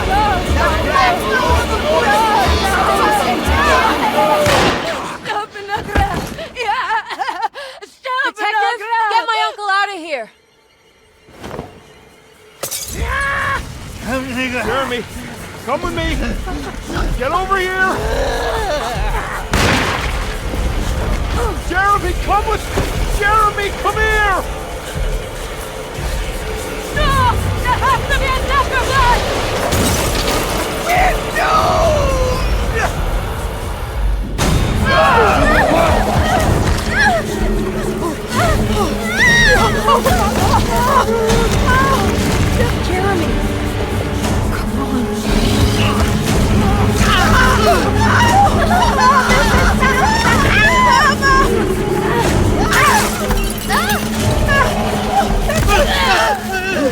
I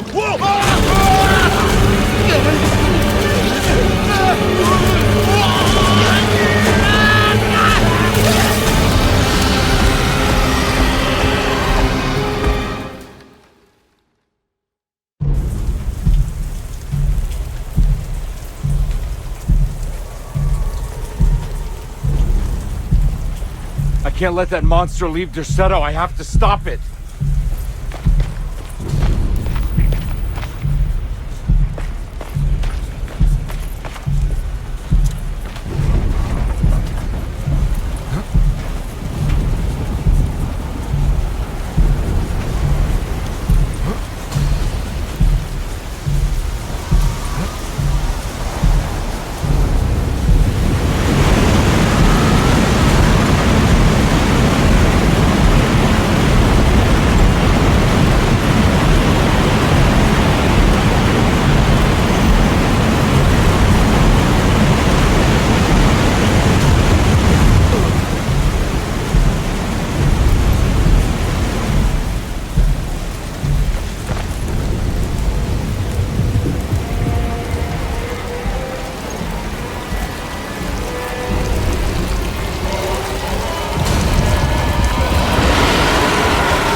Detective! Oh, what the hell was that? I tried to tell you. There was so much evidence. Your devotion to the Black Goat was like nothing I've ever seen before. I felt so dumb believing any of it, but I'm glad I did. Are you okay? Everything is out of order. This isn't the way the story goes. I shouldn't be alive. Yeah. Well, you're welcome, buddy. How are you doing, sweetie? I kinda like it. You ruined everything, but I'm not mad.